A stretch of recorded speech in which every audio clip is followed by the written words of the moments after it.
If you say to the universe, give me, give me, give me, the universe's response back will be exactly the same. You're aligned with that. It will align and give you experiences that match your desire.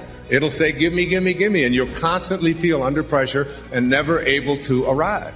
Whatever you would like to manifest, whatever it might be, write it out and keep it next to where you meditate. Be astonished. Just go through life being astonished. Rumi put it this way. He said, sell your cleverness and purchase bewilderment. There's so many paradoxes in the Tao. There's so many. You can only achieve fulfillment when you achieve emptiness. You can only hear answers by silencing your mind. This is half of the Tao. You can only become rich by knowing already that you have enough. Wayne Dyer was an icon in self-development and spiritual growth. He wrote over 40 books with an astonishing 21 New York Times bestsellers. His childhood was spent in orphanages and foster homes, but he'd go on to inspire millions and become known as the father of motivation. In this exclusive speech from the Celebrate Your Life stage, Wayne Dyer shares with us the keys to finding inner peace, overcoming limiting beliefs, and achieving real success. Special thanks to Liz Daon for partnering with us to release this exclusive content on our YouTube channel. Enjoy. The message of change your thoughts, change your life began to unfurl for me a couple of years ago. I am now 67, and on the 11th of May, 2005, the day after I turned 65, strange things were happening for me up until leading up to that time. And the strange things that were happening were that I found myself being called to something new in my life. I've always noticed that when something significant is about to take place, and when some change is going to take place in my life, that there's a kind of a calling, there's a kind of you start thinking different kinds of things, and your life begins to take on a whole different kind of meaning, which I'll be talking about a little bit later on. And what Carl Jung called synchronistic events begin to show up. Things that you can't really put your finger on, but they just keep happening over and over and over again. And I've learned, I think we call these subtle signals from the divine mind. And the more you pay attention to these, the more you begin to realize that your life is moving from ambition, which is focused on what's in it for me and how much can I get and how much money am I going to make and what are my goals and so on. You move from ambition to meaning, and anything that has to do with trying to get ahead or trying to make more money or trying to have more prestige and so on begins to take a back seat in your life as you move into the afternoon of your life and into the time when living on purpose and fulfilling an internal dharma, an internal kind of something that you know is calling you, something that you may have signed up for even before you entered into this world of form. And as that becomes clearer and clearer to you, these signals are things that you pay a whole lot more attention to than you used to. And you don't treat anything as an accident. You don't treat anything as a coincidence. These things that we call coincidences, these kinds of events, really that word coincidence comes from the word coincide. And in mathematics, two angles that fit together perfectly are said to be two angles that coincide. We've taken a term that means something that fits together perfectly and interpreted it to mean through our intellect something that shows up accidentally. And there is no accidents in a universe that has a divine intelligence behind it. There can be no accidents. Even the person you're sitting next to today is a part of the perfection of it all. And the fact that you're here today, and the fact that you believe that the people who really need to be at this conference have stayed home, the fact is they're exactly where they belong. And I began to notice this shift, this change in my life, and I wasn't quite sure what it was, but I always know. I remember when Arthur Miller, the great American playwright, was being interviewed at the age of 89 in the New York Times. And he had a play off Broadway at the age of 89 that he had just written. And the interviewer for the New York Times said to him, "Are you working on another play?" And I loved his response. He said, "I don't know, but I probably am." And that kind of an answer, that kind of a response indicates to me that he knew the difference between motivation and inspiration. Because motivation is when a motivated person, and we try to motivate our children and we try to motivate ourselves. And motivation is when you get a hold of an idea and you just plow through, and you take it through to its logical conclusion, and you don't let anything interfere with your objectives. And things that we call obstacles, you just go around them, or you go through them, or you pay somebody to get them out of your way, and off you go. That's motivation. Inspiration is the exact reverse. Inspiration isn't you getting a hold of an idea and taking it where it was intended to go. It's an idea gets a hold of you, and it takes you where you originally signed up to go in the first place, but you got waylaid. You let your ego get in the way. You let something stop you and keep you from where you wanted to go. And this idea that there is something that is bigger than you are, that is bigger than all of us, that we originated from, that we, T.S. Eliot said, we shall not cease from exploration. And at the end of all of our exploring will be to return to the place from which we originated and to know it for the first time. To know it. Returning. In the Tao, the 40th verse of the Tao Te Ching says that the way of Tao is a return trip, and that we all are able and capable of returning to the place from which we came without having to die in doing so. To die while we're alive is what Lao Tzu asks us to look at. To return to that place, to live a God-realized life, if you will. And this calling was getting bigger and bigger for me.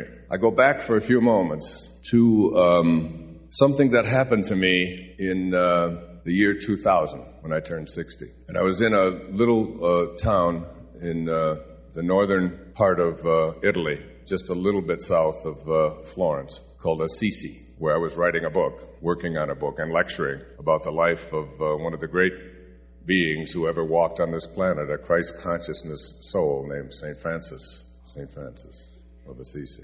He's calling now.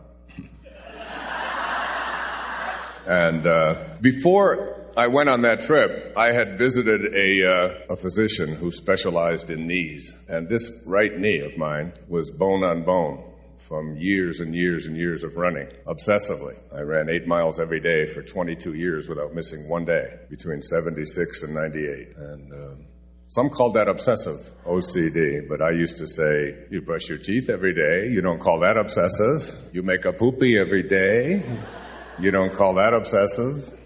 This is what I do every day. But my joints were paying a price for that kind of pounding and pounding. And I had to wear a brace on my knee whenever I played tennis or whenever I ran. And the pain was getting worse and worse. But I was really committed to not having this thing replaced. Going in and having surgery and putting artificial parts in my body just didn't resonate with me. And on this particular trip, there was a young man on this trip. My wife was there, and we had taken 25 or 30 people to several places in Europe, several spiritual places. One was Lourdes, where we walked through the grotto and did the whole thing. If you haven't done that in your lifetime, I really encourage you to do that over in France. It's an experience that you'll never, ever, ever forget, where 15,000 people come together in this little town in France, and they all march where Saint Bernadette, this woman who had these visions, 18 visions, back in the 1850s and 1860s, and people were being healed by this water, this holy water, and so on. So I always wanted to see that and be there,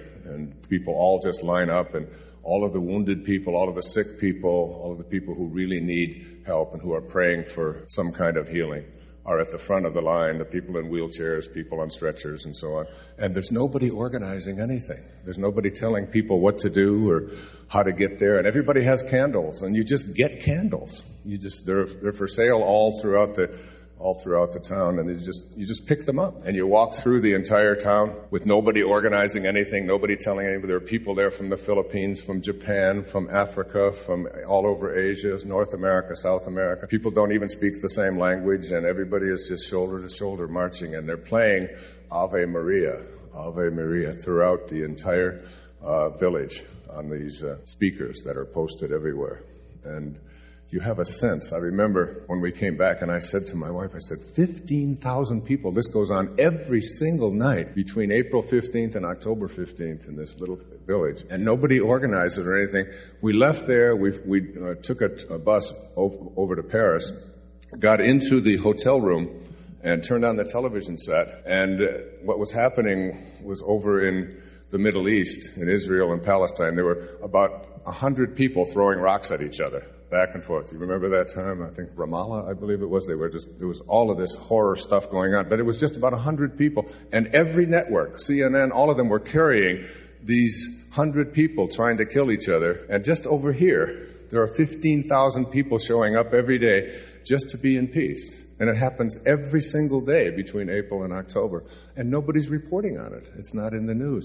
It should give you just a little sense of, the idea that for every act of evil in the world, there are 1 million acts of kindness. And why not put your attention on them? And then you wouldn't be experiencing this world. Because Einstein said probably the most important decision you'll ever make is to decide whether you live in a friendly universe or a hostile universe. And if you believe you live in a hostile universe, you'll be looking for occasions to defend that and explain that. And you'll be constantly reminding yourself of it, and you'll be reading newspaper accounts and turning on televisions. And I have found at this time in my life that is just stuff that I'm not a part of at all. I'm not in a world that's at war. I'm in a world that is at peace and creating more and more and more of it. That's how I choose to live. And that's where I choose to be. Thank you. And when enough of us begin to think this way and act this way, after a while, you'll get to a point, which is where I am now, where even if someone hands me a Time magazine and I start going through it, it doesn't take but 4 or 5 pages before I start feeling something happening in here that isn't right. It doesn't resonate quite with me about how many people were blown up over here and how many people were killed over here.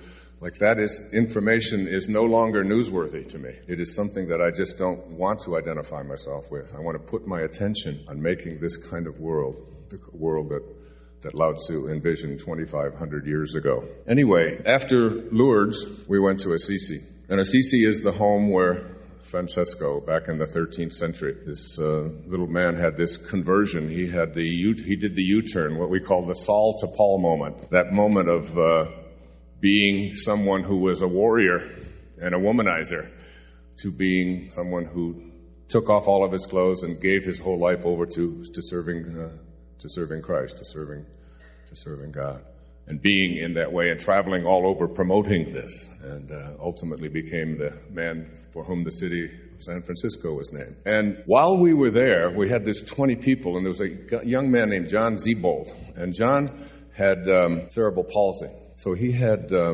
braces on his legs. Each of them weighed 25 pounds, each brace.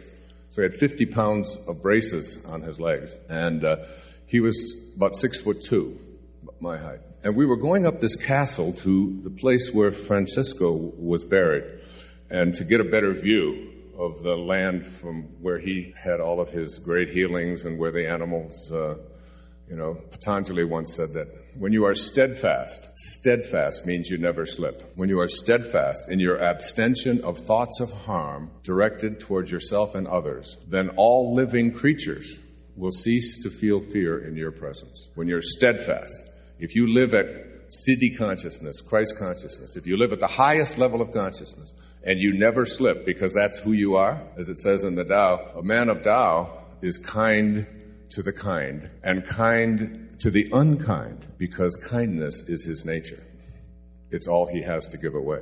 When that becomes your nature, literally becomes your nature, everything changes. The world that you're in changes. Not only does everything change, but if you listen to David Hawkins in Power versus Force, you begin to impact everyone around you with that kind of consciousness yourself. So St. Francis was one of these beings that wild animals, it was reported, who were killing all of the cattle. When they would approach St. Francis, these wolves and so, they would become like domesticated little animals. And there's many actual accounts, historical accounts, accurate accounts of the reports of the way that even the birds and so on. If you ever want to see the whole story of Francesco, who for me is I feel like I'm in his heart. Just go rent Brother, Sun, Sister, Moon, Franco Zeffirelli's incredible film done in 1975. It's one that you should own, should have it in your home. It's just the music and the sweetness of it, and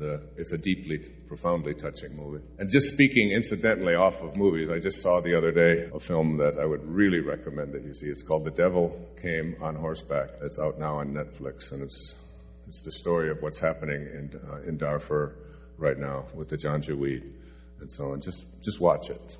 The devil came on horseback. So in Assisi, which I have been to on many occasions and went there to write, because the book Spiritual Solution to Every Problem was based upon the prayer of St. Francis, which for me was really not so much a prayer but a technology, which really taught us, where there is hatred, just bring love. And not only do you get rid of the hatred, but you convert hatred to love. Where there is darkness, light. Where there is sadness, joy. Where there is despair, hope.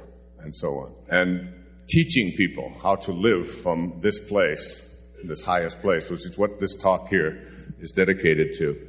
Once you get that, it was said that the laws of the material world do not apply in the presence of the God realized. The laws of the material world, the laws that we think of are inviolable, they don't apply in the presence of the God realized.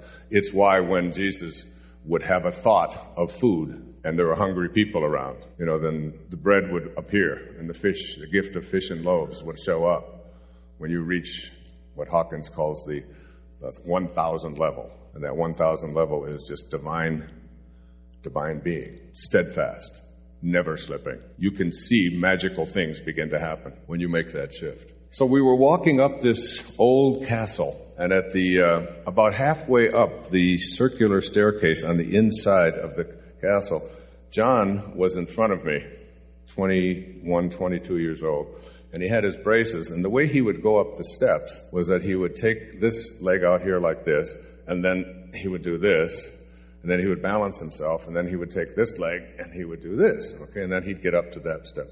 Then he would do the same thing again and again, and that's how he would get up. But he didn't count on the fact that the staircase was narrowing as we went up higher and higher, to a point where he couldn't lift his leg out like this at all. There was no room. So can you get the picture? And there were hundreds of people going up. So there were people down below. And John said to me, he turned around and he said, I can't go up any further. I can't bend my legs, and I can't go down steps, because you can imagine what it would be like to try to go back down. You need to do this. You need to bend your knees in order to go back down. And he had these braces on. So he said, what am I going to do? What am I going to do, Dr. Dyer? What am I going to do? I said, what you're going to do is you're going to get on my back and just wrap your arms around my back, and I'll carry you up the rest of the way. Now, I had forgotten to wear my brace because I didn't think I was going to need it, because I wasn't running or playing tennis, which is so I just sort of limped through life in those days. And I put him on my back, and I started to walk up the rest of the steps, and all of a sudden, my knee gave out. And I just had a flash of the headlines in the Assisi Daily News. American author shows up here with all of these people, and they're all piled up at the bottom. We had to bury the whole group of them at once. It was just... And as my knee began to collapse, as it began to just, I was going down with him on my back, suddenly I saw a vision of St. Francis, of Francesco, and I had lectured about him the night before, particularly about his ability to live at a God-realized place, which is this place where you never slip, this place where the only thing that comes out of you is kindness, regardless of what comes at your direction, where judgment is impossible, where hostility and anger towards others is not a possibility, because you don't have that to give away, that all you have to give away is love, which is exactly where you came from and where you'll return to. In A Course in Miracles, there's a reference to Jesus, and it says, Jesus speaking to the rest of us, saying, if you want to be like me, knowing that we are alike, I will help you. If you want to be different than me, I will wait until you change your mind. And you will change your mind. You may have to die, but you will change your mind. But why not change your mind and live, and be living at this high God-realized place that Lao Tzu wrote about 500 years before Jesus showed up on this planet. That's 5 centuries before. As my knee was collapsing, I was going down, and this vision of St. Francis, I suddenly righted myself, and this knee didn't hurt at all. Not only did it not hurt, but I was infused with such an overwhelming sense of energy. And there was actually an odor. It was like roses. It was a floral kind of thing, and it was this beautiful feeling and odor in the air. And I didn't walk up the steps with John. I ran. up 3 flights of stairs on a circular with this 220 to 250 pound man on my back. And I was running up the steps like this.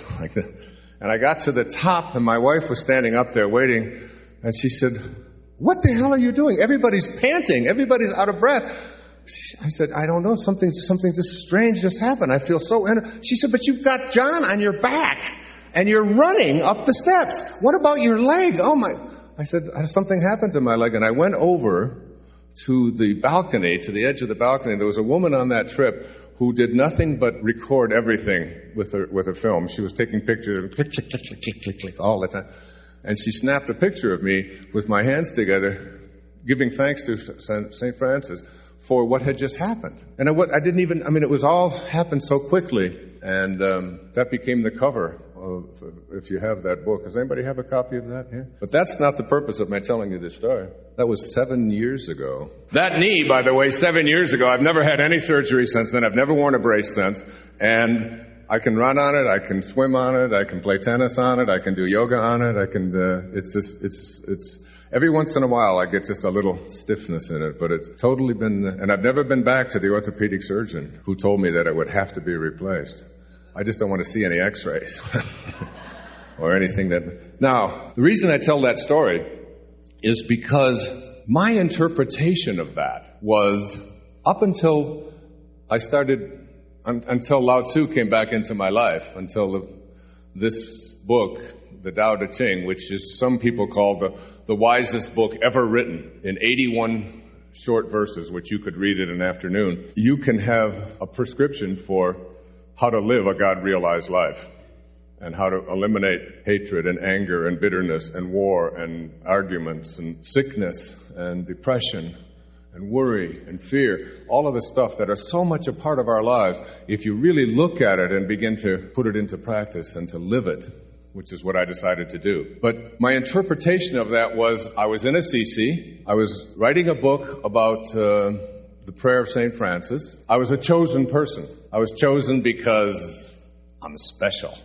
It was my ego, was interpreting that I had this wonderful gift of healing show up in my life because I was on the right path, because I was doing good things, because I knew about St. Francis, because I had brought these people in, all of that kind of stuff that was going on. And I've carried that vision around with me and really thought, I'm just special, and I get to have things like that because, because I'm cool, or because me and God are like this. So, and then I began to read the Tao in the hidden teachings of, it's called the Unknown Teachings of Lao Tzu. It's called the Hua Hu Ching.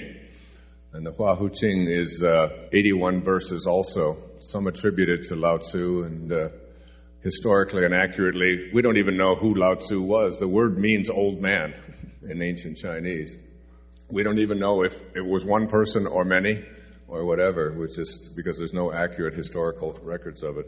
But in reading this, let me just share with you on the 59th verse. If you wish to become a divine, immortal angel, then restore the angelic qualities of your being through virtue and service. This is the only way, said Lao Tzu, to gain the attention of the immortals, who teach the methods of energy enhancement and integration that are necessary to reach the divine realm. These angelic teachers cannot be sought out. It is they who seek out the student. Now, you have to listen to that if you're listening to this on tape. You have to listen to this several times. If you wish to become a divine immortal angel, then restore the angelic qualities of your being through virtue. Now, virtue, the word T-E in Tao Te Ching, Tao, T-A-O means the way, T-E means the virtue, Ching means book in ancient Chinese. So it's the book of living the virtue of the great way. It's the virtue. It's the virtue. And the virtue, there are four. There are many, but I've summarized four of these virtues. The virtues are reverence for all of life, and my sacred space, that is not a funeral home. We don't kill things in there. Reverence for all of life, which is manifested as respect for yourself and others. like living this virtue. When you live this virtue, it's like a lot of people think that if I've got something, if I'm sick, if I've got cancer, I'm in pain, if things aren't going well, then I will pray to God, and God will then offer me the assistance or the help that I need. And the assumption behind that method of prayer is that God is a withholding God and has the capacity to heal you, but is going to do so only if you pay certain penance and do things a certain way according to whatever religion you have. I've always thought that the interesting difference between people who talk about their religion and people who talk about spirituality is that people who promote their religion almost always want to argue about it, whereas people who promote spirituality always want to share it. It's an interesting distinction, isn't it? Yeah. So this idea of reverence for all, and the idea that you don't pray to God for healing. You do what St. Francis said, where there is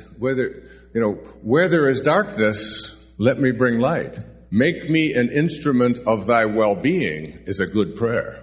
Let me remember to return to that from which I came, which is a place of well-being. Let me just return to that. And the way that you return to that is not by asking for special assistance from God, who's withholding it, who has it isn't going to keep. God is not a withholding God. The source is not a withholding source. It's an abundant source. It's returning to virtue.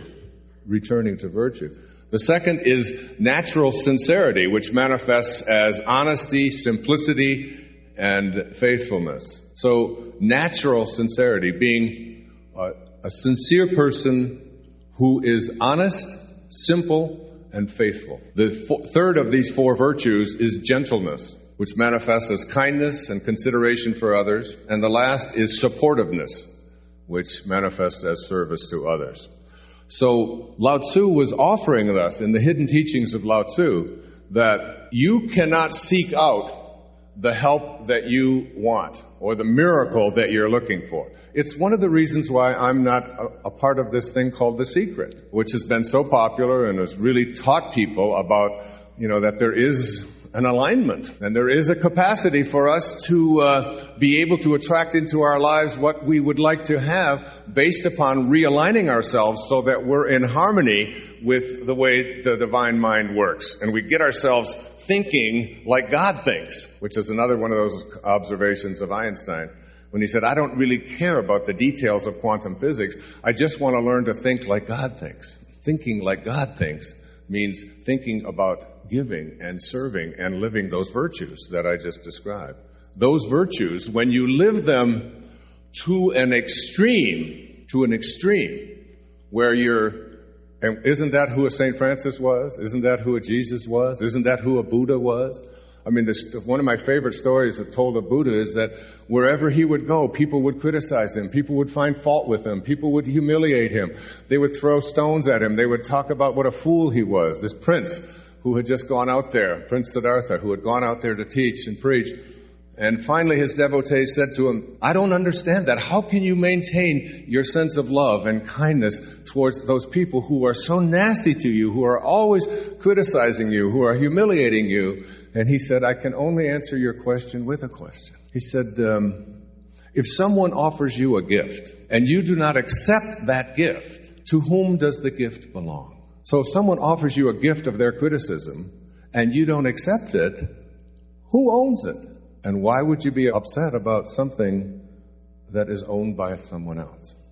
It has nothing to do with me. That's being steadfast. That's the virtue of being able to ignore it and to love regardless. So on that day in 2000, the healing that took place, I have finally figured it out. It was because in that moment, without thinking, without processing, without analyzing, without doing anything, I completely forgot about myself and what was going on with my leg or whatever. It was just a natural thing. It wasn't anything I processed or tried to figure out, and this is going to make me really look good, with all.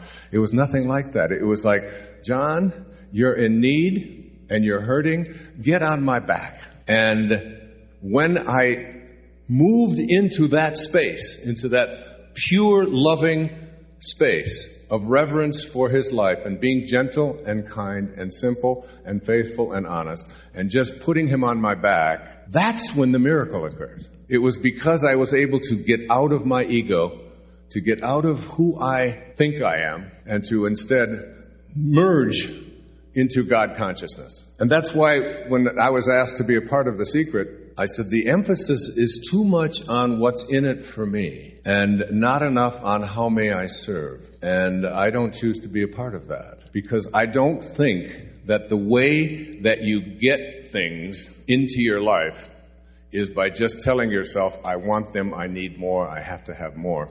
So I need a new Mercedes in my driveway, and I need a new Rolex on my arm, and I need to have all of these things. I need to get this job. That, to me, the way that you begin to manifest those kinds of things is to move into an alignment that is so aligned with how Source works, how God works. You know, Hafiz, the great 13th century poet from the Sufis from the Middle East, a Persian poet, he said, even after all this time, the sun never says to the earth, you owe me. Just think what a love like that can do. It lights up the whole world.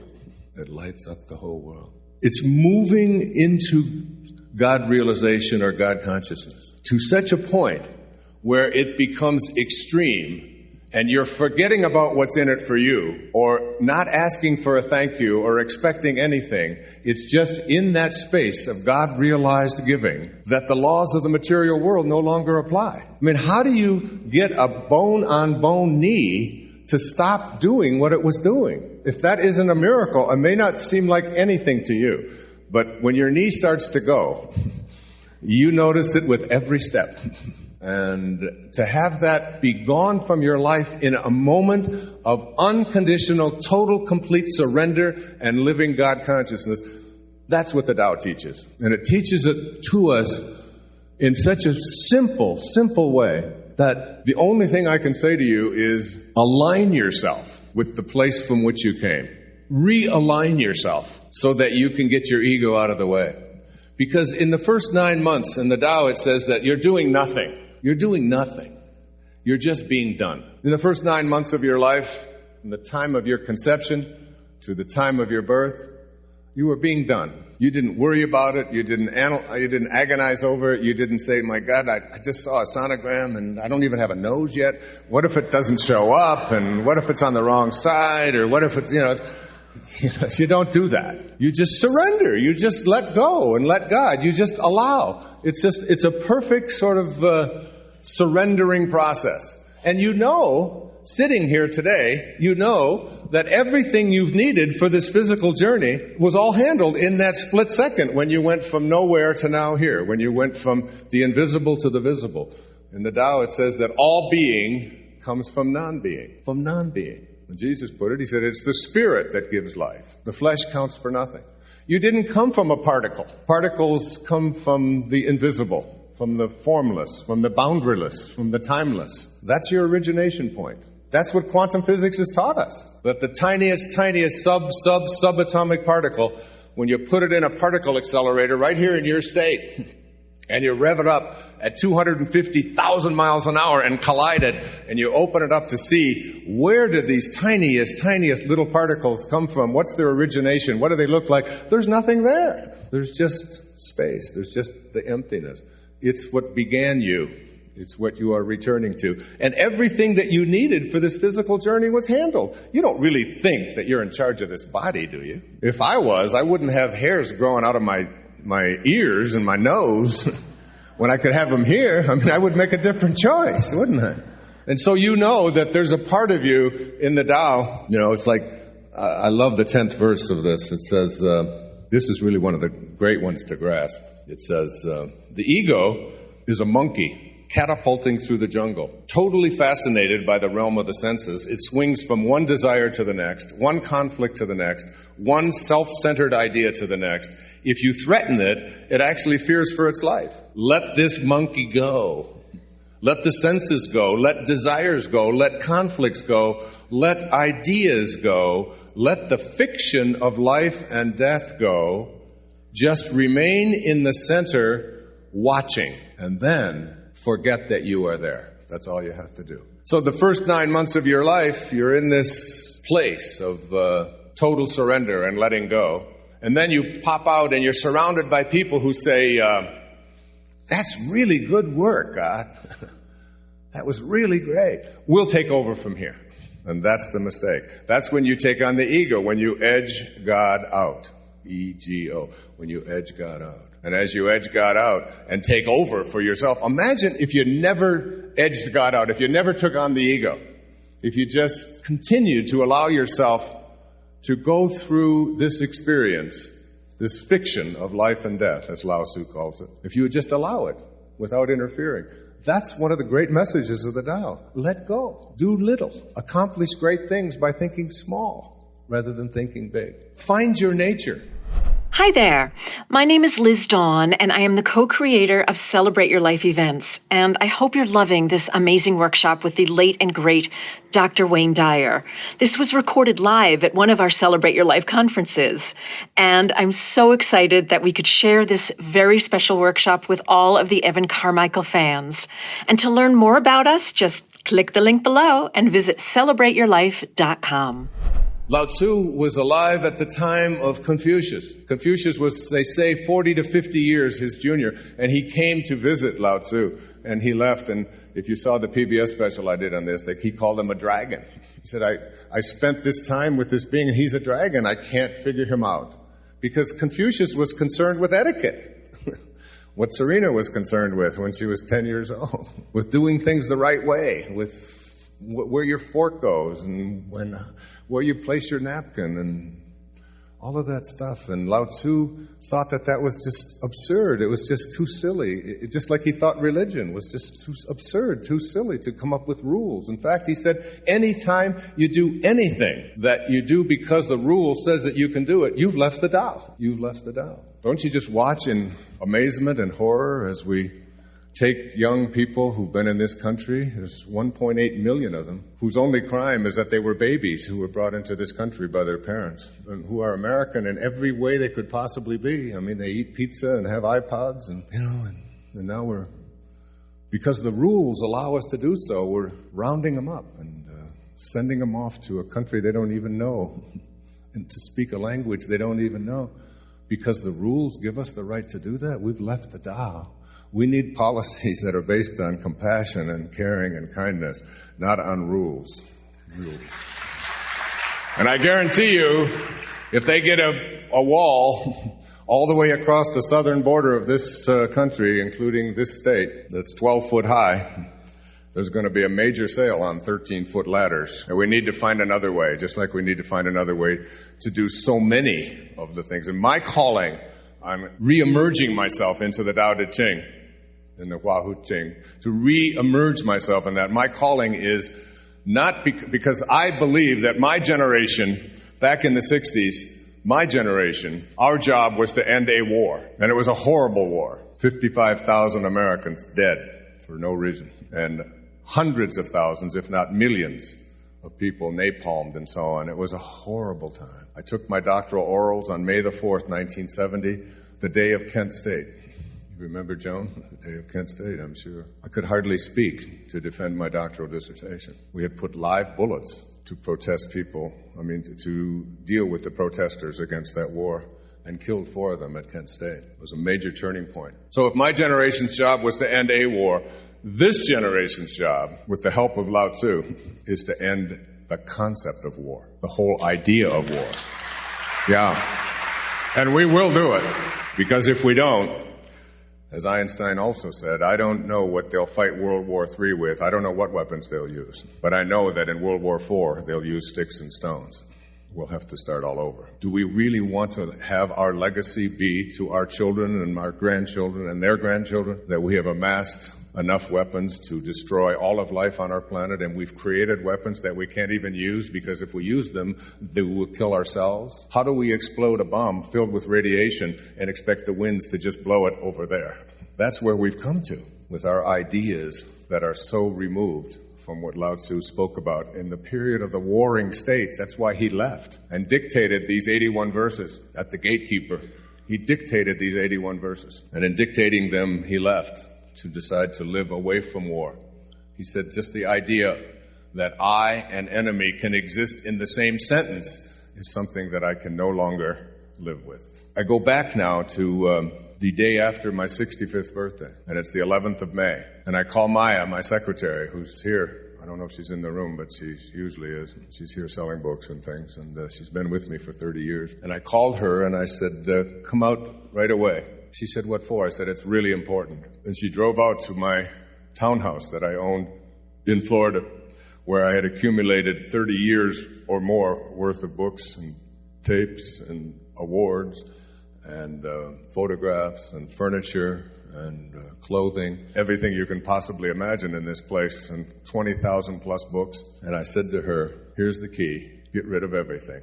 Give it all away. Call my children. If they want any of the furniture, tell them to come and get it. Give the books to hospitals and prisons and places where they can use them. Get rid of all the clothes, everything. And just, I'm leaving. I'm done. And I walked away from everything I had accumulated over a lifetime. Just walked away from it with a pair of Birkenstocks and the twist. And it was one of the most freeing moments of my life, detaching myself from all of this stuff that I had accumulated, that I owned, or I should say owned me. And I went off to Maui. I had by this time slowed down on the running process and moved into something called yoga, which I now do every day. Bikram hot yoga, 90 minutes every day. Because yoga teaches us what the Tao teaches us in Change Your Thoughts, Change Your Life. It's that if you hold this book, which contains the complete Tao Te Ching in it, next to your heart, when you feel even like you need help, you'll feel it. It's in there. The energy is in it. The words are that profound and that powerful. This is not something that endured for 2,500 years because it wasn't important. It was a great and important and powerful message. And I decided by the end of that year that on the 1st of January, I was going to begin living each one of these 81 verses of the Tao. And I was going to take 4 to 4.5 days to meditate on it, because you can read it. You can read one verse in less than a minute. The Tao that can be named is not the Tao, is the opening line. And I would contemplate that. I would do yoga on it. I would practice it. I would breathe it. I would live it, because I was working at doing what Lao Tzu offered us and told us to do, which is to trust in your own nature, which is to find God not in a cathedral and not in a church or not in a mosque, but to find it in nature, to have an awareness that nature has much to teach us, that no storm can last forever. In the Tao, it teaches us that you end all conflicts with love, all of them. The person of Tao. When you're done with your fighting, when you're done with your conflicts, when you're done with your anxiety and your hatred and your bitterness, the person of Tao returns with love. It's very interesting, because just a few weeks ago, about a month ago now, I was in Tampa, Florida, at a conference called I Can Do It. And my daughter, Tracy, my oldest daughter, who is now 40, she was born on the 1st of August, 1967. I told my mother, I said, can you believe it, Mother? I said, I have a daughter who's 40. I just can't even get that. She said, excuse me. She said, I have 3 sons on Medicare. I said, that's a good point. I won't be bringing that up anymore.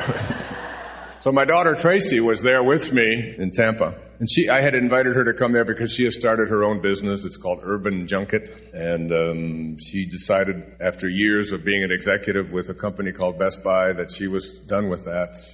I've always told her that you're never completely free. You're never really free until you can work for yourself. When someone's telling you what time to come in, what to wear, what you should be, how you should do things, the freedom that you're really looking for isn't there. And I'm not talking to if everyone else thought that way. I'm only talking to you, each one of you.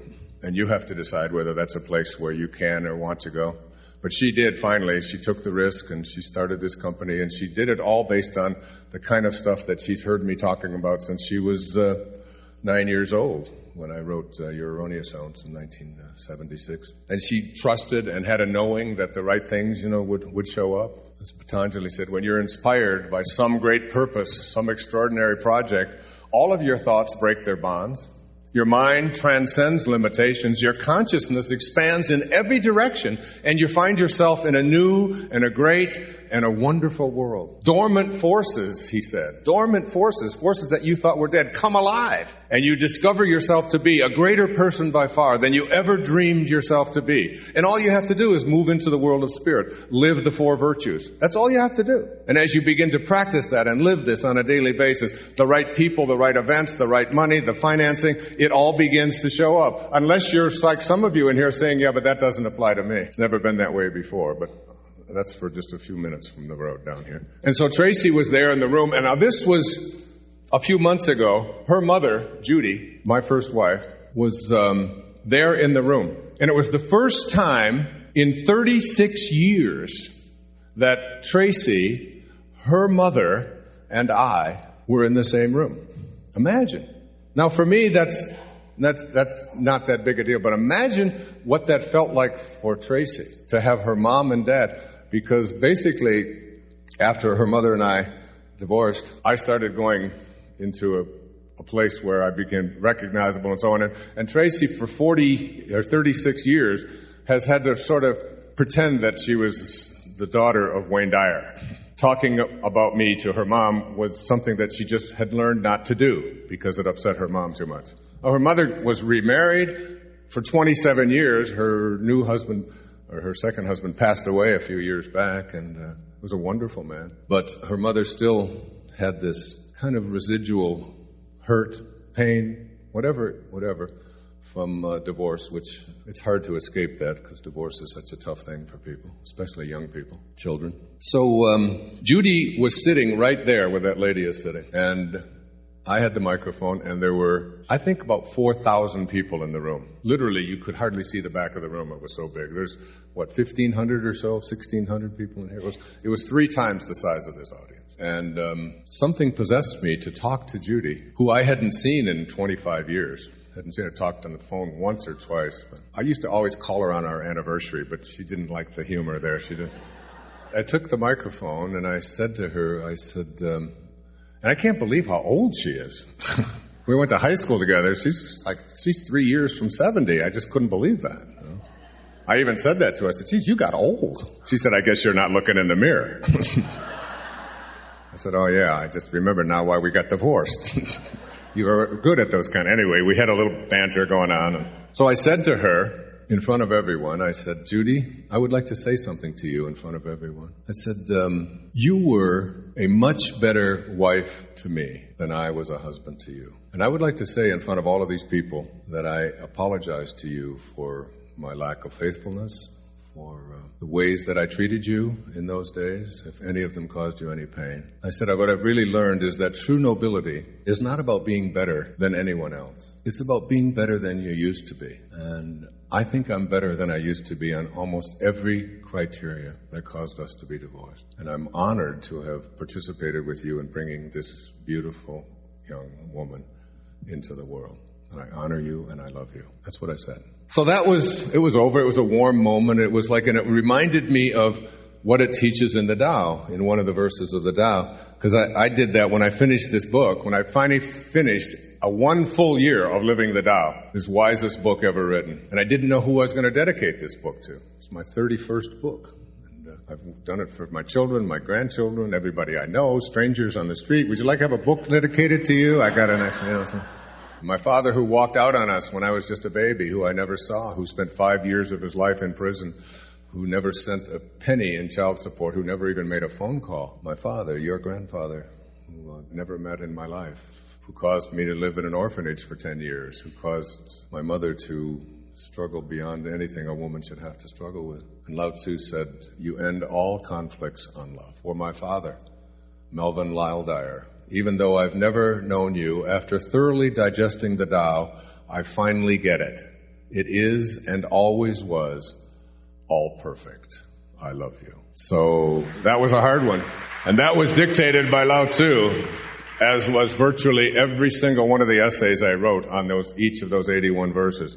It was, how can I live this? How can I practice this? How can I put it? And what Ariel and Liz set up here is that this book, I don't even feel that I wrote it. So I don't even take the credit for it. I don't even take the royalties anymore. Literally, I give everything away now. Everything. I've got enough of everything. Virtually 100% of everything that comes into me goes someplace else. Half of it, thanks. Half of it to the IRS, but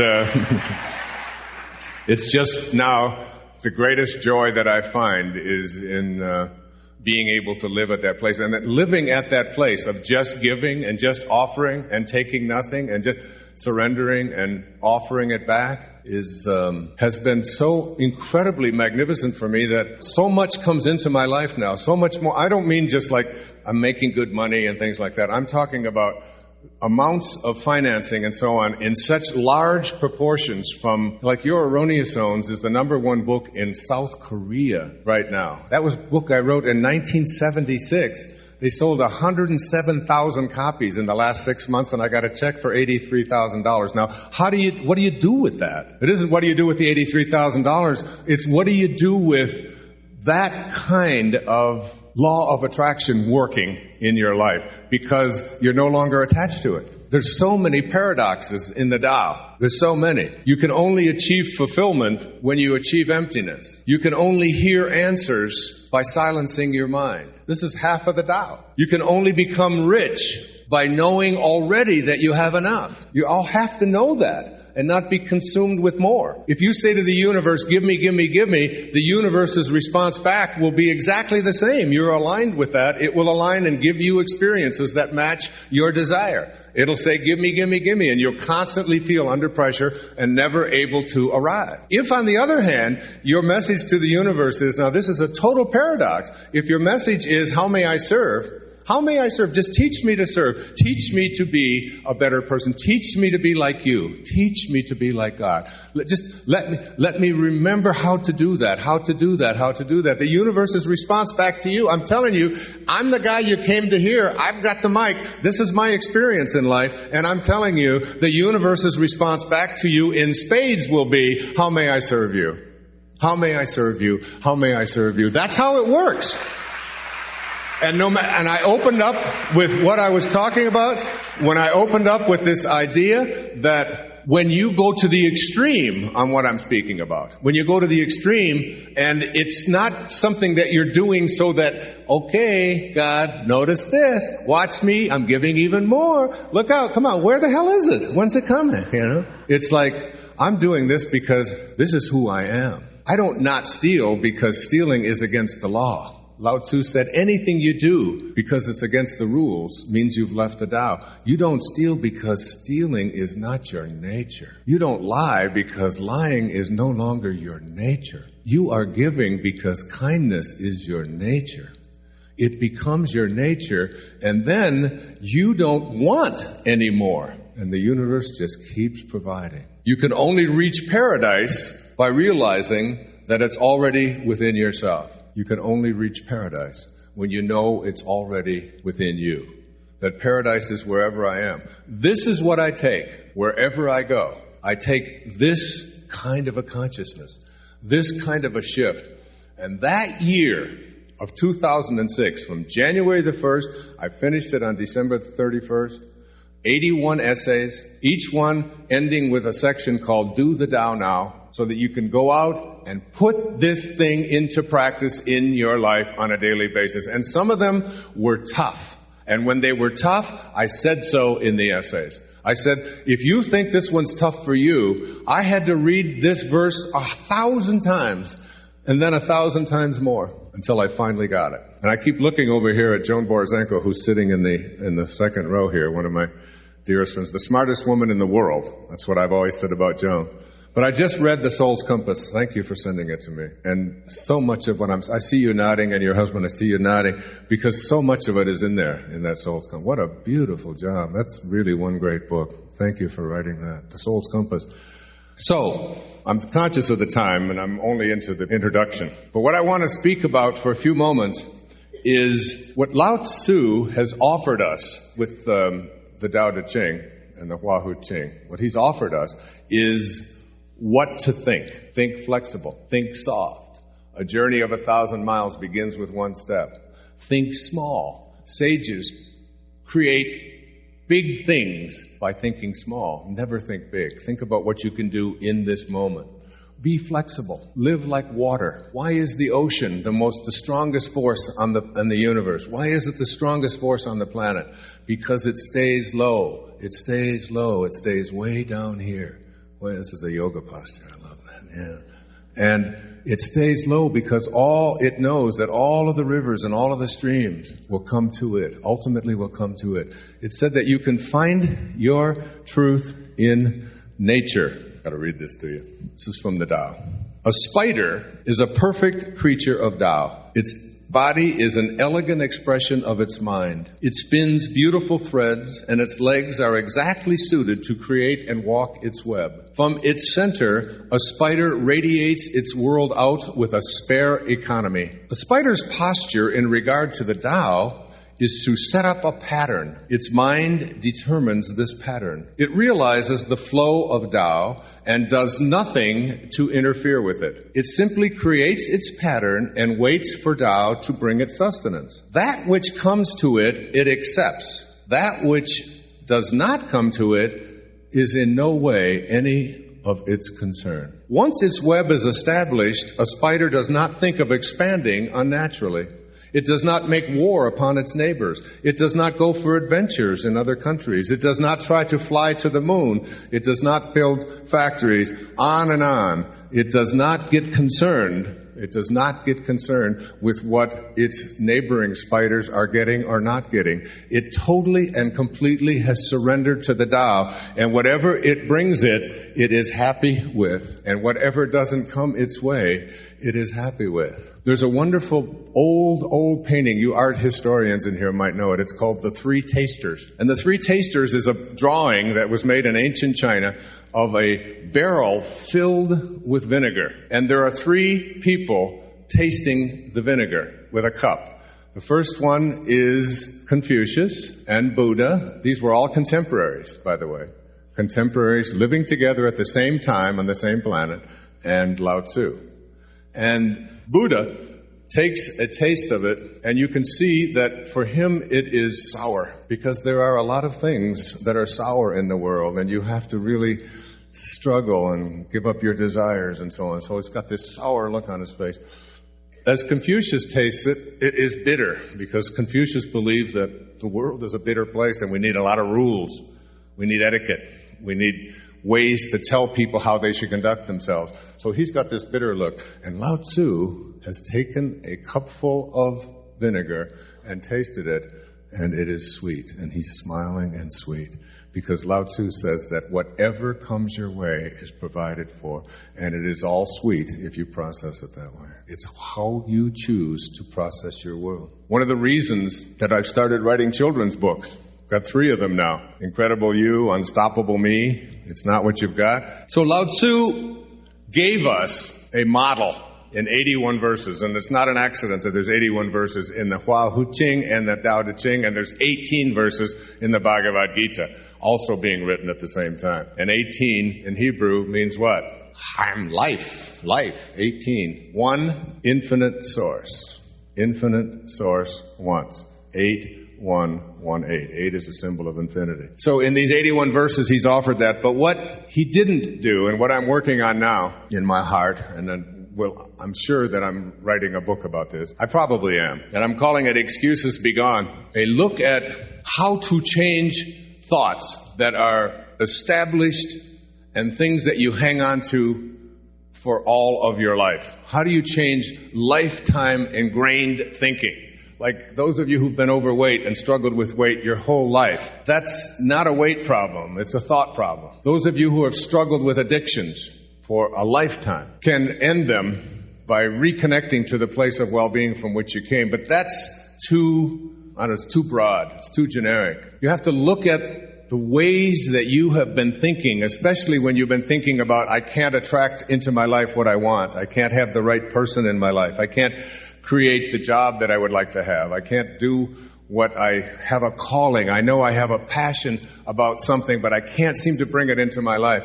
When you shift all of that and begin to ask yourself the question, there's 7 of them. I don't have time to go into all of them, but the first of these 7 questions is to look at a thought that you have and to say to yourself, is it true? Is the thought true? And you're going to find out that virtually every thought that you have doesn't pass the test of whether it's true or not. That is, does it pass the veracity test? The veracity test is it true 100% of the time? Let's say the excuse or the thought is, it's going to be very difficult for me to change. It's going to take a long time for me to change. Those are two of the most common reasons that we have. It's not been my luck. I've never had those kind of experiences before, and so on. But if you can just take, it's going to be difficult, it's going to take a long time, and you've got some kind of something in your life that you haven't been able to change.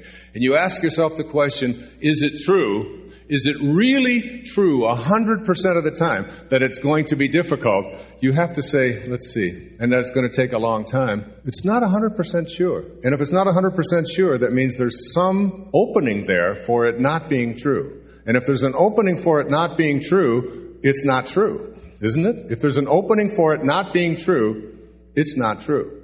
So, and if it's not true, the likelihood that it will take a short time and that it's going to be very easy is just as probable as it's going to take a long time and it's going to be difficult. So you begin to change that thought, and then you start saying what Byron Katie has taught me, which is to ask yourself the question, what would my life look like if I couldn't have the thought that it's going to be difficult for me to change? What if I couldn't have that thought? What would your life look like? Those of you who would like to create something in your life, or overcome an addiction, or lose the weight, or whatever it is that you would like to have for yourself in your life, and you couldn't have the thought that it's going to be difficult and take a long time, what would your life look like? How would you feel? Just shout it out. How would you feel? Free. That's always the first word. Free. What else? Happy, joyful, grateful. So now you have an option. There's a whole bunch of these. And all of them are on this like positive thing that we'd really like to have. Wouldn't we like to have happy, joyful, warm, free thoughts? To be free? And now you have this option. And you begin to examine this with every excuse you have in your life. And the option is, if I'm going to think a thought, and the thought that I'm going to think is not true, but it's going to make me overweight, unhappy, depressed, fearful, anxious, whatever it might be, and I have that choice, or I have the choice to think another thought, which is or is not true, but it will bring me freedom, warmth, joy, gentleness, happy, gratitude. It will bring me that. Why wouldn't I make that choice? Why would you choose to have a thought? I did a seminar in Maui. Was anybody here that was there? Were you in Maui? You were in Maui? Do you remember the woman that was, she was binging and purging? And I brought her, I asked permission, I bring you up. Now, this is a woman who'd been binging and purging for 23 years. Can you imagine what her world was like and her body was like and so on? And she was tearful, and when you looked at her skin just looked like it was almost like you could see right through it. She was there for 1 week. Well, she kept saying, I think I could do this if I could stay longer, but I can't stay longer because it's too expensive on Maui. So I gave her $1,000. I said, just see how this works? It's just amazing. And Maya came rushing up in the back with 10 $100 bills and planked them in her hand. And she also gave $100 of her own. So she had $1,100. So now she had a place to stay for the next 4 or 5 days on Maui. And that excuse was gone. And for 7 solid days, this woman, for the first time in 23 years, did not binge and did not purge. Her body was aching inside. But she didn't do it. And we brought 3 people up who I just felt wanted to quit smoking. And each one of them, as we went through each thought about how difficult it was going to be to quit smoking, something that they wanted to do but couldn't because of their addictive nature and blah, blah, blah, and all the excuses. And every time they would come up with an excuse, I would ask them the question, is that thought true? Are you sure it's true? And then as she would think about it, she'd say, no, it's not true. So you're using a thought that's not true to continue to keep an addiction going. And as you begin to look at not just what to think differently, but how to think differently, and recognizing that your thoughts have energy. That's why I always bring Power versus Force, and I always bring a case of these with me. David Hawkins, perhaps the most important and significant book I've read in 10 years. And it teaches us about what our thoughts can do in terms of strengthening and weakening us. It was a life-changing book for me. I encourage you to read it. And the other one that I always bring is the experience of God. I call this the bathroom book because I really believe that you have to replace low energy with high energy. If you put this on the stool in front of the toilet, myself, Deepak Chopra, Marianne Williamson, Mother Teresa, the Dalai Lama, Louise Hay, Bernie Siegel, Ram Dass, Scotty Peck, Joan Borisenko, and a group of us, the experience of God. It's worth looking at. It's not how to find God, it's how to experience it. The final thing I'd like to say, what I've been speaking about up till now, living the virtues, living them, putting them into practice. And when you do, the laws of the material world no longer apply. The healing that you're seeking, the removal of the struggle that you've had so much in your life, the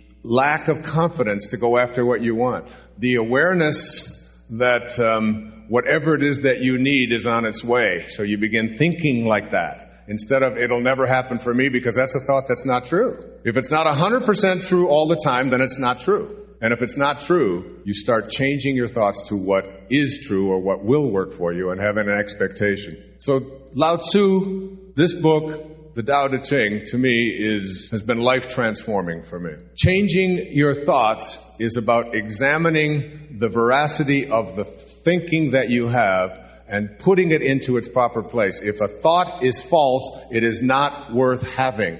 Every thought that you have that is false will weaken you under kinesiology experimentation. You just have a thought that is false and notice that you get weak. Just you can test yourself with that in Power versus Force. It teaches you how. And the final thing is what I call moving, and I talked about it at the very beginning, moving from ambition to meaning in your life.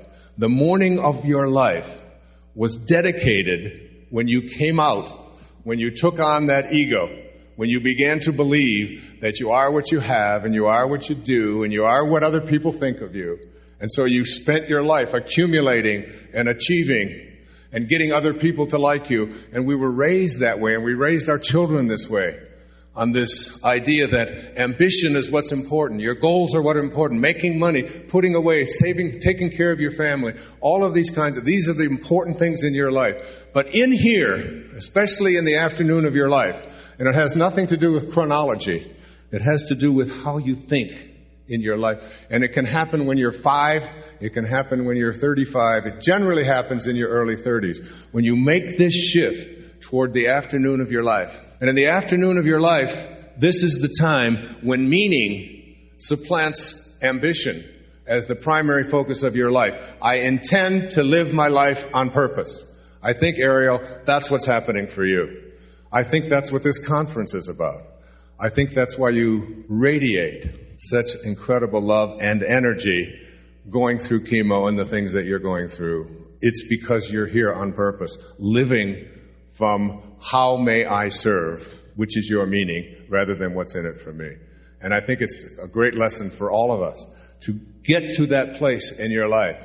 And Carl Jung had a wonderful observation I want to share with you. He said, thoroughly unprepared, this is from Stages of Life, thoroughly unprepared, we take the step into the afternoon of life. Worse still, we take this step with the false presupposition that our truths and ideas will serve us as hitherto. But we cannot have the afternoon of life, we cannot live the afternoon of life according to the program of life's morning. For what was great in the morning will be little at evening. And what was true in the morning will at evening have become a lie. If you try to run your life when you have made the shift into, I'm going to live my life on purpose, on meaning, I'm going to live the virtues, this is what I'm going to do, this is what gives me a sense of purpose. It doesn't matter what you're doing or what business you're in. It's just, this is where I'm going to be. This is where my thoughts are. You're going to forget about yourself, like with John, and just say, this is what I have to do. Because it tells me in here I have to do. When you live that way, everything else will be provided and handled for you. And you get past that if you're trying to do that, but you're living according to the program of life's morning, which is ambition, getting ahead, being concerned with other people. The ego says, I am what I do. The Tao says, do little, do nothing. The Tao does nothing and leaves nothing undone. That's what the Tao says. The ego says, I am what I have. So you accumulate for a lifetime. Get as much stuff as you can. The Tao says, in the afternoon of your life, let go, detach, hang on to nothing. Don't let it own you. Let yourself be lived by the Tao rather than attempting to live it. Be lived by it. Do nothing. Leave nothing undone. The ego says, I am my reputation. I am what other people think of me. The Tao says, the only concern you have is to stay connected to God. What other people think of you is none of your business. Ego says, I'm separate from everyone else. The Tao says, we're all one. No tree has branches so foolish as to fight among themselves. We're all branches on a tree called humanity. The ego says, I am separate from God. The Tao says, you are God. You must be like what you came from. And you came from a source that is perfect. There is something that I refer to as a calling, and it is something that's sort of buried deep inside of us. It's a few years back, I wrote a book for my teenage children. I had 5 of them as teenagers at one time.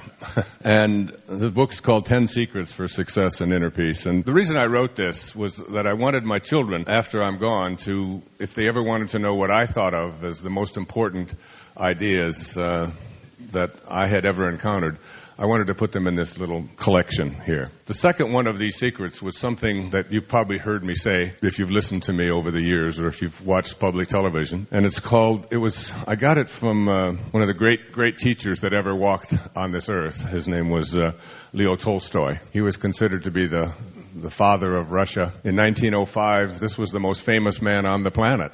This was before television, before radio. He was one of the real great writers of our time. But he didn't just write great things like War and Peace. He wrote The Kingdom of Heaven is Within, a spiritual text and he was speaking from a position of having an awareness of the power of great spiritual teachers, especially Jesus Christ, in a country that was run by czars and didn't really have a whole lot of religious tolerance. And he wrote a little short story, 167 pages, so it's not that little, called The Death of Ivan Ilyich. And Ivan Ilyich was a judge who lived in Moscow, and he hated everything about his life. He blamed his wife for where he was, what his conditions of his life were. He had wanted to be something else in his life, and instead, because of the pressures that he felt were imposed upon him, he went to school and studied law and became a judge, went back and forth every day, but didn't like anything about his life. And if you remember the title of the story, you know the ending, The Death of Ivan Ilyich, and you kind of keep waiting for that. And in the very last page, he is lying on his deathbed, and he looks up at his wife, who is holding his hand, and this is a woman he despised and blamed for the conditions of his life, especially his inner conditions. And the last words he said to her as he died were, "What if my whole life has been wrong?" And he died. I was in the Navy at that time. I was 19 years old. I was on my way to Japan across the Pacific Ocean, and I took out a notepad and I wrote a little note to myself, and it said, "Dear Wayne, don't die with your music still in you." And that always has had a very profound, I always go back to that as one of the signature moments in my life when I started a journal and started writing down the really powerful ideas. And I wrote about them and have practiced them and lived them. But there is something inside each and every one of us. In India, they call it a dharma. And a dharma is really there's a pull, there's a purpose to your life. And each and every one of us, all of us who originated from the same place and will return to the same place. T.S. Eliot said, "We shall not cease from exploration. And at the end of all of our exploring will be to return to the place from which we came and to know it for the first time." He was talking about death. I'm talking about getting to that place without having to die. What we call dying while we're alive, dying to the ego, to the part of us that believes in this thing that we call, Muktananda called it the false self, the part of us that becomes aware that we are something other than what we really were intended to be and what we came here to do and what we showed up here for. The first 9 months of your life, from your conception until your birth, you were in a state of complete surrender. There was nothing to do. Everything was handled for you. Whatever it was that handled it, whether you call it God or Spirit or the Tao or consciousness or divine mind, whatever it is, it does nothing. And yet it leaves nothing undone. And there's this complete surrendering process. We have no other choice. We show up here in the Tao Te Ching, Lao Tzu says that all being comes from non-being. Jesus put it the same way. He said, it's the spirit that gives life. The flesh counts for nothing. Quantum physics teaches us one thing, if nothing else, for certain, that particles themselves do not come from particles. That there is something in each and every one of us that is formless, that is boundaryless, that has no beginnings, that has no ends. It's eternal. And it is from that we emerged in some mysterious fashion, in one split second, from non-being to being, from non-particle to particle. And in that split second, everything that you needed for this physical journey was handled for you. And it's the biggest, most incredible miracle that any of us can ever witness, isn't it? And when you contemplate it and think about it, you try to process it, and it's just beyond anything that our meager intellect can handle. I was at the birth of 6 of those children, watched that miracle unfold, and saw that these children not only were a great mystery, but they came here with personalities already intact the moment that they were born. And any of you mothers out there who've had more than one child know exactly what I'm speaking about. Some of them sleep through the night. Some of them stick their tongue out at you the first second they see you. And then when they're 18 and they come home, they do the same damn thing. You know. And this incredible mystery, this place called Spirit, is something that handles everything for us without doing anything. And the moment that we are born, this beautiful little baby comes out and we hold it after we take the mucus out and we cut the little cord and do all the little wiping off and hold this little baby and we look at it and we say, great work, God. Thank you. We'll take over from here. And that was the birth of your false self. This is the time when we take over and we begin to edge God out of the picture and take it over ourselves. Edge God out. E-G-O. We take on this thing called an ego, and it becomes our identification. And all of the great spiritual teachers, whoever they may be, teach us the same thing, that this is not the authentic self. This ego of ours, we begin to believe something that has nothing to do with spirit, that perfection from which we originated, which allowed us to become this perfect little creation. It's not too great a stretch for me to imply that if everything that we needed for this physical journey was handled in that moment of our going from non-being to being, that everything for the rest of the journey was there as well. If we would have just let it be. There go the Beatles again. Let it be. Let it be. There will come an answer.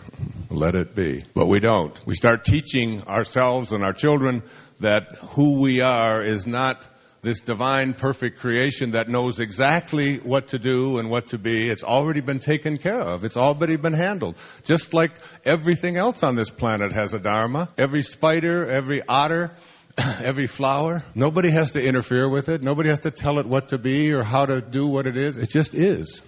It just is. But we start interfering. And as we interfere, we take on this false self. And this false self says that who I am is what I have. So we begin to become obsessed by our possessions. And we train our children and ourselves to believe that who I am is what I possess and what I own. And as we take on this belief system that I am what I own, it becomes the very thing that takes us away from our spirit. Because the ego says you are what you have. The Tao says let go of everything you have. Just let it go. You don't need to own anything. And then we believe also that this false self of ours believes that we are what we do and what we accomplish. And so we spend a big hunk of our life preparing ourselves to achieve, to get ahead of the other guy, to get the good grades, to make more money, to be in competition, to evaluate our worth as human beings on the basis of how we stack up to others and how we achieve. The ego says you are what you do. In the Tao, it teaches us to do nothing, to do less, that more is less. and less is more. And to allow yourself to be guided and to know that there's a divine organizing intelligence in this universe, and you can let it. Lao Tzu put it this way. He said, let yourself be lived by it. Let yourself be lived by it. He said, you're doing nothing. You're just being done. Let yourself be done. Just like you did in the first 9 months. You're doing nothing. You're just being done. And at 68, when I look in the mirror, I can see the same thing happening. I'm just being done. Just try to stop your heart from beating or your fingernails from growing. I used to say, or your hair from growing, but I've mastered that one. And then this false self of ours, this ego, tells us that not only are you what you have and what you do, but you are what other people think of you, your reputation. And again, we go off on this journey of attempting to get everybody that we encounter to accept the fact that if you like me, then I'm a better person. And so we struggle with things like peer approval and getting other people to like us and evaluating ourselves on the basis of how many awards we win and so on. And then this false self also tells us that we're separate from everybody else and that we're separate from what's missing in our life. And the most egregious error of this false self is that it teaches us that we are separate from God, that God is something external to ourselves, something that we pray to and we ask for divine guidance from. And we treat this thing that we call God like a cosmic bellboy, asking it for things when we get into trouble and promising to behave. It'll only deliver for us now, as if this God was a withholding God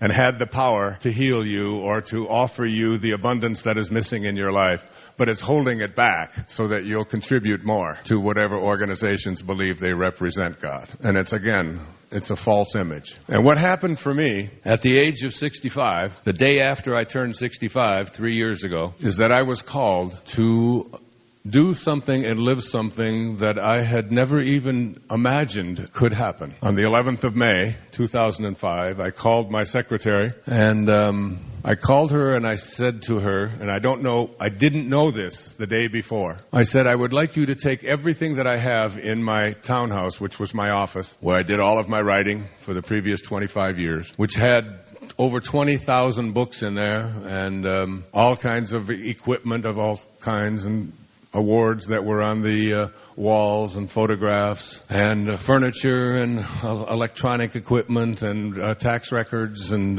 whatever you accumulate in a writing space over a quarter of a century. And I told her, as I handed her the key to this place, I said, I want you to get rid of it all. She said, well, tell me which part you want to save. And I said, I don't want to save anything. I want it all to be gone. And she said, and then when it's empty, what would you like me to do with this place? I said, we'll sell it or give it away. And that night, someone called about an inquiry about purchasing this place, which was near a hospital in Boca Raton, who needed to be close to a hospital because of an injury he had received. And he said he would really like to have one of these places, which were very, very hard to come by. And he made an offer, and Maya said, well, it's about $50,000 less than what we can get for it. I said, let him have it. And then when you sell it, give the proceeds to my ex-wife. And I left with no clothes, no shoes. Everything that was in there was gone. And I was called to Maui, where I live. And I was called by a man who lived 2,500 years ago in the warring states of China, part of that 93% of when we were still at war with each other, villages fighting villages, countries fighting countries, people conquering each other, enslaving each other. And this man who lived at that time, his name was Lao Tzu, which in Chinese means old man, and asked me to, in my meditations it kept coming up over and over again, to immerse myself into this ancient book called the Tao Te Ching, Taote Ching. Tao, Tao means the great way. Te, in ancient Chinese, means the virtues of.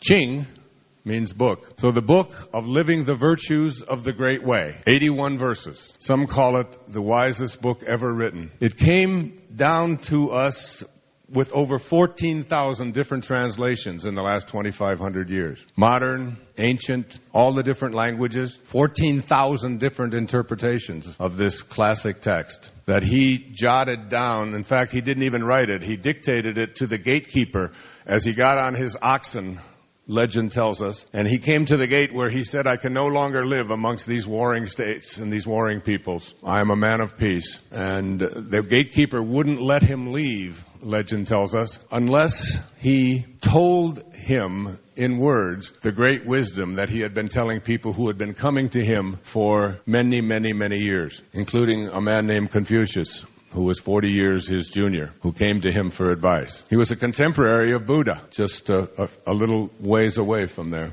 And Socrates and Zoroaster and some of the greatest spiritual teachers who all walked among us in that 5th century before Christ. Someone sent me a book when I was working on this called Lao Tzu and Jesus. And on the left-hand side of the page were the teachings of Jesus, and on the right side were the teachings of Lao Tzu. And now, I'm not saying that Jesus was copying or plagiarizing, since he came 500 years later. But I know there's no time, so all of that is meaningless. But they're almost identical, because the great spiritual teachers who walked among us only have one message for us. And in these 81 verses, which you could read in about an hour, but you can study for a lifetime. I had a teacher in India back in the 80s. His name was Nisargadatta Maharaj. And Nisargadatta had a book written about him by his devotees, just like Lao Tzu did. It was called I Am That. And I remember him saying to us that you don't have to read this book. He said, just carry it with you. And the wisdom from the pages will come to you, because there's energy in everything. You don't even have to look into it if you don't want to. And if you need to, you'll be guided to. And now that was a while back. I was in my early 40s. And I just thought, well, this is just another one of those crazy gurus over there in India.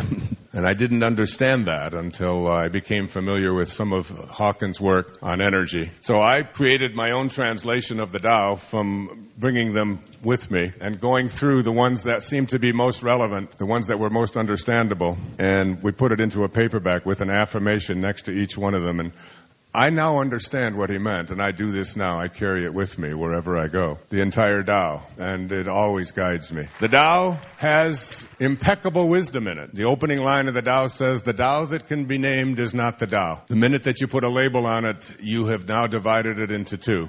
You've got the thing, and you've got what you're calling it. And when you try to make two-ness out of oneness, you've lost it. It just is what it is. It does nothing. God does nothing, yet leaves nothing undone. And God and the Tao, in my estimation, are synonymous. It is that which allows all things to come into being, which has no form. It is who you are right now, sitting here processing this in your bodies, but the part of you that's processing it has no body, has no form, has no beginning, has no end. And there you are, this huge paradox. In a body that began and ends, is going to stop someday. All that materializes, dematerializes. And there's a part of you in there watching, listening, observing that has none of that. You're a walking, breathing paradox, like everything in the world of the 10,000 things, which is what Lao Tzu called the material world. And so I was called to it, and I decided that I was going to take an entire year of my life. And in this year, I was not just going to write about the Tao, I was going to experience it. I was going to live it. Each of the 81 verses. And I called my publicist and my publisher and all of those people who schedule me and do things to me, direct me here and there, and told them that I was taking the year of 2006 to be essentially free of that. And there are 81 verses, and if you take 365 days and you divide it by 81, it comes up to about 4.5. So for 4.5 days, I had the opportunity to experience verse 1 of the Tao. What it meant, meditating on it, practicing it wherever I could go, living it, memorizing it, constantly referring to it, taking notes on it, talking about it, but more than anything, attempting to live it and to practice it. And this was a calling. This was a calling that said, Wayne, you have music to play, and just because you're 65 years old, or 66 then, doesn't mean anything, because there is no time. And so when you read the Tao, Lao Tzu's great tome on eternal wisdom, so much of it is paradoxical. So much of it doesn't make sense to our intellect. So much of it we want to reject, particularly those of us, all of us in this room who live here in the West. This idea that you can get more by doing less, that you can become strong by becoming weak, that you can become big by thinking small. And it wasn't until at the end of each one of those 4.5 days when there would come a time when I wouldn't even know if I had it yet. Then I wake up at 3 o'clock or so in the morning, and I would meditate on it, and on that half day that I had, I would write my interpretation, my essay about how to do the Tao now, how to live it. And we made a public television special about it. They allowed us to broadcast it all over the country in prime time. Imagine the calling. Imagine the power, the feeling of being able to make a huge impact in the world by having something written 2,500 years ago being broadcast on national television, night after night after night, in city after city after city, raising money for a wonderful cause like public television. It was an honor beyond anything I can describe to you. And every time it would air, I could see people being touched by it. We called it Change Your Thoughts, Change Your Life, and there's 81 essays in it. It's a little heavy to carry with you. And when I finished that year, and I finished that book, and I did the public television special, and I lived those 81 verses, what I realized is that it taught me what to think. I learned, see, what the Tao teaches us is that we all have a nature. Listen to Lao Tzu. He says, every human being has an essential nature that is perfect and faultless. But after years of immersion in the world, we easily forget our roots and take on a counterfeit nature. I would suggest that all of us who've immersed ourselves in this world have taken on a counterfeit nature, what I just described in the opening few moments. This ego, this part of us that really believes that my essence and my nature is about what I have, what I do, what other people think of me, and my separation from each other and from God. That's the story of the ego. This counterfeit nature, if we can transcend it, what I learned to think was, he said, look at nature. You'll find God in nature. So in the 81 verses of the Tao, 31 of those verses contain references to water, to just be like water. And what is water like? It is the softest substance on the planet, and yet it is the strongest. If you take a rock, the hardest substance you can find, you can take titanium and just take a lump of it there and just let water run over it, patiently running over it. Eventually, whatever that hard thing is, it will disappear. And water, if you want to get a hold of it, if you want to experience water, if you reach in and grab a handful of it, and the tighter you squeeze, the less you get. But if you let go and relax and allow and do nothing, you'll understand water. And if you look at the sea is the lowest, we call it sea level, and it is the lowest place on the planet. And all of the rivers and all of the streams, wherever you see it, they're all competing and fight whatever they're doing, but the sea stays low. And in so doing, it allows all of this to come to it. Practice, the Tao says, radical humility. Stay low. Let your ego go. Let it come to you. And miracles can happen for you. In the Tao, it says that a journey of 1,000 miles begins with what? A single step. It says, don't think big. Great sages, says the Tao, accomplish great things by thinking small. I just celebrated my 22nd year of sobriety. And I want to tell you, that's big. Especially if you had 22 years before that in which you drank every day. Not to drunkenness, just every day. And when the day came, when the time came, when the quantum moment came for me to let it go, I didn't do it by thinking big and saying, I'm going to not drink now for the next 22 years. I would have had to open a beer to contemplate that. But I accomplished great thing like that by thinking small. And so I learned what to think. And then that year was complete, and I studied it and wrote about it and felt its presence. It excited me, this thing called the Tao. And I taught at a university for years. I even taught courses in various different philosophies and taught about the Tao, but I'd never understood the symmetry, the beauty, how compelling the simplicity of this great wisdom if you begin to apply it, if you begin to see and find your own essential nature. And your own essential nature is just like all of other nature. You're a part of nature. And yet what we have done is ignored our nature so frequently. Our nature has nothing to do with violence. It has nothing to do with weapons. It has nothing to do with killing. It has nothing to do with enemies. These are all constructs of the ego, of the false self. We come from a place of perfection, a place of kindness, a place of love, creation. Learn to think like God thinks. That's what Einstein said when they asked him about quantum physics. His observation was, he said that they're just details. He said, all I want to do is learn to think like God thinks. How does the source from which all things originate, to which all things return, how does it think? How does it act? That's what Lao Tzu meant when he said we have an essential nature. And these virtues inside of our essential nature are nothing more, there's 4 of them. They're nothing more than reverence for all of life. If you can live that, reverence for all of life, sincerity, which manifests itself as honesty, just simple honesty. Not that you don't steal, but the kind of honesty in which you are able to relate to and reflect who you are with everyone that you meet from a place of internal integrity. That this is who I am. This is how I dress. This is how I live. This is what I think. Gentleness is the 3rd of these virtues in the TE and the Tao Te Ching.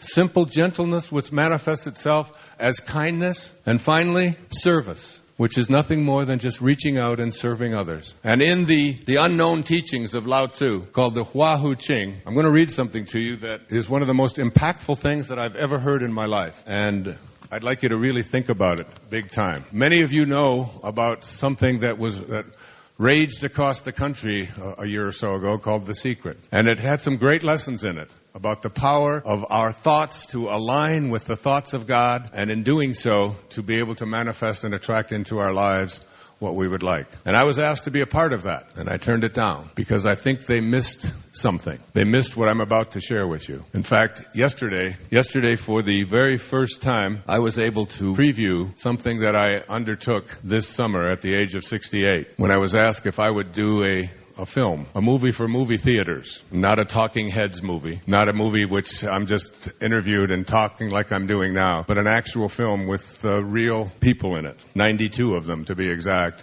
starring Portia de Rossi, who is Ellen DeGeneres' spouse. And I had the great honor on the 16th of August this year when they both asked me in their quiet, cutest way you've ever seen at Ellen's home if I would marry them. And I did. We were in the midst of filming this movie called Ambition to Meaning. I saw it yesterday, the first rough cut for the whole thing, and watched it with Maya in my room here at the hotel. And Maya was sobbing and couldn't contain her enthusiasm. It absolutely blew me away. You'll be able to see it in January. It's a little over 2 hours, and it's a drama. And it takes what I think was missing from The Secret and puts it into 3 concurrent running stories and teaches people that this idea of aligning ourselves with our spirit, with God, is not about what's in it for us. It's not about saying, I want this or I want that. And it's not about selfishness, and it's not about attracting into your life more of the stuff of the ego. It's about something very different. And this is how Lao Tzu put it in the oral teachings of the 81 verses of the Tao Te Ching. If you wish to become a divine, immortal angel, then restore the angelic qualities of your being through virtue and service. This is the only way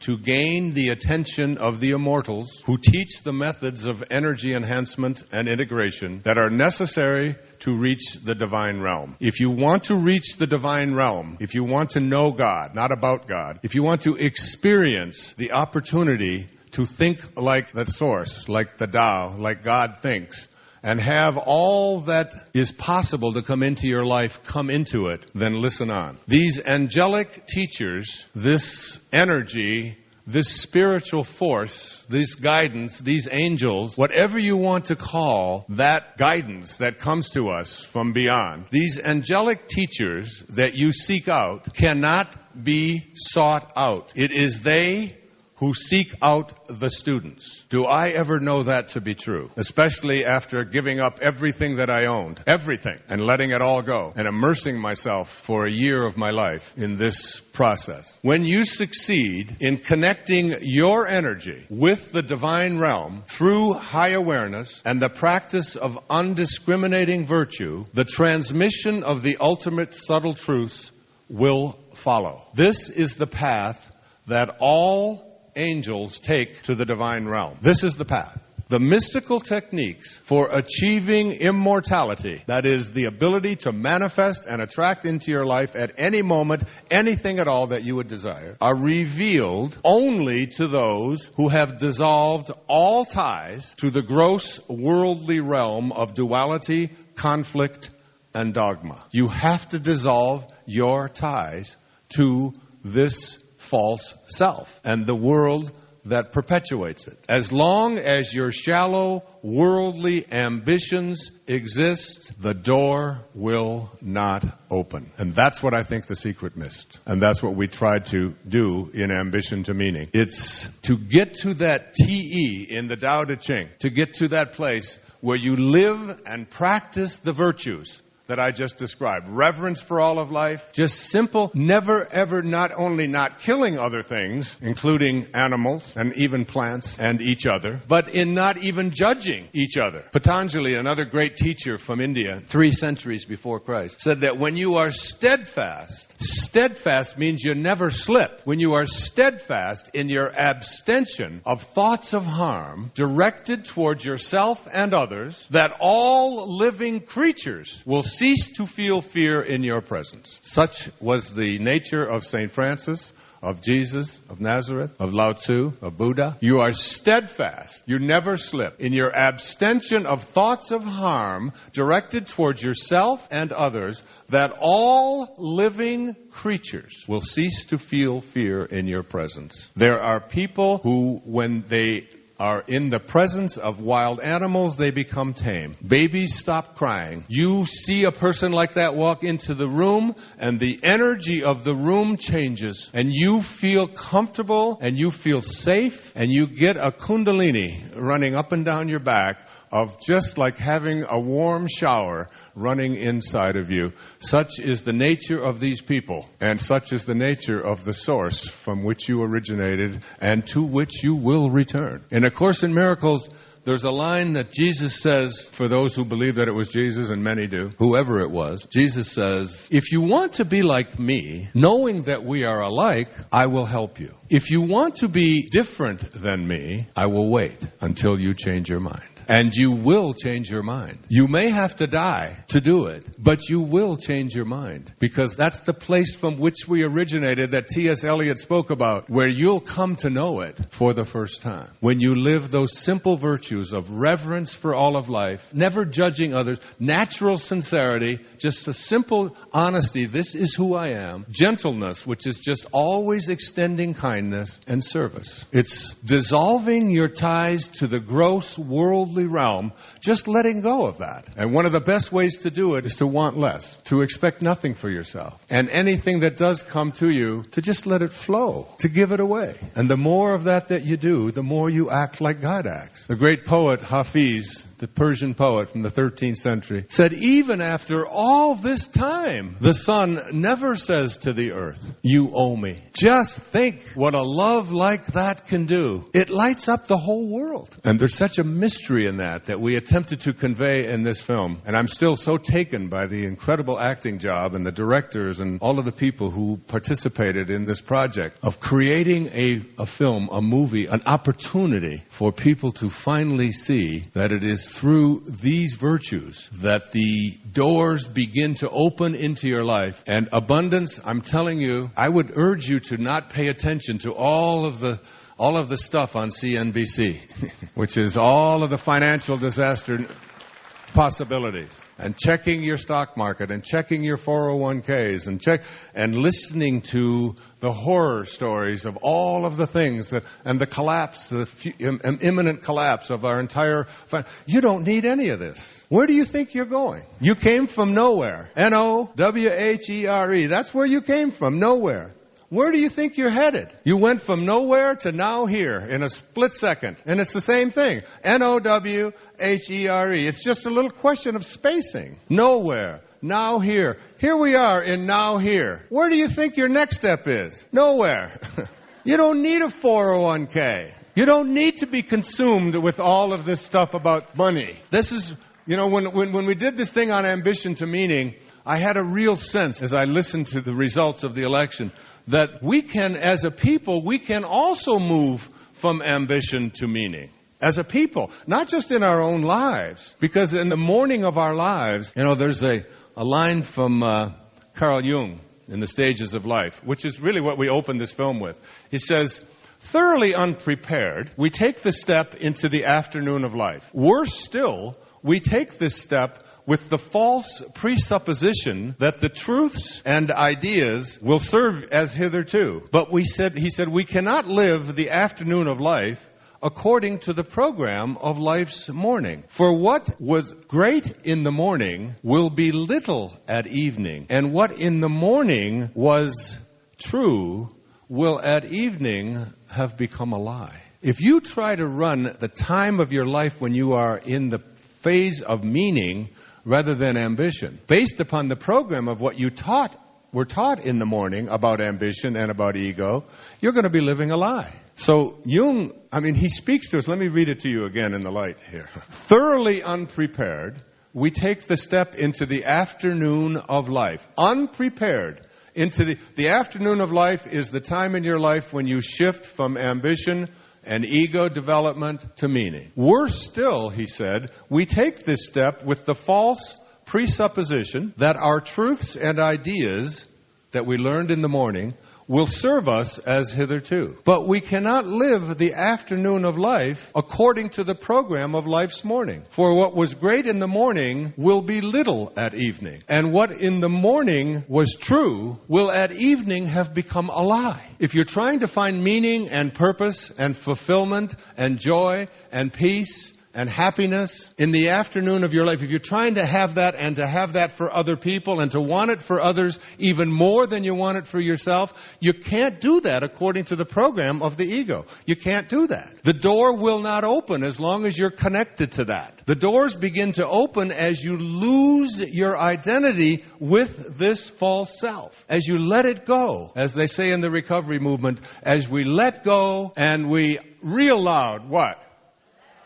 Let God. As we let go and let God, which is what you did in the first 9 months. You were on your way, and then we edged God out. So now we get to the afternoon of our life, and as I learned what to think. But you know what? I had another calling last year. And I just spent up until about 2.5 weeks ago writing every single day from the 1st of February in a new book that'll be out next April or May. It's called Excuses Be Gone. And excuses are really the explanations that we have for why our life isn't working the way we want it to work. There are explanations. Again, I'm going back to we want to learn to think like God thinks, and God needs no excuses for anything. So what the Tao taught me, and what change your thoughts, change your life, what it taught me was what to think. But over and over again, I kept hearing, especially after doing the PBS tours and so on, the idea that I know what to think. I know how to think soft. I know how to think kindness.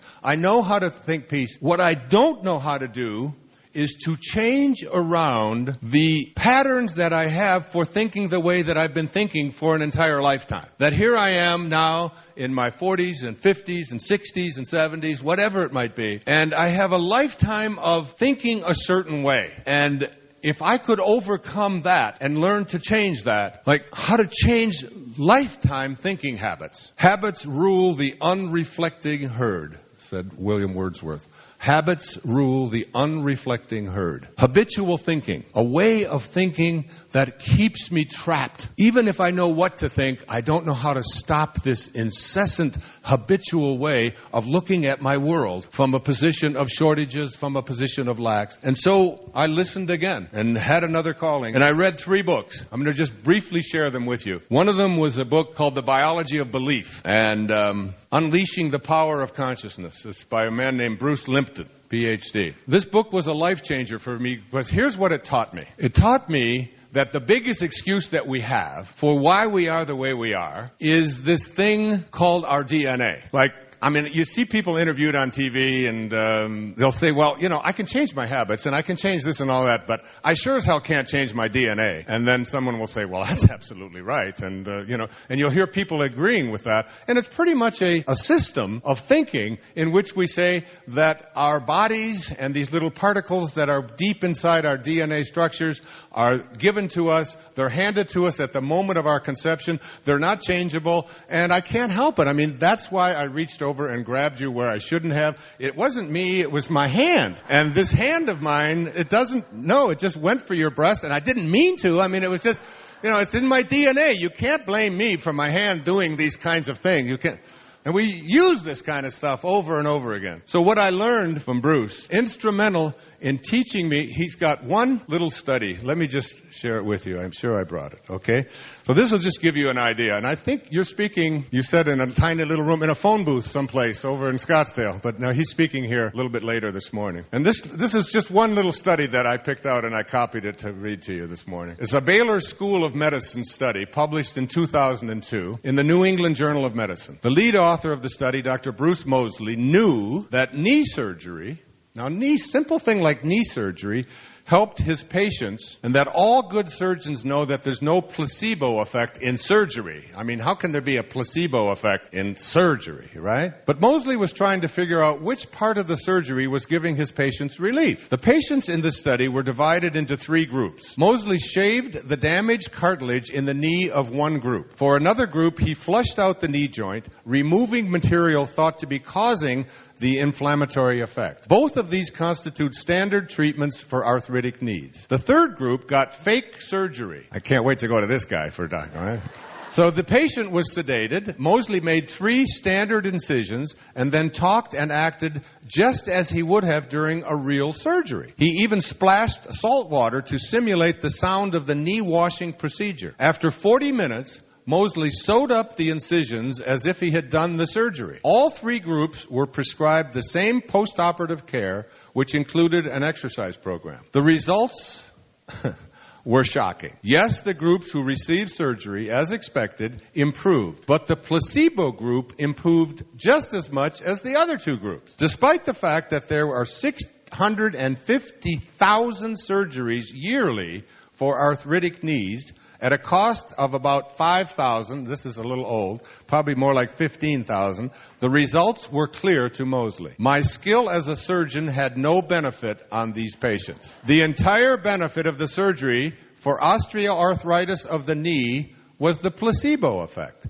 Television news programs graphically illustrated the stunning results. Footage showed members of the placebo group walking and playing basketball. In short, doing things they reported they could not do before their quote-unquote surgery. The placebo patients didn't find out for 2 years that they had gotten fake surgery. One member of the placebo group, Tim Perez, who had to walk with a cane before the surgery, is now able to play basketball with his grandchildren. He summed up the theme of this book when he told the Discovery Health Channel, "In this world, anything is possible when you put your mind to it. I know that your mind can do miracles." That's from The Biology of Belief.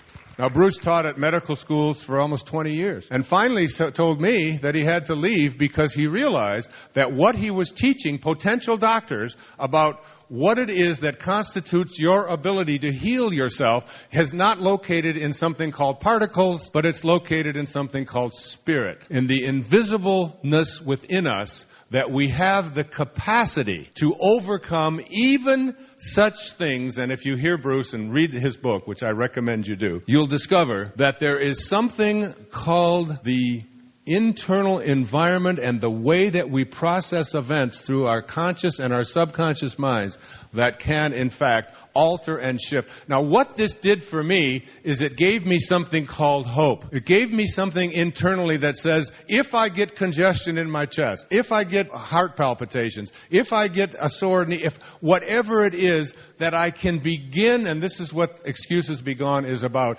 you can begin to think in terms of awareness. Thinking with awareness. What is thinking with awareness? Awareness, thinking, and ego are not compatible. They cannot exist or coexist together. Awareness thinking is when you think from your highest self, from the place that you originated, from the God within you. When you begin to think like God thinks. One of the words that Jesus said in the New Testament was, with God, all things are possible. Now, what does that leave out? What does all things are possible leave out? No thing. Nothing. It leaves out nothing. When you begin to think from this level up here, the level of God consciousness, the level of spirit, the level of the Tao, whatever it is that comes into your life, when you begin to think in terms of not only aligning yourself with this kind of thinking, that all things are possible, and you just change that habit. The habit of, I've got an excuse, a built-in excuse, and the built-in excuse is, it's my biology, I just simply can't help my biology. But your biology comes from your beliefs, just as much as it comes from your inheritance. And knowing that you can change it. That was the first book. The second book that I read, I have here with me also, and it's called Virus of the Mind, by Richard Brody. Another life-changing book. We have them here. Basically what Virus of the Mind says, it tells us what viruses are. So if you think about a virus has three purposes. The first purpose of a virus in your body and in your computer, for example, is to duplicate itself as much as it possibly can. Just to duplicate. It makes a copy of itself over and over and over again. It doesn't care who it does it to. It doesn't have any vision about whether it's right or wrong, should or shouldn't be happening. It is just something that you get a virus, you know that you know, especially if you get one in your computer, you know you got a problem because it's just going to make a copy, then another, and it just keeps doing that. That's how viruses work. Same thing in your body. And you can give it antibiotics all day and all night, and it just gobbles them up and says, great, good food for making more of myself, because that's what it will do. You know that you don't take an antibiotic when you have a virus. You have to outgrow it or get your immune system or whatever, but you can't just make it go away with medicine. The second thing a virus does is not only does it duplicate itself, but it infiltrates. That's its second purpose. It infiltrates wherever it can go. So any opening that it has, in it goes. So it's in your ear, it looks over into your eyes, oh, good place for it, it's over here, and if the thing gets out of control, it'll just take away your body, and it'll certainly take away your computer, won't it? It'll infiltrate, and the third purpose of a virus, not only does it duplicate and infiltrate, but the third purpose of a virus is to spread. Let me get into another computer. There's another body I can get into, and off this thing goes, making copies of itself, infiltrating wherever it can go, and spreading wherever it can go. Viruses of the mind work exactly the same way, except that there are no little tiny, infinitely small particles, little viral particles. There's nothing there. There's no thing there. Viruses of the mind come from ideas. And a virus of the mind is an idea that has been placed into your mind from another mind. And its purpose is to do exactly what I just described. To duplicate, to infiltrate, and to spread. And you are filled with these viruses of the mind.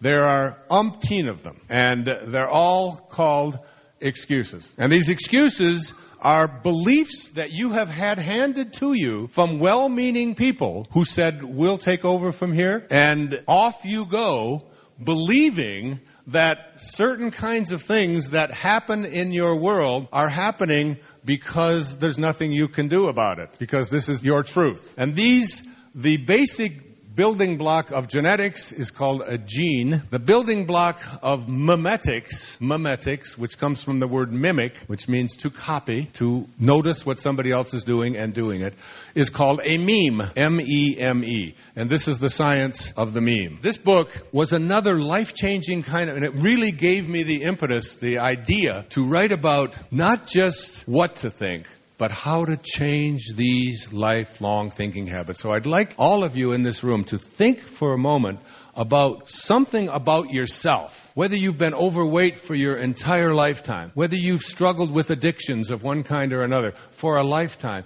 and you've tried all of the different kinds of things that you come up with, and still you find yourself struggling with, I just can't overcome it. I just can't change it. I've been this way, it doesn't work.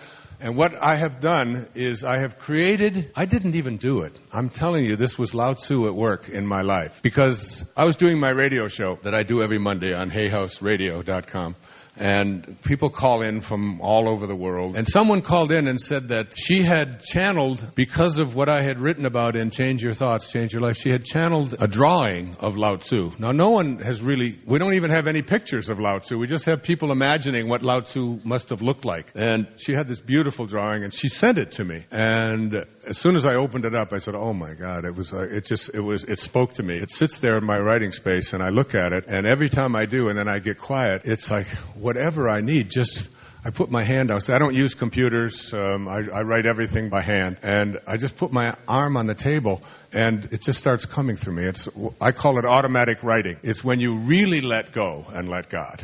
When you really understand that even the speech that I'm giving right now and these words that are coming from someplace, I have no idea where, into me and through and into this little instrument I'm hearing and coming out to you, I don't own any of this stuff. I just let it come. I just trust in it, and I know that if I stay true to those 4 virtues and just live from that perspective, that whatever I need will be there. So I don't get to own any of it. And I feel that way, and I felt that way particularly as I was writing Excuses Be Gone. And it was Lao Tzu and that great teaching that was coming to me that basically said, I will give you a paradigm for change to help people to overcome a lifetime of thinking habits. Now, these memes that were placed into your mind, I wrote out 18 of them. If you're thinking about changing something about yourself, anything at all, even the fact that you haven't been able to manifest prosperity or the right kind of relationships or, overcome illnesses or not do some athletic event, whatever it might be, something that you have been unable to do, these are the memes. At any rate, the year before, I started just thinking about this paradigm, and we had a woman there, her name was Suzanne, and she's from Toronto, actually from London, Ontario, and she had binged and purged for 22 years without missing a day. She looked like death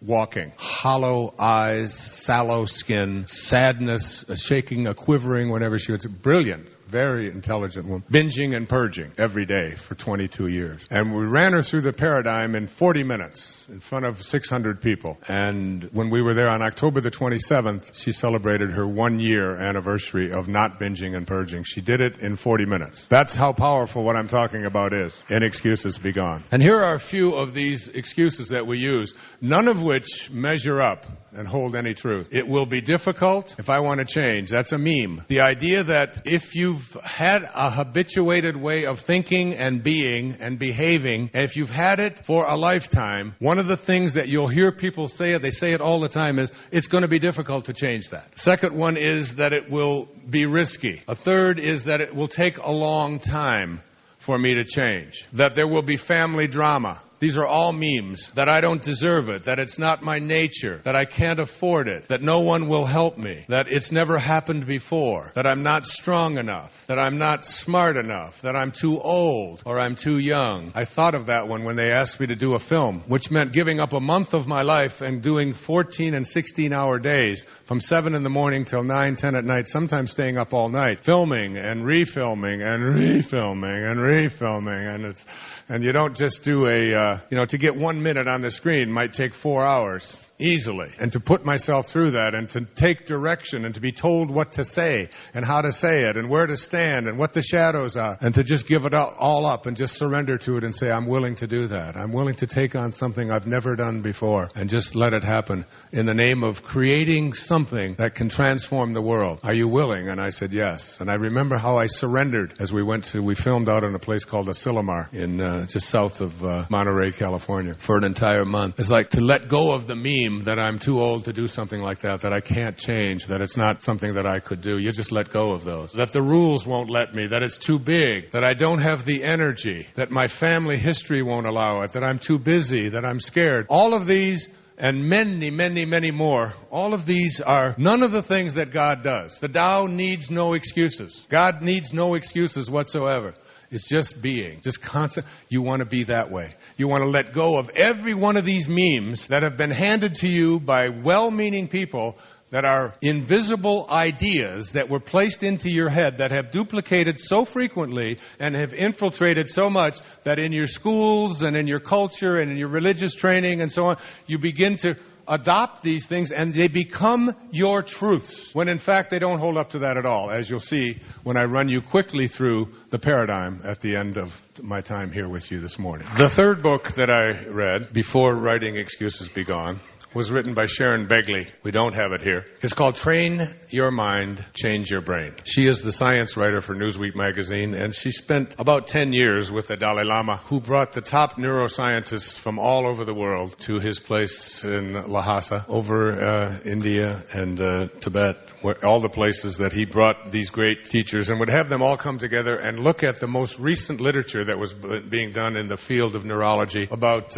what could be done with the brain. For those of you, or any of you, who are experiencing or have people in your family who are experiencing any kind of depression, I would really recommend you take a real hard look at some of the research that is being done. That the very fact that your brain, this physical thing that is inside of your head someplace, that we believe is the source of depressing thoughts that we have, that if you understand that it isn't necessary to be taking medicine all the time to rearrange the circuitry of your brain, which is what these antidepressant medicines really do. They really stimulate the formation of serotonin, which is the feel-good enzyme in the brain, isn't it? It's like the more serotonin we have, the better that we feel. And what they're discovering is that when they train people to think about how they think, in other words, very often a person who suffers from depression of any kind, and it doesn't have to be clinical depression, it can be depressing thoughts that you have at any moment. Like,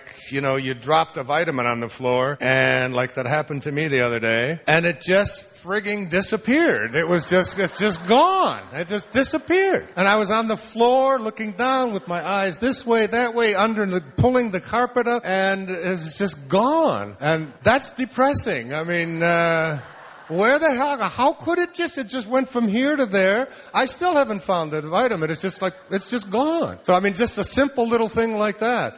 Or, the moments in your life when you just lose it, It's something that I guess I learned when I was a little boy, but it's that time. And then here you are, a 60-year-old man, and you still find yourself when something is very frustrating, you can't find something, you misplaced it or whatever, and it's just, you just lose it, And I know you think that something like that couldn't happen. I don't usually do that around other people, get me, But all alone in my room and there's nobody there, there's nothing like just letting one of those out. I can't take it, where is it? And then you come back and you remind yourself that you're a spiritual master and that you're a prophet.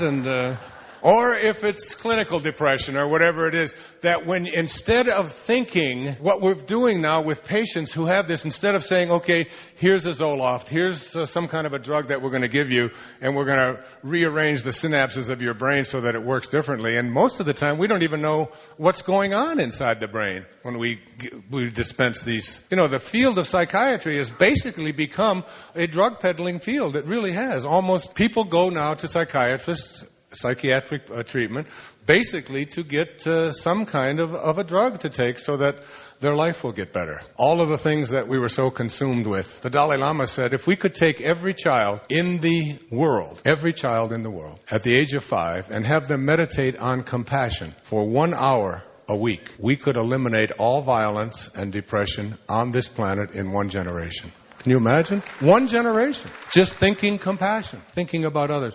And one of the things that they taught in Train Your Mind, Change Your Brain, which has a lot of, it's a little tougher read than what I've been talking to you about, but it's, the scientific evidence in there is so clear that when a person is about to be depressed and they do an MRI and they'll look at the brain and they'll see the chemistry of the brain, there'll be a picture of it. Then they train them to think a thought like thinking of a moment in their life when they felt loved, just like kinesiology. A moment in your life when you knew that you were as happy as you could be. And you train that person to just move them and say to themselves, instead of saying, okay, here comes my depression and it's going to get worse, instead of that, saying instead, there goes my brain misfiring again, and I am going to not be a part of it. I'm going to step outside. I'm going to watch it. And as I watch it, I am going to think a thought of a moment in my life when I felt good, I felt loved, I felt content, I felt happy.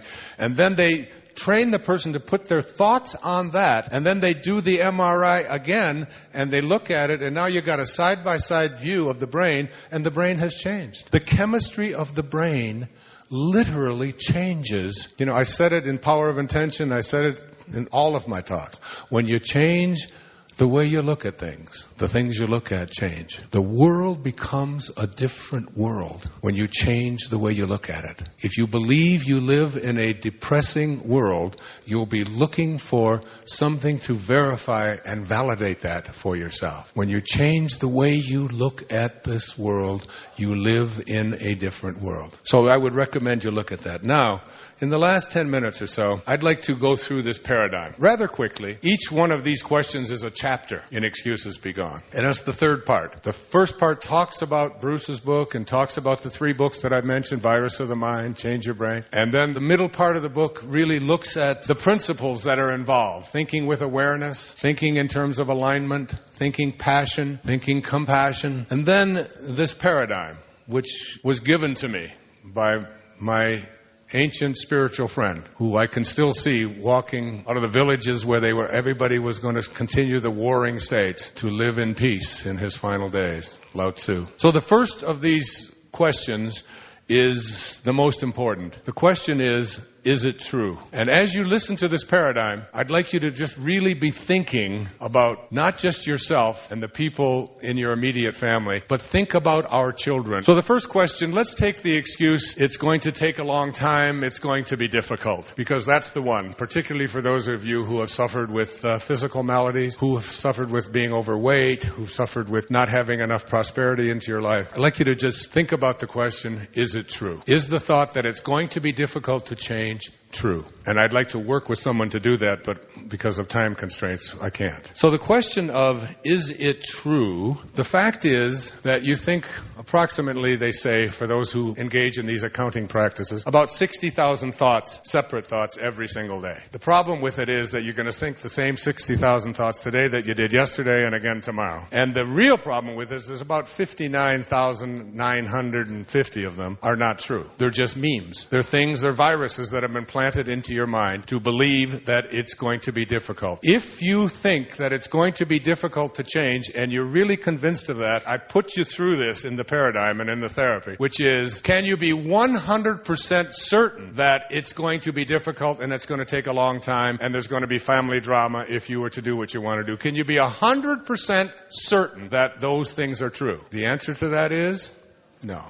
You can never be 100% certain. So now you have a potential thought that something is going to be difficult. And if you know that it may or may not be true, even if you're absolutely convinced that it's 100% true, but then you start thinking about it, you say, well, I can never be sure 100% that it's going to be true. Then you say to yourself, I have the option to think a thought which may or may not be true. The first thought, if I think it's going to be difficult, is going to lead me away from where I would like to be. The second thought, which also may or may not be true, is going to lead me to where I want to be. Which one of those thoughts, which may or may not be true, would you elect to take? This is what I was taught by Lao Tzu. That if you have a choice to think a thought that may or may not be true, why not pick the one that will lead you to where you would want to be? So what is the reverse thought of it's going to be difficult? It's going to be easy, or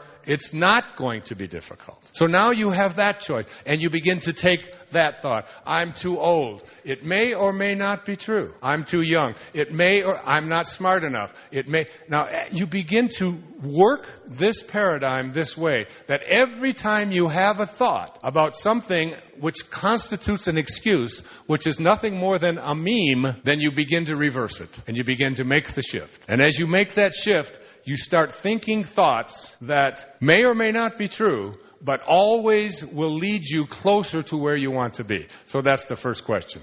Is it true?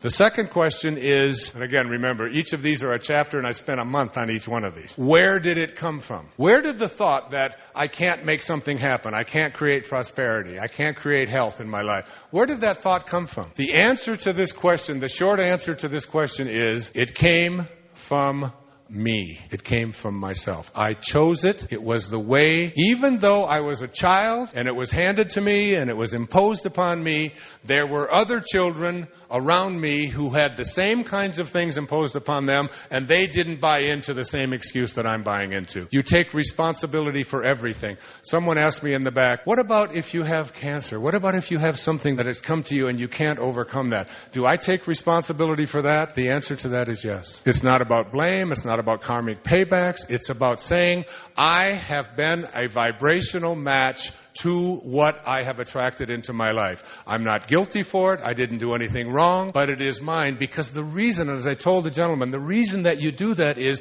because if something outside of you is responsible for anything going on inside of you, you have to wait for something outside of you to shift and change. Whereas if you take responsibility and begin to say, I'm choosing this, I've elected this, then you have an opportunity to make it go away, and otherwise you don't. Blame is a guarantee that the excuse will prevail. And all excuses, no matter what they are misalignments. They're all misalignments. That is, you are not aligned with God. God needs no excuses. Third question is, what are the payoffs? Why would I continue to think thoughts that don't work for me and contribute to my having excuses? The payoffs basically are avoidance. It's easier. It's the way that I can manipulate other people. You begin to look through the psychological support system for all of it. And now comes the guts of all of this paradigm. And if you want to know more about this, my friend Byron Katie, and one of the questions that I learned from her in this paradigm is,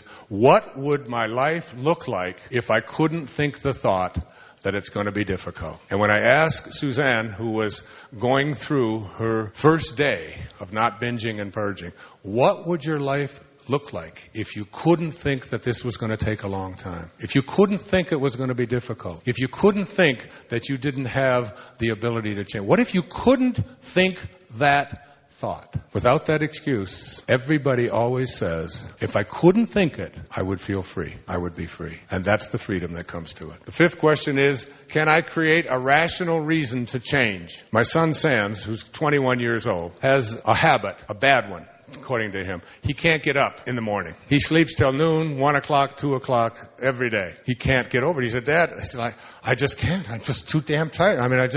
My eyes, I just can't get up, and I go to bed. It doesn't matter what time I go to bed, I have to sleep. So for his 21st birthday, we gave him a trip to Indonesia. He loves to surf.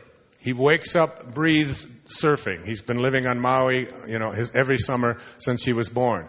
At 4 years of age, I gave him a surfboard, and he went out and paddled out and rode it all the way in at the age of 4.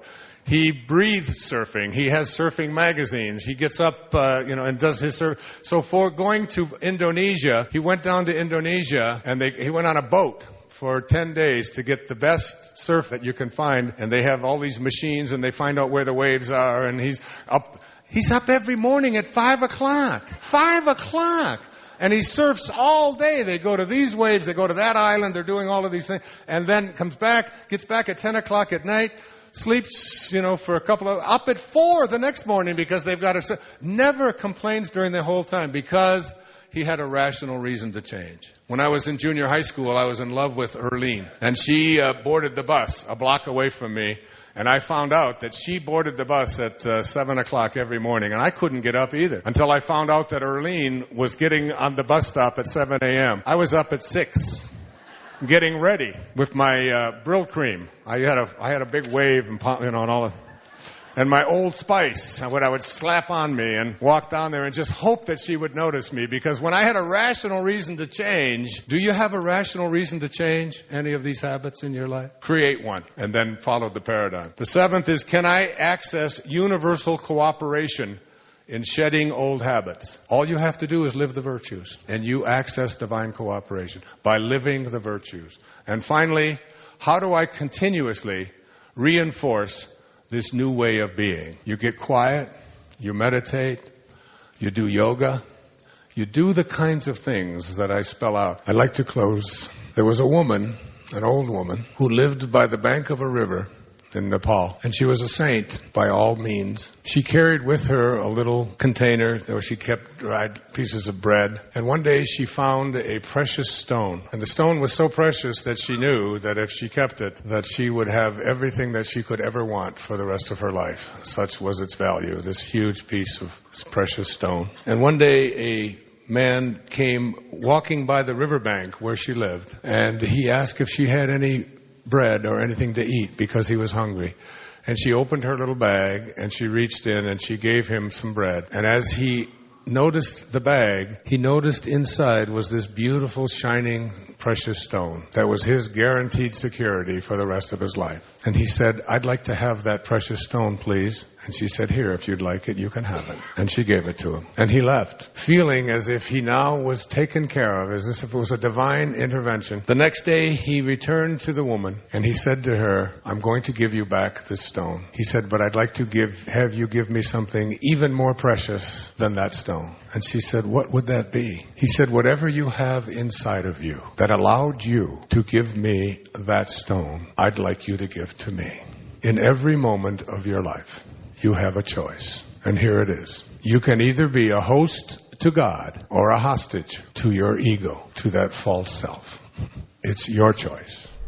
What I would like you to do is to, there's a great teacher back in the 10th century, a Sufi teacher, his name was Talopa. He said, have a mind that's open to everything and attached to nothing. So what I'll be asking you tonight is to really have a mind that is open to things that you may never have considered before. At this age that I'm at now, at 71, I find it's fascinating to look back at some of the things that have occurred in my lifetime. And when they show up, when they're happening to us, or to me at least, I'm not aware that they are part of a larger tapestry, a larger picture. But when you get to a certain place, you can look back and see how this particular event led to this event, and that occurrence led to that, and this insight led to that insight, and on and on and on goes that looking back hindsight kind of thing. And it's still happening.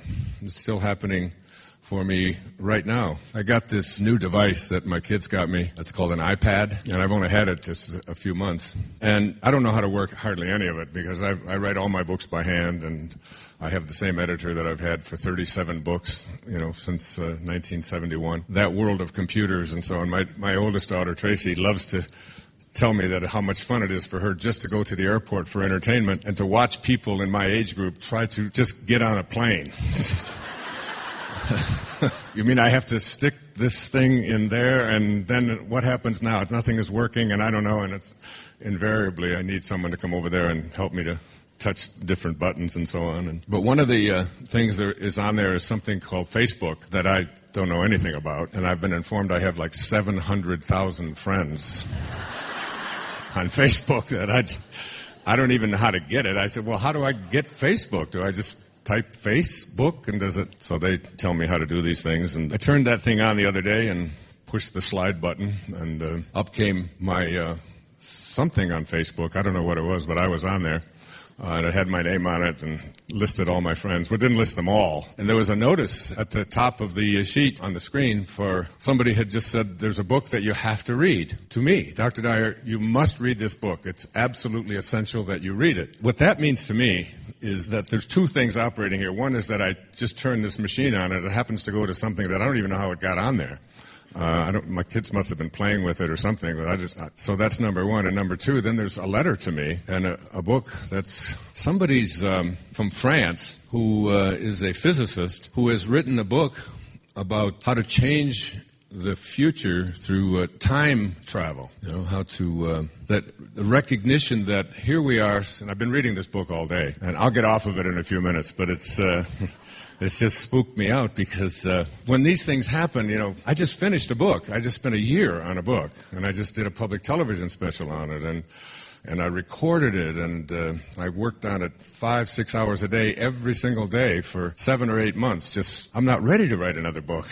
But when these kinds of things happen for me, and I'm speaking to all of you, that when these sort of alignments begin to show up in your life, that it's really important to pay attention to them, because you'll get to a point later on in your life, which is now, because the future and the present and the past are just all illusions. It's all now. And that this moment that we're all in here right now was at one time a future in your past. And this moment that you're in right now is also a future, and this is that past. So this moment is really a future and a past. And they can't communicate with each other, the future and the past. I told you it's strange. The only way they can communicate with each other, your past and your future, is through your present. So your past can't get a hold of your future. The only way it can get a hold of your future and help you to change it, and literally, and I mean change it, and I know this to be true because what I was reading today is so aligned with what I've just completed and what I'm going to be speaking about tonight. This whole idea that we have within us the capacity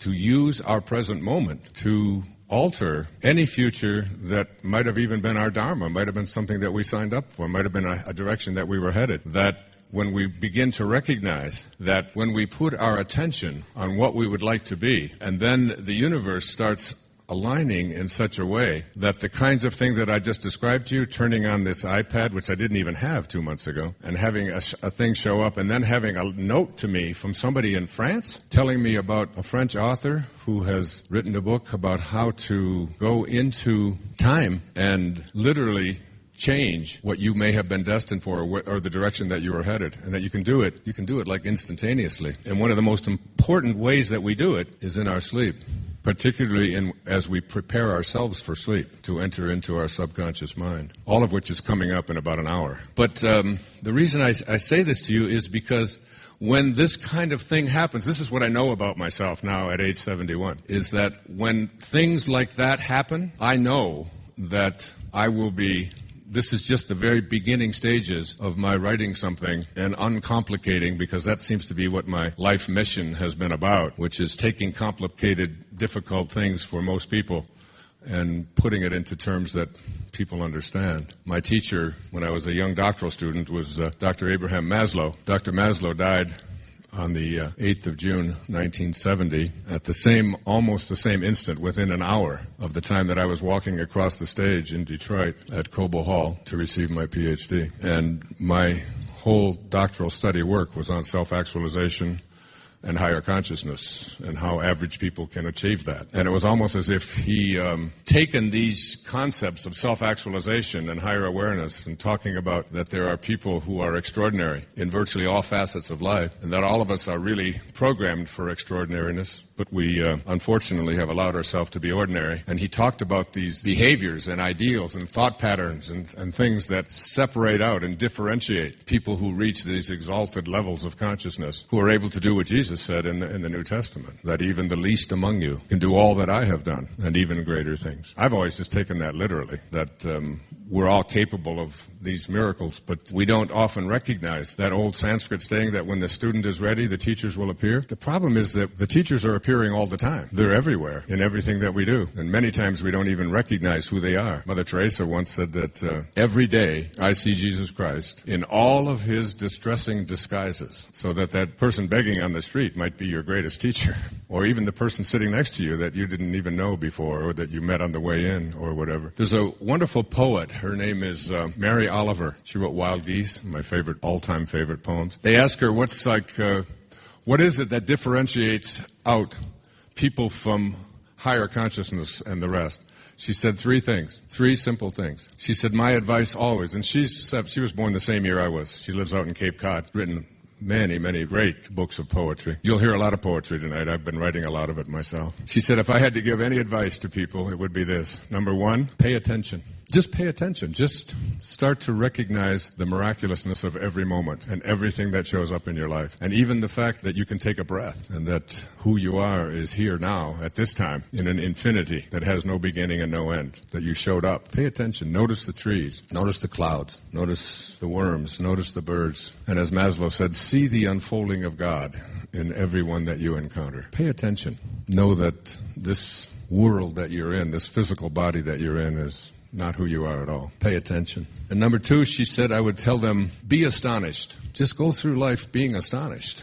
Rumi put it this way. He said, sell your cleverness and purchase bewilderment. Get rid of your intellect and just go through life bewildered. That's something that has happened to me in the last 7 or 8 months, particularly since I've had this diagnosis of leukemia, which I know most of you know about since ABC did a special on it with me in it. I was just sort of telling this reporter a little bit about it, and that became the whole focus. But it's been a great blessing at any rate. But miracles have been showing up in my life, that some of which I'll share with you the details of, because there's no better place to do it than here. I did it on the PBS show, but it'll be interesting to see what they allow on.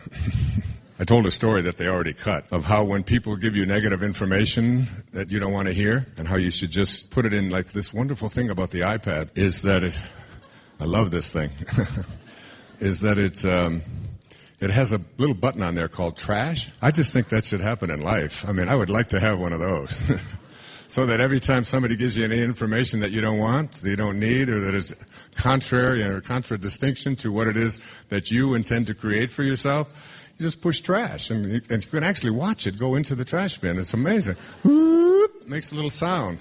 Whoop, goes right into trash. I love that. Then there's a button at the top that says delete, and it never comes back. Every negative thing that anybody ever tells you that you don't want to hear, that conflicts with what you are and what you intend to be, and you just push the trash button. I could say nothing more tonight and just leave, and that would be the best lecture you ever heard. Well, I guess I'll tell the story because... But I was telling them about, I had a little, about 3 years ago, I had a little thing on my chin.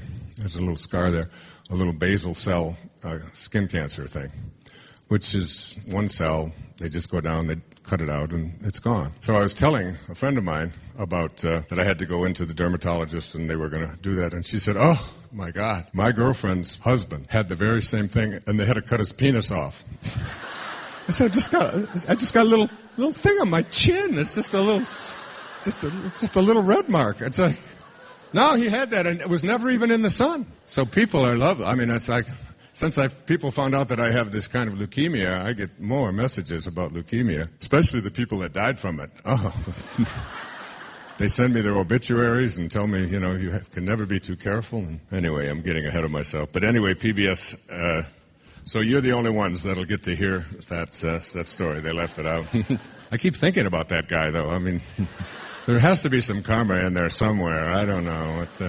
So Mary Oliver said, be astonished. That is, go through life just blown away every day by everything and everyone that you encounter. Just see the miraculousness in everything. And don't try to be what everybody else wants you to be. E. Cummings once said, to be nobody but yourself in a world which is doing its best, night and day, to make you just like everybody else means to fight the greatest battle there is to fight and never stop fighting. Just to be yourself. You don't have to be good. You don't have to be happy. You don't have to be right. You don't have to win. You just have to be yourself. And who you are is so incredibly miraculous. So be astonished. And finally, she said, tell other people. So simple. 3 simple little things. Pay attention, be astonished, and tell other people. And that's what I'm doing tonight. I'm astonished that you're here. I'm thrilled that you actually pay to come and hear me speak. I have 8 kids. They don't listen to a thing I say. That's not true. But I'm honored every time I do this. Every time they put my name on something and a couple of thousand people show up. Every time someone asks me for an autograph or wants to have a picture taken, I'm just astonished. I'm thrilled. And that's been a fascinating journey for me, away from ego and into one of just appreciation for every moment and for the miracles that I know are awaiting all of you. If you can move into this higher place that I'll be speaking about here this evening. See, the problem, I believe, for most of us is that we were raised to be ordinary. And ordinary is here at this level, about my waist. And there's nothing wrong with ordinary. Dan Millman is here this weekend, I believe. He's here speaking, I know, tomorrow or Sunday. I saw his name on there. He's an old friend of mine. Known him for a couple of decades. He wrote a book on the way of the peaceful warrior and had this character in there named Socrates. He was telling his student that he had to go out and sit on a rock and sit there and stay there until he could come up with something that was important, a thought that was important. And he'd sit, and then Socrates would say something to him, and he would say, no, that's not important. No, that's not it.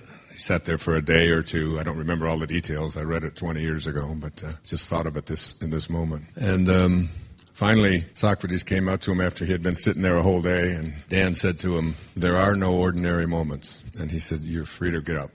You finally come up with something important or significant to say, that there are no ordinary moments." Unfortunately, that word ordinary is something, and when I use the word ordinary, I'm not using it as a pejorative at all. I'm not using it as a negative. But most of us, and we had parents who were raised that way, and they had parents that were raised that way, and it goes way back. And we are not raised to understand our divinity, who we are. We're raised to believe that we're to become just like everyone else. So your job is to learn to walk and learn to talk and learn to master your alphabet and your mathematics and go to school and get good grades and get out of school and get on the honor roll if you can, and go to college if you can, or if not, get a job and stay at that job and work and have a family and raise your children and raise them to be respectful and do all of the things that are fine. They really are. Fill out the forms, and we all fill out the forms, and pay your taxes, follow the rules, and have children, then have grandchildren, and then you die. And that's a successful life. And that's basically a big story in our world. I want to speak to you tonight about something that I call extraordinary awareness, higher consciousness. It's something that I believe is accessible, something I know is possible for any of us to put our attention on what we intend to manifest and create for ourselves in our life, and attract it, that the right people will show up, the right events will show up, the right timing will be there, and you have that capacity within you. Taking literally the words of Jesus, that even the least among you can do it all, just as I do. And I call this extraordinary awareness. Now, the thing about extraordinary awareness is that it encompasses ordinary. That if you're going to get here, you go through here. And I think at this point in my life, I'm living there in a very, very big way. Not better than anyone else. It's not about that at all. That I know that I'm not ordinary. I know who I am. And that means that I still fill out the forms. And I have 8 children, and I've made sure that they all are well taken care of and well provided for and given great guidance. And I'm proud of every single one of them. And I pay my taxes. Big time. I'm in that 1% that everybody's all pissed off about. Beyond that, beyond this ordinariness, is this distance between here and here. And in this distance between here and here, there is so much for you to become aware of and to practice and to live and to enjoy and to make a huge difference on this planet. And I think we as a people are going to have to do it, and that's why a gathering such as this is so important, because we've got to reverse it. I've just done a film called The Shift. It's a shift that I think really has to take place on a collective level. It's more than just individually changing our awareness and attracting into our lives what we would like to create for ourselves, becoming the people that we would like to be. It's making a real dynamic shift that we have to take responsibility for. I mean, today, a child being born in America has a shorter life expectancy than its parents. First time it's ever happened in our history. Ever. Imagine that. And the reason for that is not that we're going into reverse evolution. The reason for that is really basically 3 things. One, we've become a nation of addicts. Seriously. In the year 1970, one generation ago, there were 2 billion prescription tablets prescribed in America.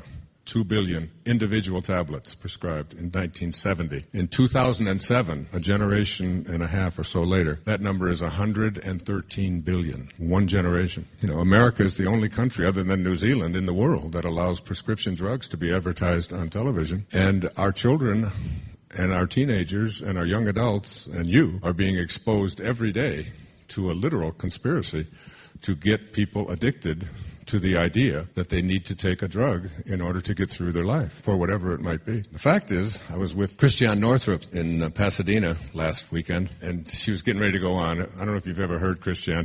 I've heard her on this stage. She's one of my favorite speakers, one of my favorite people in the world. And she was so excited about this thing that she just discovered, because she's always involved in some kind of crazy research.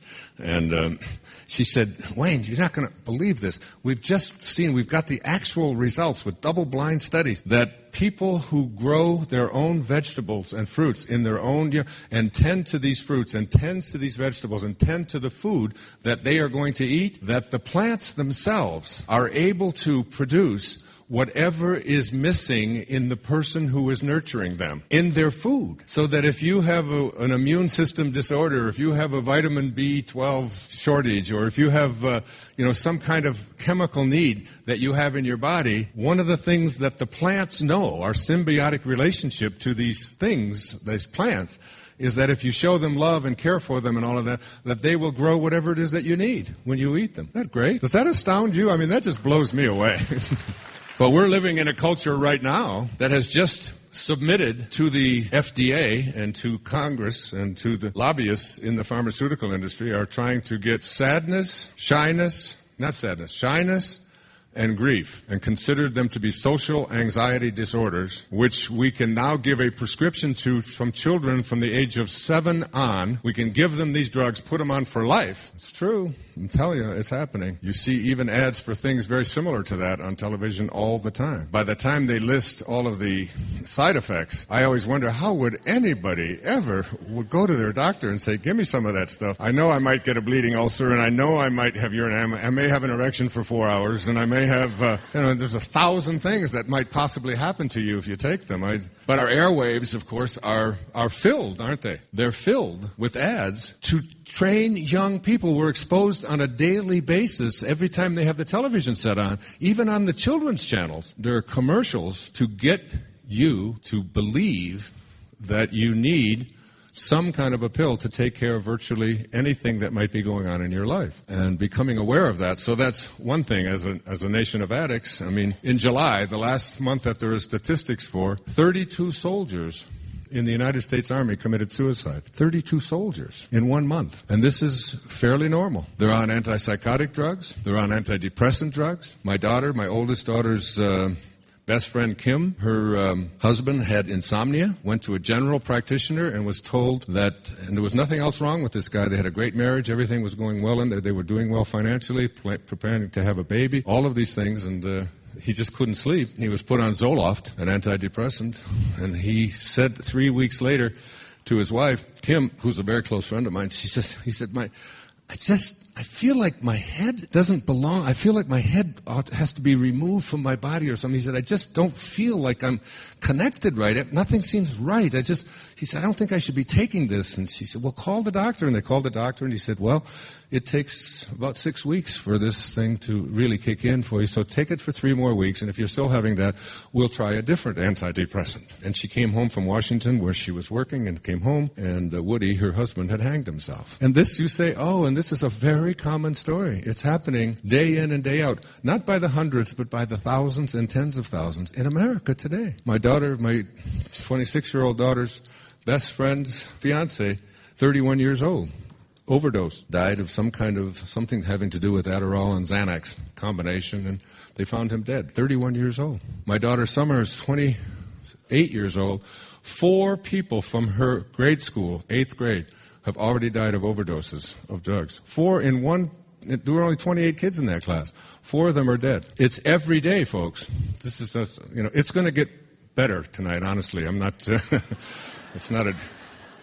But what I think that we need to do is really become aware of why is the pharmaceutical industry in America so indifferent to what is happening. I mean, I just saw a study in the paper in the Maui News the day before yesterday, before I got here, that the number of deaths from OxyContin and oxycodone have tripled in just the last year and a half. The number of deaths of overdoses of these drugs. This is a Schedule III drug, which your dentist can give you if you have a tooth pulled, which they're trying to get it to a Schedule II, which would be equivalent to morphine, because that's how strong these pain pills that kids in junior high school and high school are selling for $20 a pop so that they can get high. All across the country. The pharmaceutical industry is in your pockets, is in your lives. And they have more lobbyists in Washington than there are congressmen. And this is all done in the name of greed, and it's just one of the things that's taking our young people down a road that we need to really take a hard look at.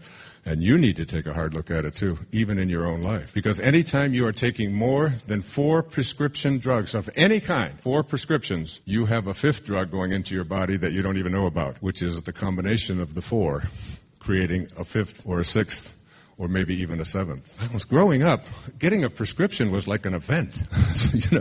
Maybe once every 3 years you would go and get something, but it would be just like a strong aspirin or something. And now you go into medicine cabinets of America, and most adults have 3, 4, 5 prescription drugs, and some are taking 12, 13, and 14. Just something to think about. That's one of the reasons that young people born today have a shorter life expectancy. Another is the amount of what's in the food. 31% of our young people are obese in America. 31%. That's almost 1 out of every 3 children are what we call chronically obese. And there's really no reason for that at all, other than what we are putting in our foods, which again is greed. It's money.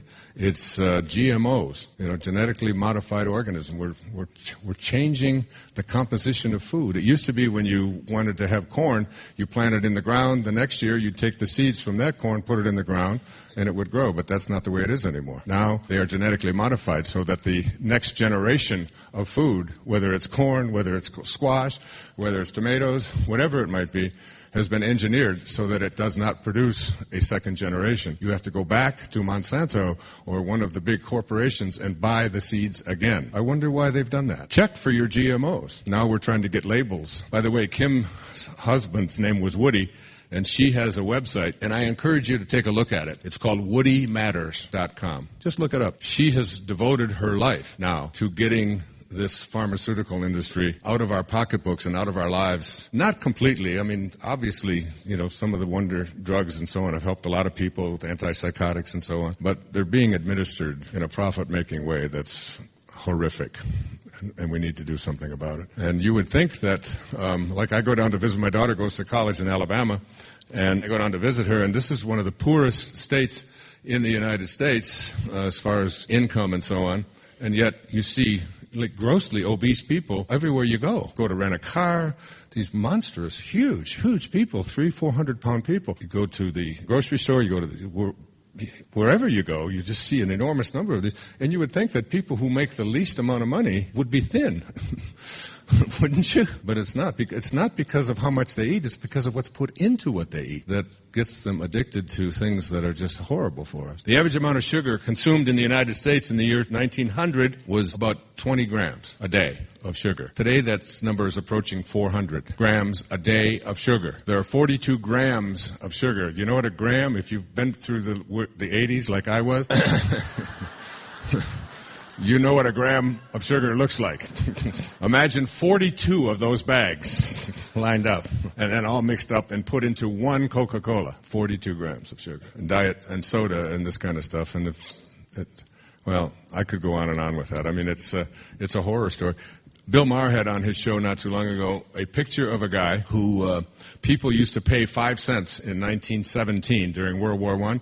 They would pay 5 cents to come in and see the fat man. 5 cents. And they showed a picture of him. Probably 20% of the men in this room could have got a nickel in 1917. It's true. I'm looking around. It's true. All you have to do is travel like that I do and get on airplanes and so on and go by Disney World and places like that, and you see what America's starting to look like. These enormous, gigantic people.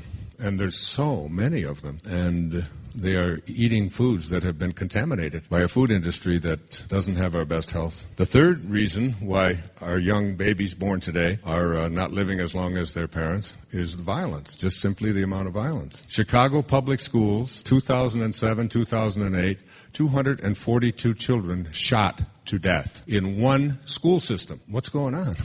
The Chicago Tribune they decided to do a full-page story on each child that was murdered in the, and they thought they would do like 20 or 30. They did 242, I think it was the total number. And every one is a tragedy. Last week, or 2 weeks ago, in Carson City, Nevada, a guy walked in with an AK-47 and blew away 8 people sitting at a restaurant. I want the people who voted in Washington to end the ban on automatic weapons to stand up. I want them to stand up and say, we take responsibility for mental patients being able to go buy automatic weapons. And why do we need, I don't care where you're from, why do we need automatic weapons for sale at Walmart? Why do we need that? Why do we have to have something where you squeeze one little squeeze and 50 bullets come out? Bambi doesn't need 50 bullets to kill him. and we take it all for granted. In fact, those stories don't even make the front page anymore. Have you noticed? It's going on day in and day out. Kids losing their lives to violence and bullying and so on because we feed them a steady diet of entertainment is watching people die instead of watching people soar. You depressed enough now? We'll pick it up.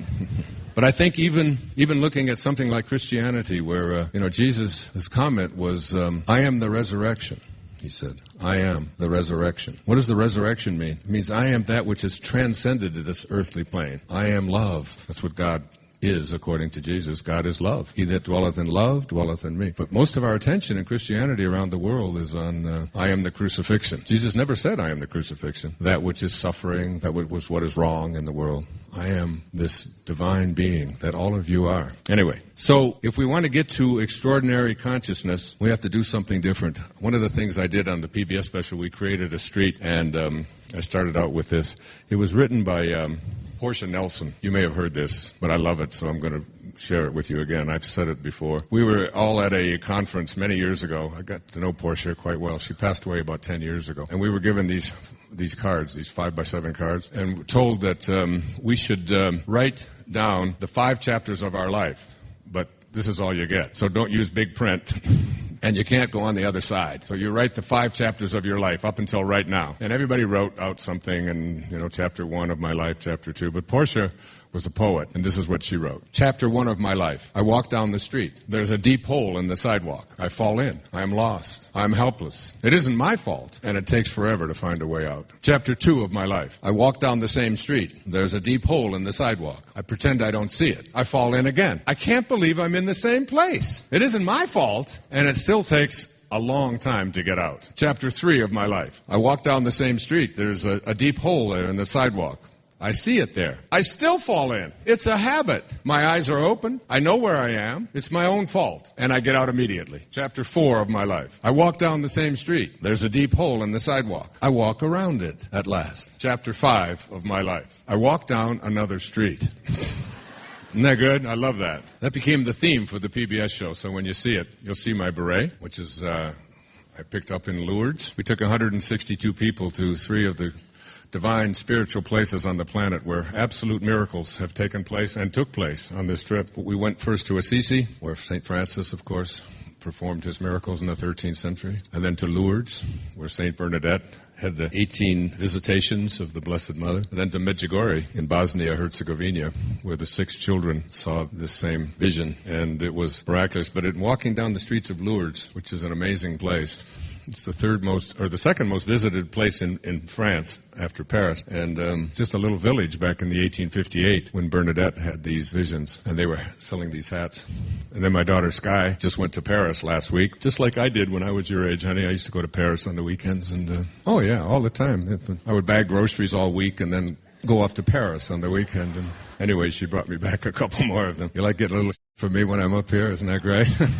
So the whole theme of this show, what we did is we filmed that entire process, and it was an amazing event, and I want to share a little bit about it with you because it really relates to what I'm speaking about here tonight with extraordinary consciousness. Is that like this little man who lived in the 13th century, his name was Francesco Bernardone, who became known even a few days after his death in 1225 or 1226, I think it was, as St. Francis of Assisi, the man for whom the city of San Francisco was named. This beautiful little man. I was raised in foster homes and orphanages until I was 10 or 11. So I never had any Catholic training or Protestant training or Jewish training or anything like that. I just, wherever I would be living, that's what I was. Sort of the way it happened to you.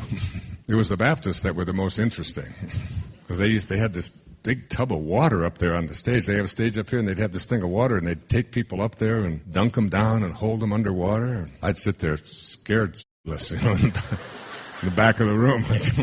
Sort of had a philosophy: if you hold someone underwater long enough, you come around to their point of view. Hallelujah, hallelujah. I got it. I'm there. At any rate, this. So all of the spiritual things that have come into my life have been just very fascinating to me. It's what I was saying earlier. When these things start happening to you in your life, it's like if you can, in the present moment, begin to connect the dots and begin to see, like this book that I'm reading about time, is so fascinating to me because I just have a real strong sense. I remember when Arthur Miller was being asked the question, the great American playwright, and he was 91 years old in New York, and the Times asked him, "Are you working on another play?" The guy's 91. And they're asking him, "Are you working on another play?" And he said, "I don't know." But he said, "I probably am." I love that. I probably am, because he just had an awareness that there's something bigger moving the pieces around and that he's not in charge of it. And I've always, not always, but I've come to know that if you've got Dharma and you've got things that you came here to do and you signed up for it and it's like in your heart and you have that passion for it and you're ignoring it, or you've chosen ordinary and stayed with ordinary and said, this is good enough, but the thing in your heart that just keeps saying there's more to it, that's what we tried to show in the film, in The Shift. But it's like that becomes that passion that you feel towards moving towards this calling that you have is really God. That's really God speaking to you. And most of us just don't listen. We just think, well, I can't do it. I'm too old. I'm too young. I'm, too poor. I don't live in the right city. We got the wrong economy. We got the wrong president. We've got the wrong whatever it is. We've got some kind of excuse that we come up with as a reason why we can't fulfill this internal calling that is really just, the word enthusiasm breaks down to entheos, in Greek, entheos, God, within, the God within. So when you have enthusiasm for anything, that's God calling you towards it. And that's when I said earlier that when this whole idea that when the student is ready, the teachers will appear. The teachers are always there. They show up in so many ways, and we just ignore it. We just, this book, this isn't really something. I've been blown away all day by what I've been reading all day and taking notes on it and thinking, I guess I'm working on another book. I just finished one. It's not even out yet. And it's such an exciting kind of thing. I mean, it just makes my heart leap with excitement that I'm now paying attention. I'm paying much closer attention. Back 30 years ago, at a lecture that I was giving someplace in America, someone handed me a prayer, all framed very beautifully. It was the prayer of St. Francis. And I just looked at it, and I didn't even know much about St. Francis. I didn't even know that San Francisco was named after him. I never even thought of that. It's just, and then I hung it up in our house. We had built a house, and I have 8 children, 6 daughters and 2 sons. And we had one every day, it seemed like. I mean, were we ever not having kids?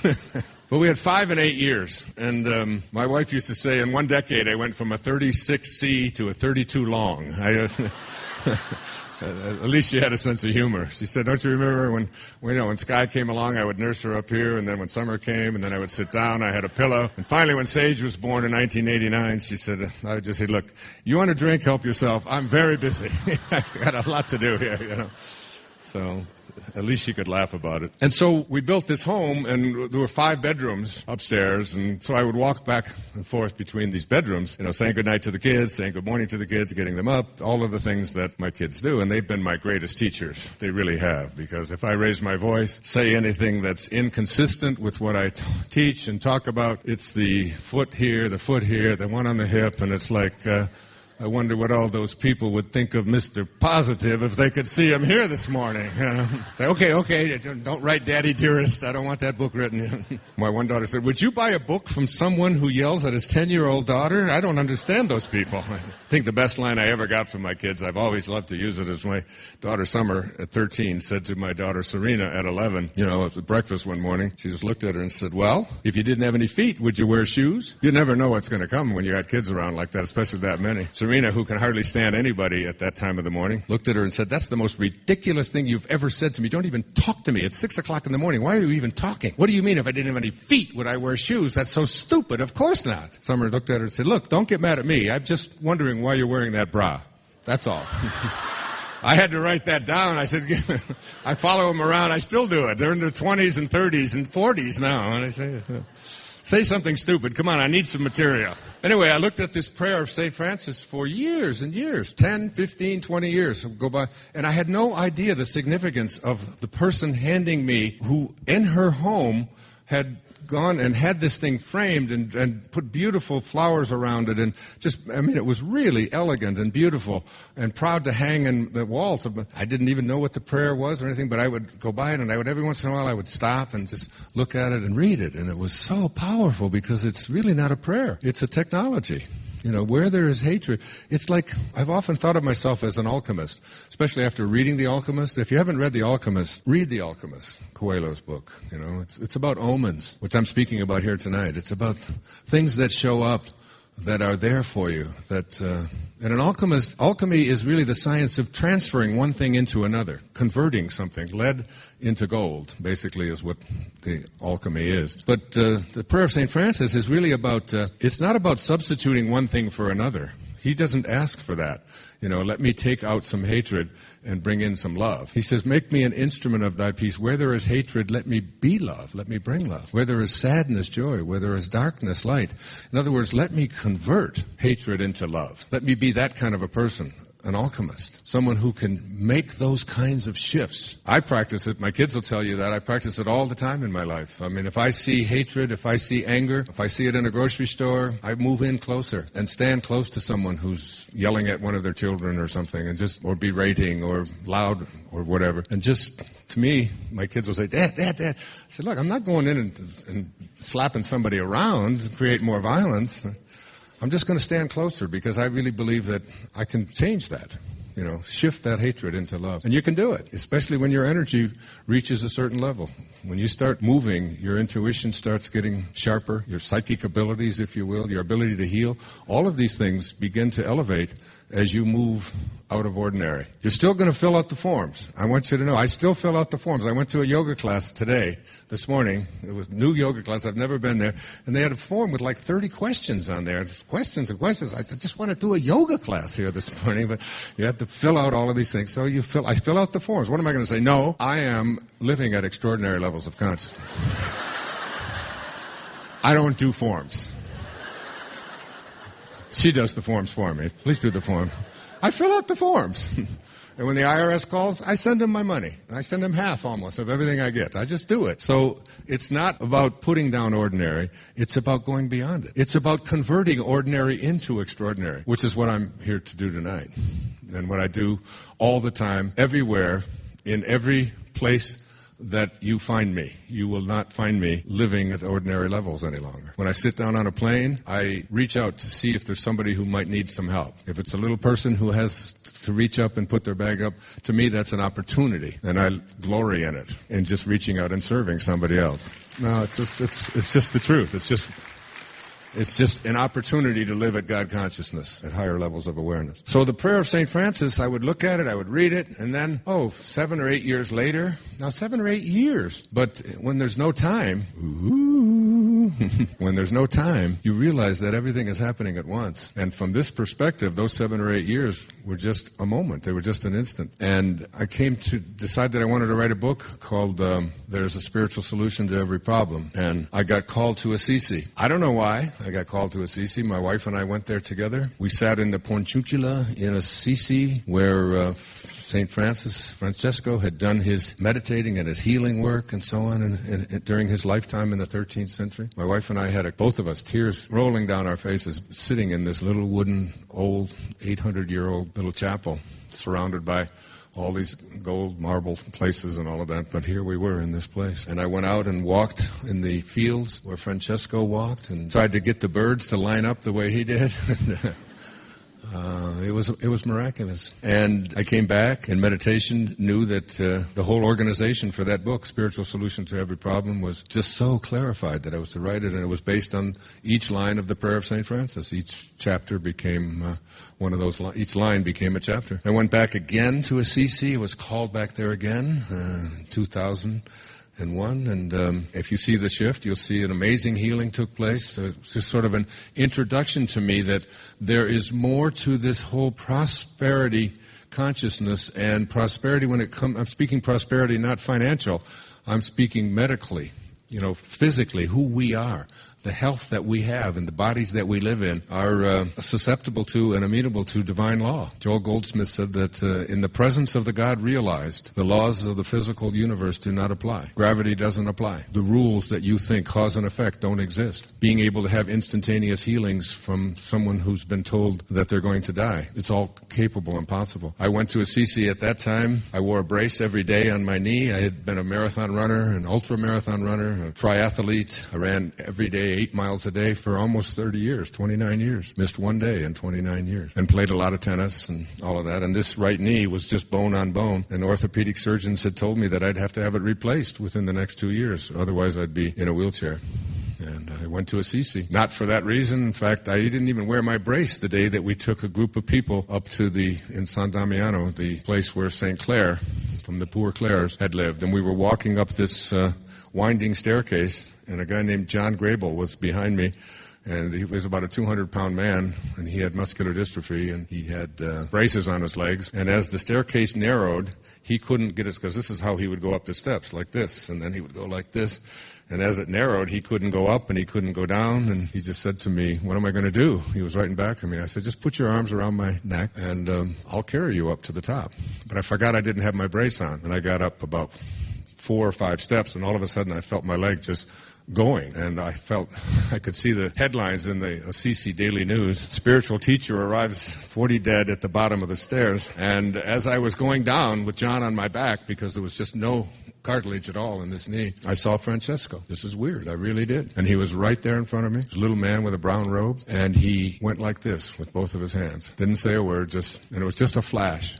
Just an instantaneous flash, as if to say, "Stand." And I stood up, and I started walking up the steps with John on my back, and I went a little further, and then I started running with John on my back, and then I started raising my leg up, and I hadn't had that feeling in years and years because of the whatever it was that was in that knee, arthritis. My wife was waiting at the top of the stairs. She said, "What in the world is going on? Everybody else is out of breath. You're running with John on your back." And I said, "I just saw Francesco." And I went over and I put my hands together and I gave thanks because I knew a miracle had just taken place. So that was my second experience with St. Francis.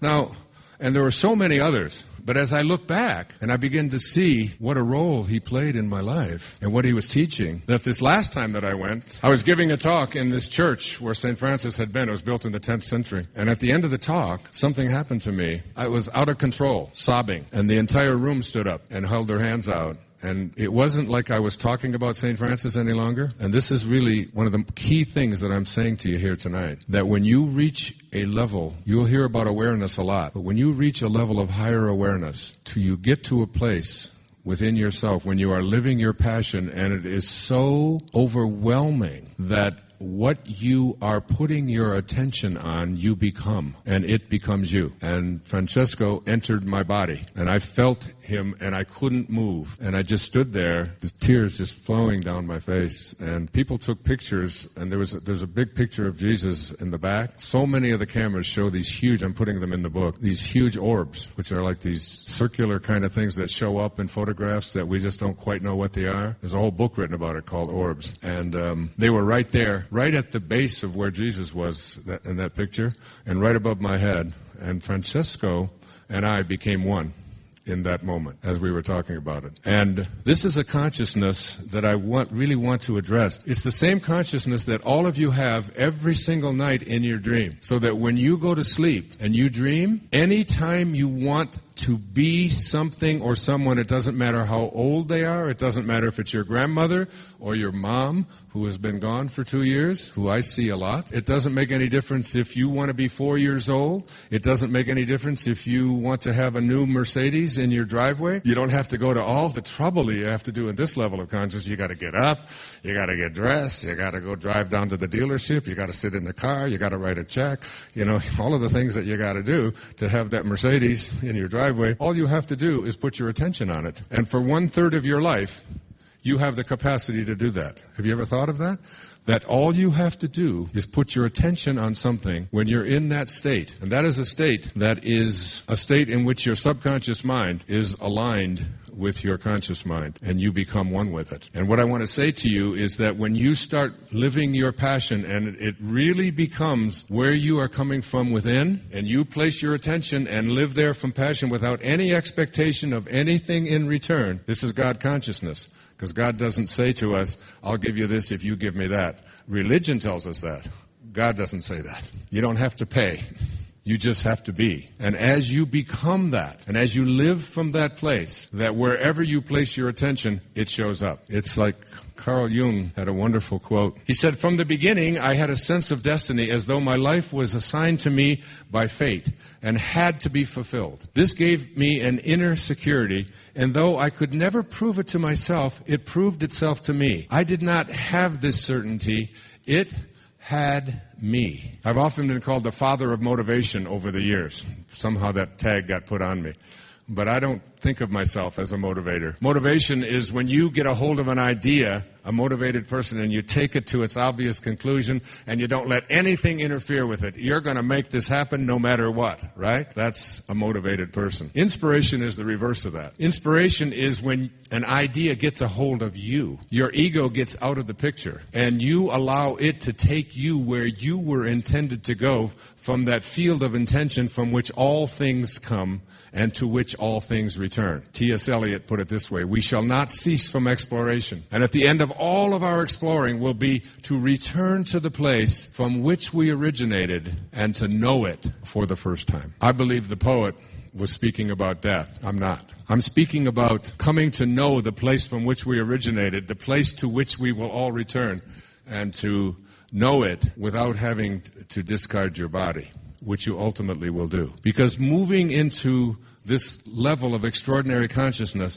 involves an internal knowing that I can get to a place of awareness wherever I put my attention with enthusiasm with God, that I will become it and it will become me, because there's no separation. The ego is only about separation. That's a stupendously phenomenal place to get to. And I remember being in Assisi, now my third visit to Assisi. I wrote an entire book there. I had my leg healed there. My wife and I had we still speak about that moment as one of the signature moments in our lives, being there with us in Assisi. That prayer hanging up. And I look back, there's a song that Sky used to sing called From a Distance, the Bette Midler song, From a Distance. When you can get back to a place where from a distance you can look at the events of your life and the things that have taken place, and you can see how this had to happen in order for this had to happen, in order for this had to happen. The person that you're married to, the children that you have, the night that they were conceived, how it could have been a different night and it would have been a different child, and which we often hope for, but we can't. It's like all of it. And not only how you got here, but how your parents got here. And if that would have been on a different night, or your grandparents, or 40 centuries back. I mean, there's no accidents. This is it's like, be astonished. Pay attention. This whole place is one great big miracle. I mean, and it's truly, it's like, so now I look back and I think, Francesco, St. Francis. And I got a letter from a woman who heard me speaking in a place called Vernon, British Columbia, a few months back. And she wrote me this beautiful letter. I put it in the introduction to the book. She tells the story of when I was giving a talk up there on stage, and how, as I started talking about St. Francis, that she could see me transform into St. Francis. And when I spoke about Lao Tzu and the Tao and all of that I've written so much about and lived back 6 years ago when I was writing the Tao Te Ching. Well, not writing the Tao Te Ching, but writing my essays on Change Your Thoughts, Change Your Life. It's a book that you should carry with you. Some call it the wisest book ever written. I spent an entire year on each of the 81 verses. I recommend you carry that thing with you. Put it in your purse, put it in your glove compartment, carry the Tao with you. Someone sent me a book, Jesus and Lao Tzu. And on one side of the page was all the teachings of Jesus, and on the other side was all the teachings of Lao Tzu, and they were identical, almost word for word. And Lao Tzu lived 500 years before Jesus. I'm not saying Jesus was plagiarizing, don't get me wrong. I'm just saying that there are eternal truths. There are eternal truths. And Lao Tzu wrote about them in the year 500 BC and then walked away from the warring states in China. I live the Tao. I have a painting of Lao Tzu in my living room, and every single one of the chapters that I wrote for the Tao, Lao Tzu dictated them through me. I just sat there and just allowed it to come. And it works, I'm telling you. Same with this book I've just written. It was so sweet. Every day, my kids will tell you, they were there all summer long with me and on Maui. And every day, about 1 o'clock, I'd take off and be gone for 5 hours. And I'd just be over there just letting it come, just paying attention and being astonished and realizing that none of this is about me. So I can look back on all of that. So moving into extraordinary consciousness is really walking down another street. This book that I told you I've been reading about changing the future through time had a quote by René Descartes in it. And this is what it said.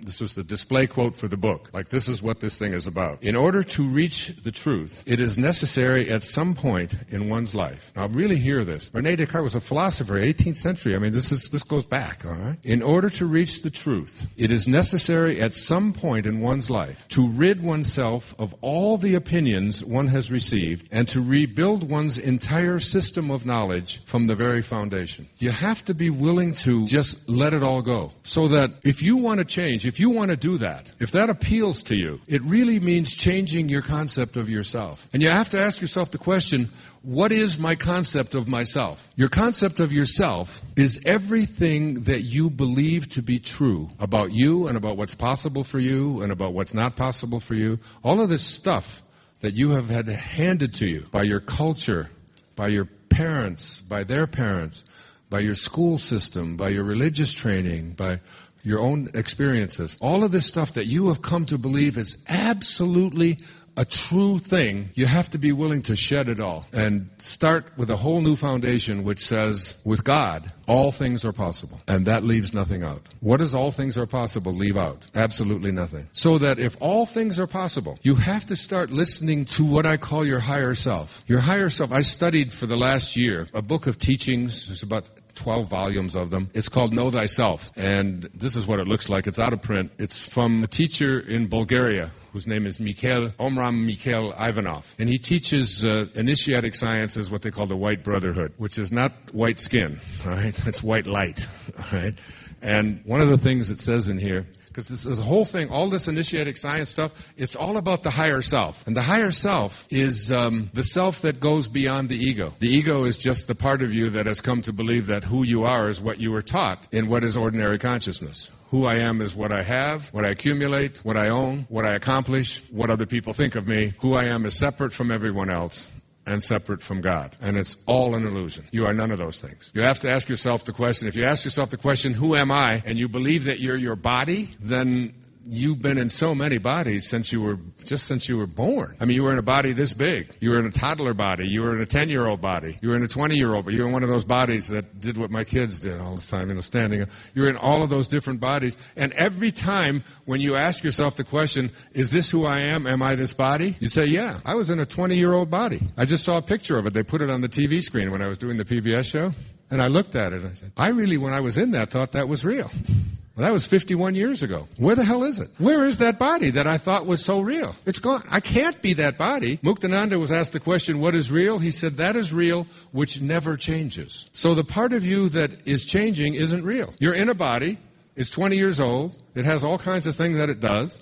And then you're in a body 30 years old, and you look back and try to find that 20-year-old body, and you find out it doesn't exist at all. Not one cell is left of that body. Not one cell. And the body that you're in now, that you believe is you, if it's changing, it's not real, according to Muktananda's definition. It's not real. How can it be real when tomorrow it'll be something else? Emily Dickinson put it poetically so beautifully. She would pick up a handful of dust and she would say, this quiet dust was gentlemen and ladies and lads and girls, was laughter and ability and sighing and frocks and curls. This passive place, a summer's nimble mansion, where bloom and bees fulfilled their oriental circuit, then ceased like these. Who you are is that which continues to occupy things that keep on changing. And who you are in this present was once, what you call the past, a future. And who you are here is a past that will become a future. But who you are is not this thing that you live in. And this is one of the awakenings that has come into my life. I mean, we all know this. I mean, it's pretty obvious that you're not the body that you're in, since it just keeps on changing, that who you are is infinite. And the higher self, this is how Ivanov describes it. He says, the Creator has planted within every creature a fragment of himself, a spark, a spirit of the same nature as himself. And thanks to this spirit, every creature can become a creator. And this means that instead of always wanting for their needs to be satisfied by some external source, human beings can work inwardly by means of their thoughts, their will, and their spirit to obtain the nourishing, healing elements they need. This is why the teaching I bring you is of the spirit of the Creator and not of matter. So this higher self is something that really intrigues me at this time in my life. And it's the second chapter in the book, Wishes Fulfilled, the higher self. And he calls it a spark. It's my intention to help people who read this, as it has been for me, to take this spark, this infinite spark of who you are, that continues to occupy this body that is always changing, so it's not real, and let it become a fragment, which is a little larger than a spark. And having this fragment become like maybe the size of a dime inside of you, and then the size of a quarter, and then the size of a golf ball, and then the size of a baseball, and then the size of a soccer ball, until this inner spark of divinity, of God, that is who you are, that is infinite, becomes the dominant force in your life. This spark, it's so significant, so important to recognize that it's really your identity. And I call this spark, as so many others do, the soul. And when Vivekananda, this great teacher, came over from India to teach here back in the early part of the 20th century, and he was asked the question that so many people ask, how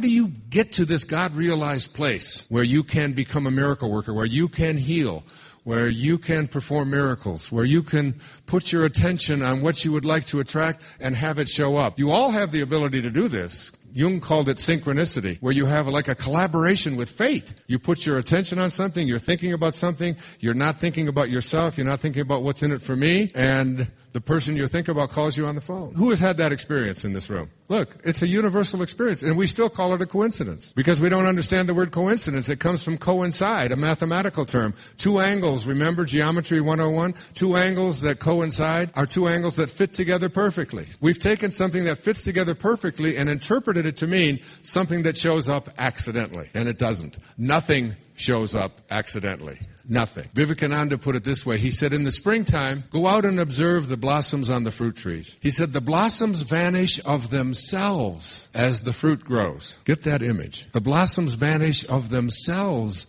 as the fruit grows. So too will the lower self vanish as the divine grows within you. You just have to become your highest self. And your highest self is where we're going to take a journey now that some of you are going to find difficult to accept. Some of you will laugh at. Some of you will probably be insulted by it, perhaps. But your highest self is the third chapter of this book before I move into the principles for manifesting and attracting into your life from that place of inner God realization. The Secret didn't quite have it. They asked me to be a part of it, and I didn't. Because I do not believe that we attract into our life what we want. I believe we attract into our life who we are, what we are. And when we become God-realized people, creation becomes our way of being.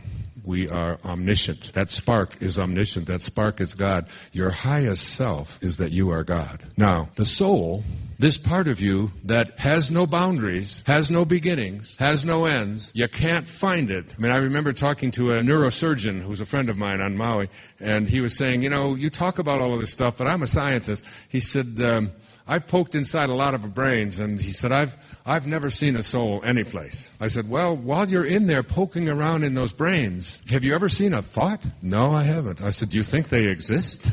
You think because you can't poke one that it doesn't exist? That this soul of yours, now listen to this. I know you're tired. I know you've been working all day, but that's nothing. We're going great places now in the next hour or so. Your soul, this invisible part of you that keeps occupying these bodies, these new bodies all the time. And you're watching, in the Tao, Lao Tzu said it so beautifully. He said, the Tao does nothing. God, the Tao, it's another word for God. The Tao does nothing, and it leaves nothing undone. He said, none of you are doing anything. You're just being done. You must realize that about your body. I mean, you got to look in the mirror and look at it and know that something's doing it. I mean, they are sagging, right? And they are turning gray, and they are doing, it's like, this isn't you. And something in there is beating your heart and digesting your food and making all of these weird things inside of us, these rivers of fluids and all. There's something doing all of this. My son has taken this up, by the way, as his motto. I say, Sans, please, come on, get going. Let's do something. Let's get moving. I do nothing, and I leave nothing undone.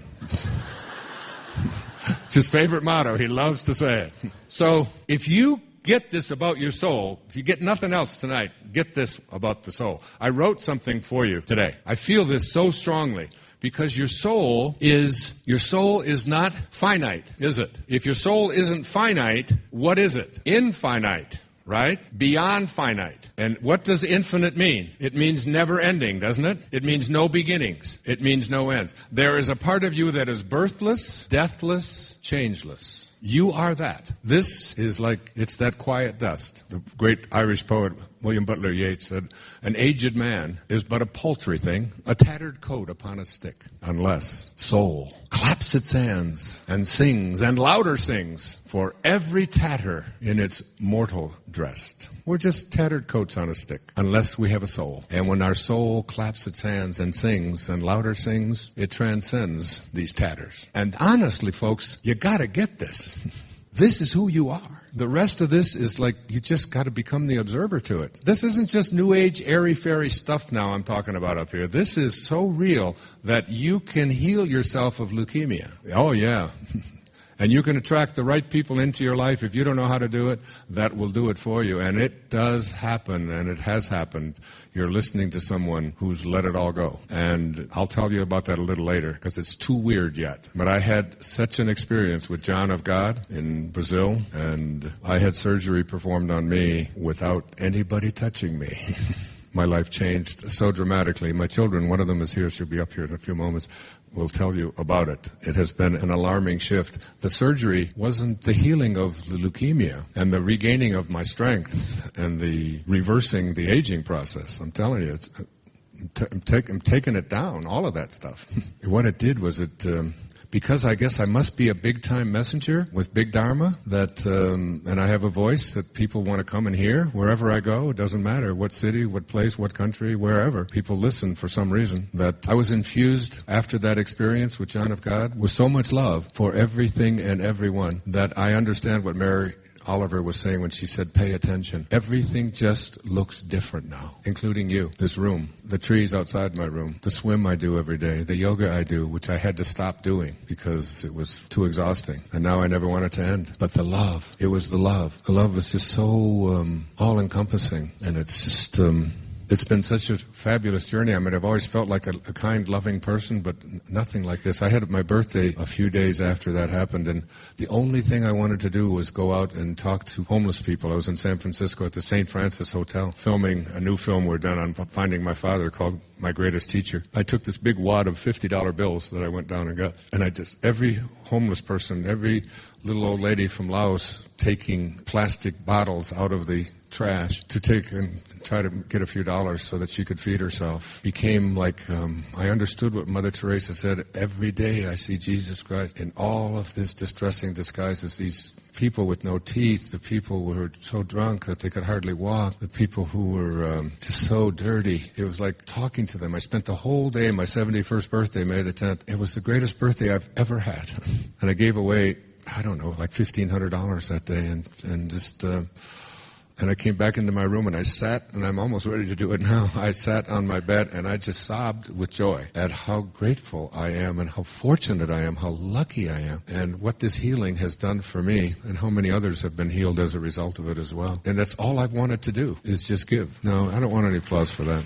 It's like thinking like God thinks. I used that observation of Hafiz. He said, even after all this time, the sun never says to the earth, you owe me. Just think what a love like that can do. It lights up the whole world. That kind of love, it lights up the whole world. And I think people like us, a collection like this number of people here in this room, can do that kind of thing when we multiply it and bring it together and it becomes exponential. Just a couple of thousand people that are in this room could do it. I'm telling you. David Hawkins said that it would take one being living at Christ consciousness to compensate for all of the people who calibrate below 200 on our planet. Just one being living at Christ consciousness could do that. But if you get your calibration up to 700, you can compensate for 150 to 200 million people who are operating at these lower levels of hatred and bitterness and fighting and all of that by becoming an alchemist. Where there is hatred, let me sow love. Let me turn hatred into love. Like when you go into a dark room, how do you turn darkness into light? You don't say, okay, I'll be right back. I'm going to take this darkness out, we'll remove the darkness, then we'll bring in some light. Alchemy doesn't work that way. You just light a candle and you convert darkness to light. You convert it. And the thing I wrote for you about your soul is this. Really hear this. The ideal of your soul, and all of you have one because you have to, the logic is impeccable. You are not this body. If you think that you are, you also thought it of the bodies, all the bodies you've been in since you incarnated. And none of them are any place. Every cell is gone. So you are something that is birthless and deathless and changeless. That's who you are. The ideal of that, the soul, the thing that it asks for is neither knowledge or light or happiness. The ideal of your soul is space, immensity. The one thing it needs is to be free to expand and to reach out and to embrace the infinite. Why does your soul need to embrace the infinite? Because that's what it is. It is not finite. If it was finite, you would be able to see it, touch it, have a boundary for it. It would end someplace and begin someplace. Because it doesn't, anything that is infinite is always doing what? It's always expanding. The minute it stops expanding, it becomes finite. You have an end to it. So your soul wants to rejoin that which it is always connected to. It wants to grow. It wants to expand. Yes, the ideal of the soul is infinity. It is miserable when it is circumscribed and restricted. It is a fragment of the universal soul, which is infinite. Your soul is a fragment of God, the infinite soul. And all it wants to do is expand. Now, how does this fit in with ordinary? Ordinary has limits. It has rules. It has things that you can do and can't do. It has beginnings. It has ends. It has study things. It has forms to fill out. It has rules to obey. And the soul, every one of you who are parents know that nobody likes being told what to do, right? My mother is 95. I'm going to see her on Monday down in Orlando. She's 95. And when I would come to her house when she was 90, everybody would come in. She'd say, oh, hi, hi, everybody. Wayne, wipe your feet. I said, I'm 60 years old. Why are you telling me to wipe my feet? Because nobody wants to be told what, nobody wants to be circumscribed. Nobody wants to be fenced in. Anybody that tries, look, folks, when somebody tries to fence you in, when someone tries to tie a knot around you, when someone tries to make you become what they think that you should become, anytime that you're dealing with this in your life, you're dealing with the soul, your soul, who you are, not your body. Your body can follow the rules. It'll do what it's told. But who you are in here is saying, back off. Don't tell me what to do. Don't circumscribe me. Don't make me into something that you think that I should be. Don't put a fence around me. Don't put limits on me. Your soul doesn't know anything about limits. It's God. Because your highest self is God. You are not just a fragment of God. You are not just a piece of God. You are not just a soccer ball size of God. When you do what Vivekananda said and allow the divine to grow within you until it becomes who you are, you begin to recognize a great and fundamental truth. I read 2 major books for preparation for writing Wishes Fulfilled. One of them was called 3 Magic Words by a man named U.L.S. Anderson. And the other was a book by Neville, which I brought with me here tonight, called The Power of Awareness. And this is going on PBS. And PBS approved this. I can't wait. Well, I'm telling you, the death threats are going to be coming. But you can't kill me because I'm infinite, you know. It's like, that's why I can't have cancer. How can that which has no form have something like cancer? It's not who I am. I don't need anything else to know other than who I am is immune to all of that. Now, I read 3 Magic Words, because I had my teacher in India actually recommend that I read this book. It's truly a life-changing book, and after PBS, I mean, it's going to be a bestseller, okay, which is great, because the guy died in 1986, I think. So there are 12 chapters in this, and it's all about higher consciousness. It's all about, there's meditations at the end of every chapter. Some of you will find it heavy. For me, it's like porn. I mean, it's just... I mean, there's so much of that. Not that I know anything about it. That little iPad has funny little features in it, though, but I won't go into that. So I read each of the chapters in here, and you never find out what the 3 magic words are. That's the title of the book. You get to the 12th chapter, and the 12th chapter is called The Veil Removed. And this is what U.S. Anderson says at the beginning of removing the veil. After we did all of these meditations, after we did all this, the studying, the consciousness, the exercises, I mean, I really studied this in depth. This is the ineffable secret, the ultimate illumination, the key to peace and power. Here they are, 3 magic words. You are God. If you will accept this towering truth and dare to stand atop this magnificent pinnacle, universal consciousness will be revealed to you from within. God is there. It is God who peers from behind your eyes, who is your own consciousness, who is your very self. You are not just a part of God. You are altogether God, and God is altogether you. Now, you were not brought up to believe this. Even though you had scriptures thrown at you and so on, there's a wonderful line in the New Testament. I read the entire New Testament before I wrote Wishes Fulfilled. Preparation for the flack I'm going to be receiving, which I look forward to because my answer is I'm just quoting your guy, okay? And Jesus is about to be stoned. And he says, why would you stone me?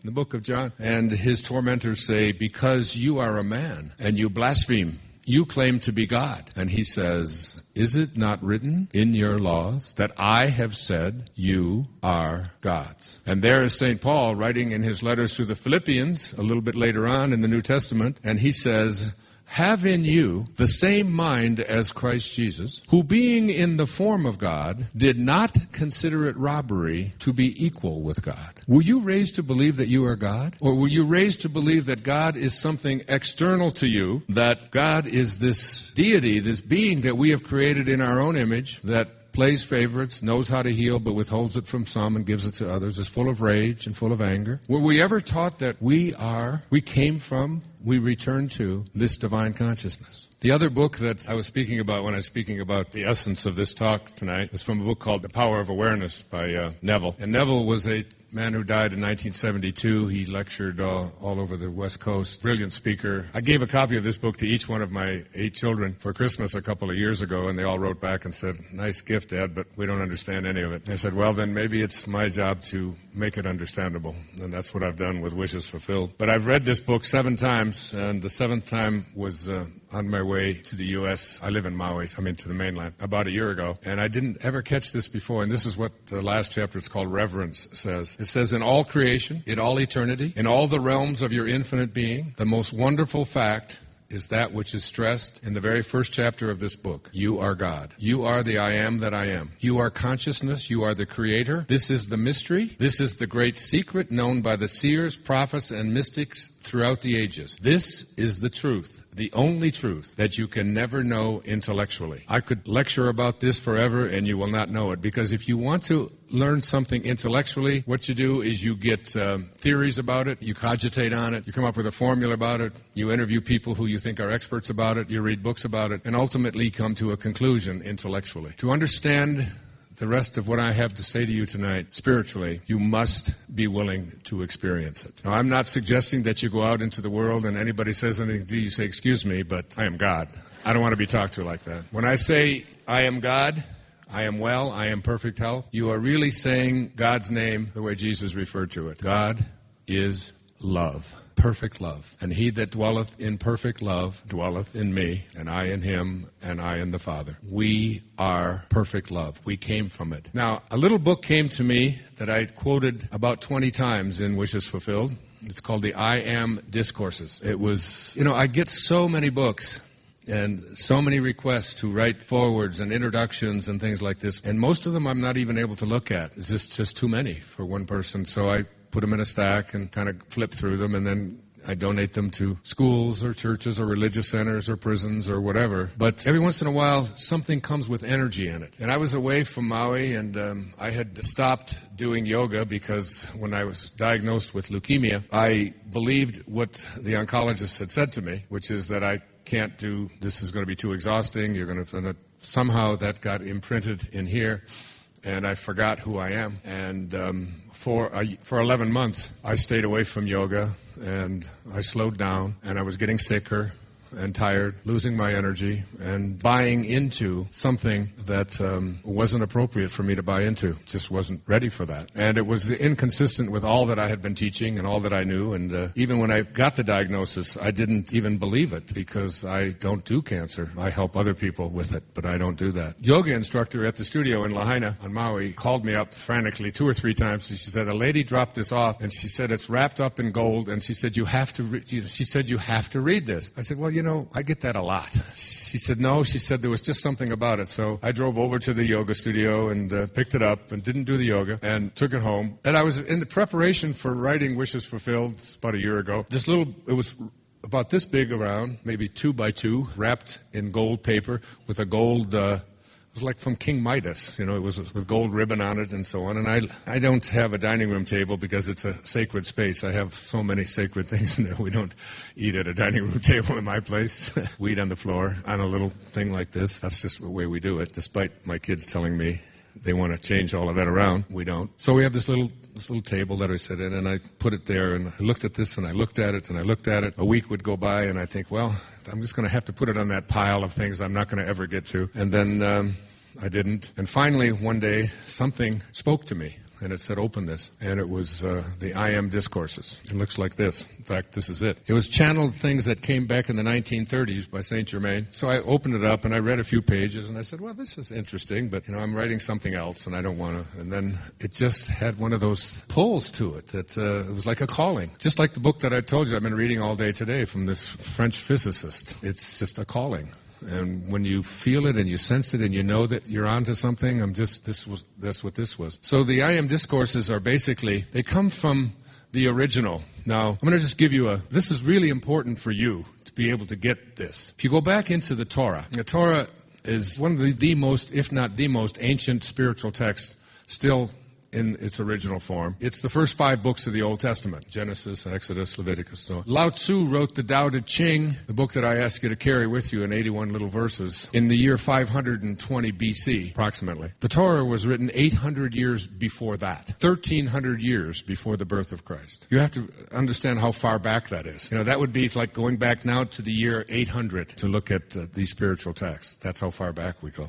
So from the birth of Christ, we're going back 1,300 years, and there's a story as reported in the Torah, in Exodus, in the book of Exodus, and it's the story of Moses. And most of you know the story of Moses, but let me just fill you in for a moment. A little Bible history for just 2 minutes. Moses was a baby who was born to an Israelite slave. The Pharaoh at that time in Egypt had ordered all male babies that were born to be drowned in the Nile River. This mother of this little baby could not stand the idea of drowning her baby, but the soldiers were coming, and they were drowning them if you didn't do it yourself. And in those days, I guess the Pharaoh's word was the Pharaoh's word. So she wrapped her baby up and put it in a waterproof basket and floated it down the Nile, just hoping that something better would happen to it other than having it drowned by the Pharaoh's soldiers. And as the world would have it, baby was picked up by a woman who happened to be the Pharaoh's daughter. And Moses was raised as a granddaughter of the Pharaoh who had ordered all of these slaves to be killed. About the age of 17 or 18, and he was a favorite, but he got into a conflict with one of the soldiers who was mistreating an Israelite, and he murdered this soldier. And the Pharaoh hadn't found out about it, but he knew that when he did, his life would be ended, that he would be executed for this. So he ran away, and he escaped, and he went to a place called the Sinai. And he lived there, married a woman named Zipporah, and lived with her, had children, was a shepherd, and lived out there on the Sinai, raising his family for 40 years. And one day he's out there on the Sinai, and he comes across a burning bush. And this burning bush is continuing to burn, but it's not being consumed. And so he hears a voice coming from this burning bush, legend tells us. And it is God speaking. And it is the only place in all of the spiritual literature wherein God gives his name. And I brought it with me to share with you the exact words. It's in Exodus 3. So when the Lord saw that his turn to look, God called to him from the midst of this bush and said to Moses, Moses, Moses. And Moses' only words to God were, Here I am. Here I am. Then he said, Do not draw near this place. Take your sandals off of your feet, for this place where you stand is holy ground. Then 11 verses later, Moses says to God, but God's telling Moses this story, and he's telling him, you're to go to Egypt. You are to free all of your people who are enslaved. And Moses, now he's talking to a burning bush that isn't consumed, all right? And he said, but I'll read it to you. He said, Moses says to God, but who am I that I should go to Pharaoh and that I should bring the children of Israel out of Egypt? So he said, well, I will certainly be with you, and this shall be a sign to you that I have sent you. When you have brought the people out of Egypt, you shall serve God on this mountain. Then Moses says to God, indeed, but when I come to the children of Israel and I say to them, the God of your fathers has sent me to you, and they say to me, what is his name? What shall I say to them? And God said to Moses, I am that I am. And he said, thus you shall say to the children of Israel, I am has sent me to you. I am. Moreover, God said to Moses, you shall say to the children of Israel, this is my name forever, and this is my memorial to all generations. To all generations, which means our generation. It means us. I am that I am is the name of God. Now, the significant thing about that is that every time you use the words I am, you are saying the name of God. That is your name. You use it all the time. In the book of Joel, it says, let the weak say, I am strong. And virtually everything that Jesus said of significance, including labeling God's name as I am in the book of John, he says, I am the truth, the way, and the life. I am the door that no man closes. I am the resurrection. I am the Alpha and the Omega, the beginning and the end. I am, using the name of God. Now, you have a name that you use all the time, and it's called I am. And every time you use this name and place before it something that God would not be able to say, this is blasphemy. This is taking God's name in vain. When you say, I am weak, I am poor, I am sad, I am sick, I am unable, I am, could God say that? Now notice that when Moses asked him his name, God didn't say, my name is, I hope things work out for the best. He didn't say, my name is, I will be, I hope to become. He said, I am that I am. I am discourses were among the most powerful teachings that I have ever encountered. Now, that's 330 pages of very small print, and I have underlined it and read it many, many times and quoted from it, distilled most of it in the book that'll be out in March. It says here, I am is the activity of life. How strange it is that students, that's us, with sincere interest do not seem to get the true meaning of those two words. When you say and feel I am, you release the spring of eternal, everlasting life to flow on its way unmolested. In other words, you open wide the door to its natural flow. When you say I am not, you shut the door in the face of this mighty energy. I am is the full activity of God. Having placed before you so often the truth of God in action, I wish you to understand its first expression in individualization. The first expression of every individual, everywhere in the universe, either in spoken word, silent thought, or feeling is I am, recognizing its own conquering divinity. The student, you and me, endeavoring to understand and apply these mighty yet simple laws, must stand guard more strictly over his thoughts and expression, in word or otherwise. For every time you say, I am not, I cannot, I have not, you are, whether knowingly or unknowingly, throttling that great presence within you. This word I am, when you use it, is the name that God gave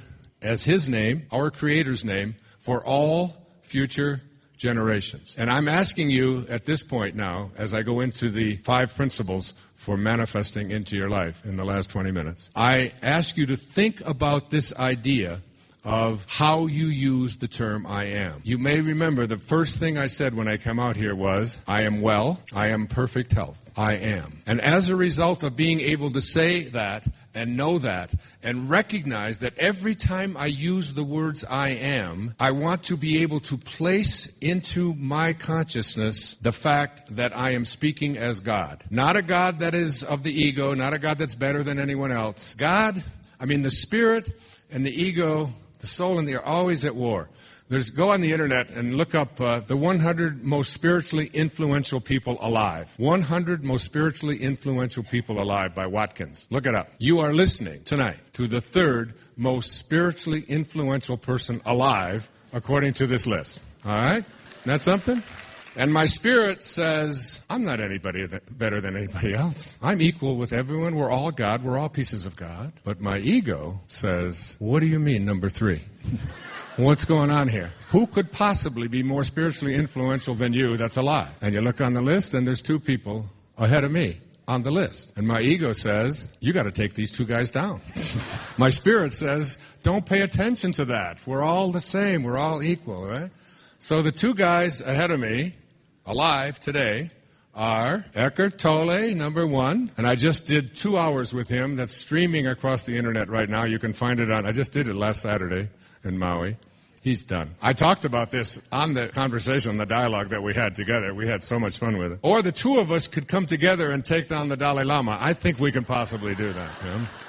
And, of course, my ego says, it's really not fair. He had Oprah, and he was on for 20 weeks, and Oprah's only number 8 on the list anyway. Why? And my spirit says, ignore all of this. It's not relevant at all. This moment that Moses speaks to God, and God gives his name as I am that I am, is interesting because I come across this incredible thing. We have them here. It's called the Moses Code Frequency Meditation. And this is amazing. And I want you to really pay attention to that. Think about this. There's 9 tracks on here. We're reproducing this in 3-track thing, but right now it's in track 8 and 9. What they have done is they went back into the actual Hebrew words that say I am that I am, and were able to match up the sound. That how they do this scientifically, I don't know, but the sound, you can meditate to the sound of the words that were spoken by God to Moses in I am that I am. And they explain how that is done in the Moses Code. So this is by James Twyman. It's number 8 and number 9. What I encourage you to do, I gave this to my kids, and I said, look, let's just do this meditation, because there's 2 20-minute meditations, track 8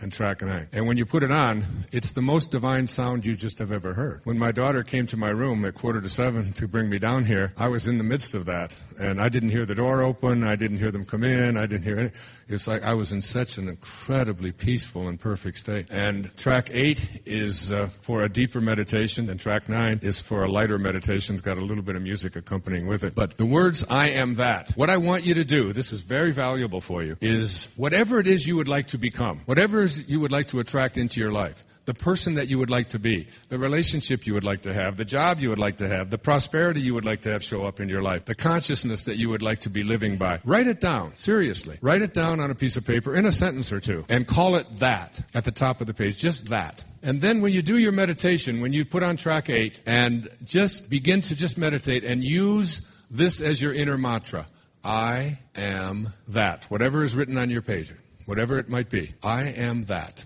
Which is what God said to Moses. And then I am. If it's on an out breath, you are sending that to God. If it's on an in breath, you are bringing it from God. It doesn't make any difference. It's I am that. I am that divine relationship. I am that prosperity. I am that happiness. I am that health. I am that healing. Whatever it might be. I am that I am. Just practice it. It's a meditation. When I did it with my kids, and I play it out loud and have them come in and sit down, and I light 3 white candles, and we do this little ritual thing. And at first they're just placating their old dad. The leader of the band is tired, and his eyes are growing old, and so is his brain. So I just try it once. Just try it with me. The next day, they know I do it in my headphones or whatever. I do it every day. I do it consecutively. I do 40 minutes every day. My daughter Sage came to me, and she had her girlfriend Allie there. She said, could we do that meditation again today? I said, absolutely. We did it about 4 o'clock. And then the next day she said, we're planning our day around the meditation. They were there for 3 weeks. They did every single day. Now they downloaded it on their, whatever they download them on, those little things they stick in their ears and all of that, and do it on a regular basis. I am that I am. We're bringing it out in March as the Wishes Fulfilled I Am meditation. But just practice it and try it.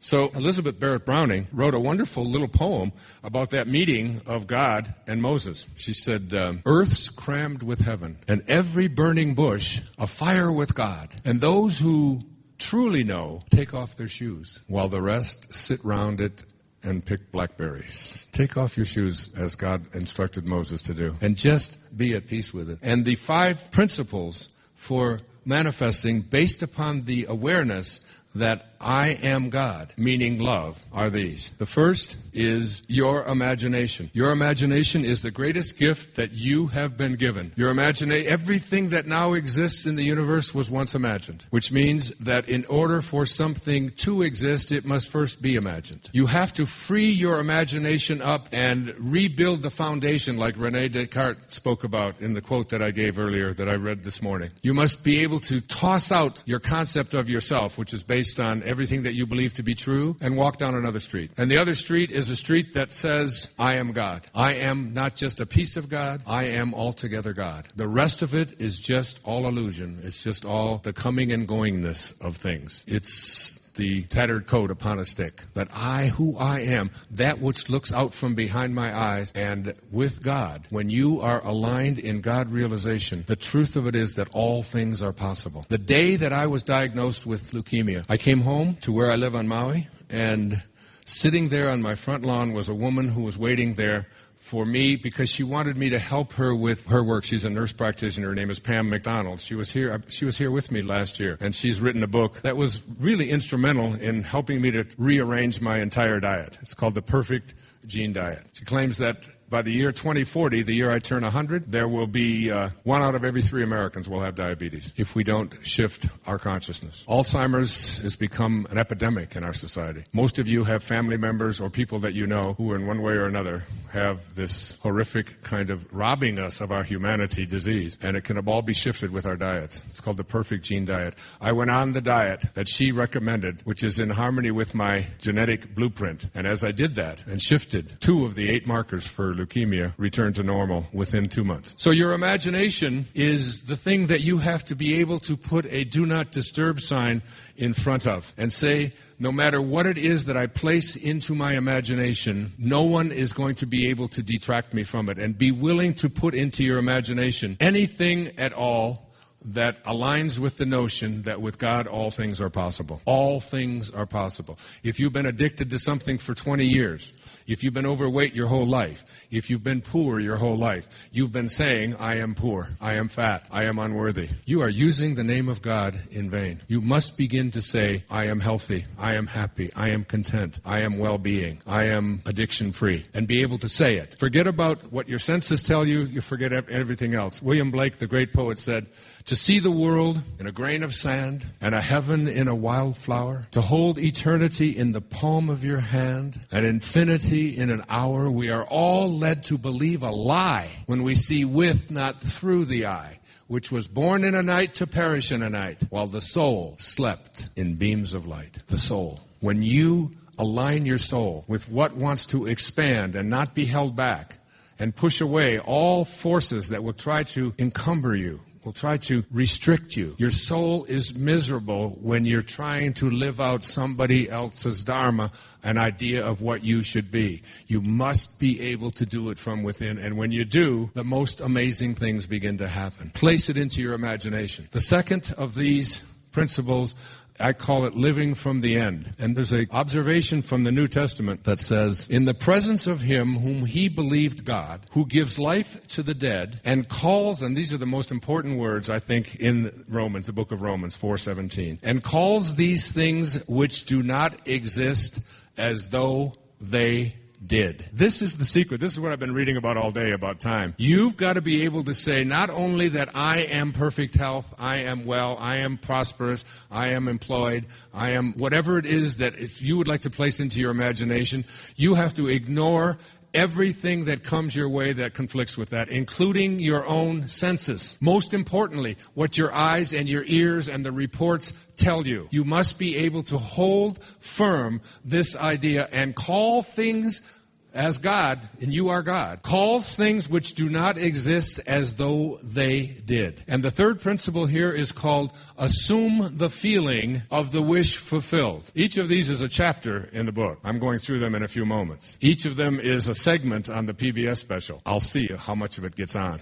Assume the feeling of the wish fulfilled. This is so significant because your feelings are beyond your intellect. Your feeling is what you experience in your body. And when you assume the feeling of the wish fulfilled, you are taking over your subconscious mind. Your subconscious mind is the mind that does 96 to 97% of everything that you do. How do you think you got here today? You got in your cars or you got on a plane and you drove here and you got, did you think about what you were doing when you were driving? Did you think I got to put my foot on the brake? I got to slow it down? You drive all over. You could drive all the way across the country and never have one conscious thought about it. Your conscious mind is used to program your subconscious mind. Your subconscious mind is amenable to suggestions. Your subconscious mind doesn't care whether you're right or wrong, whether it's good or bad. It only accepts everything that you place into it. Hey, I'm 71 years old. At the age of 18, I was in the Navy. They sent me to Bainbridge, Maryland, to become a radioman cryptographer. And for 3 weeks, my conscious mind was programmed for an hour a day to learn Morse code. And I sat in front of a typewriter and I did Morse code an hour a day. That was 51 years ago. I have never used Morse code since. Here's the alphabet. That's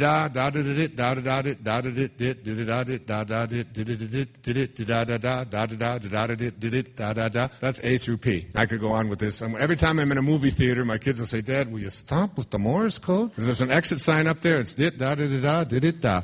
And I'm tapping it away. My subconscious mind, after all these years that it was programmed, it's still doing the dits, the da-dits, the da-dits. I can't get it out of there. Do you know how many dits, da-da-dit, da-da-da-dits that you have? Here they are. I can't do this. I'm not very attractive. I'm not intelligent. I'm poor. I'm not allowed to have this. I'm not worthy of this. Did-did, da-da-did. I can't make this thing happen. Did-did. I can't create miracles. Did-did. I can't get over a hill. Your subconscious mind has been programmed. It doesn't take very much to get it in there. Getting it out of there is like one of the most crucial things that you can do. What you have to do, the fourth principle, is attention. You have to begin to pay attention to everything that comes at you that's involved with what's in your subconscious mind. If you're going in for a little dot to be removed from your chin and somebody's telling you your penis is going to fall off, you want to get that in the trash real fast, right? I mean, Jill Clayburgh, the great actress, just passed away. She passed away from the same kind of leukemia that I have. I had about 11 different people send me a picture of her and tell me, she was younger than you. And is that what I want to hear? Is that what I want to program my subconscious mind to begin to believe? I'm watching TV and the newscaster, Brian Williams, is on there. He said, "We're going away. We'll be right back. And when we come back, we're going to give the 10 early warning signs for Alzheimer's disease." Boy, that's what I want to write down. I want to make sure I carry those with.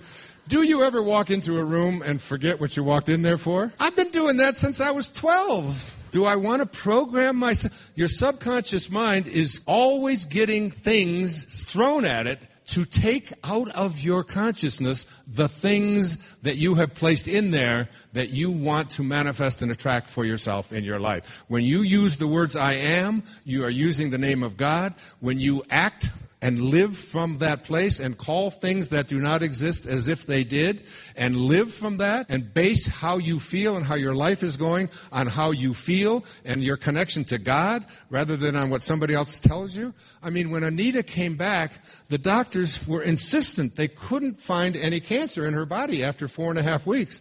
And they were looking for a lymph node, and they couldn't even find one big enough, and they called the oncologist. They said, "Well, find anyone, because cancer has to be in her body." She had trillions of cancer cells in there, but she had a different awareness within herself. She had already seen herself as healed, and that's what and she said, you can take the samples if you want, but you're not going to find anything. I've already seen my body is healed. This is an amazing saint that is walking among us. I am so honored to have her in my life. The fifth principle is really crucial here.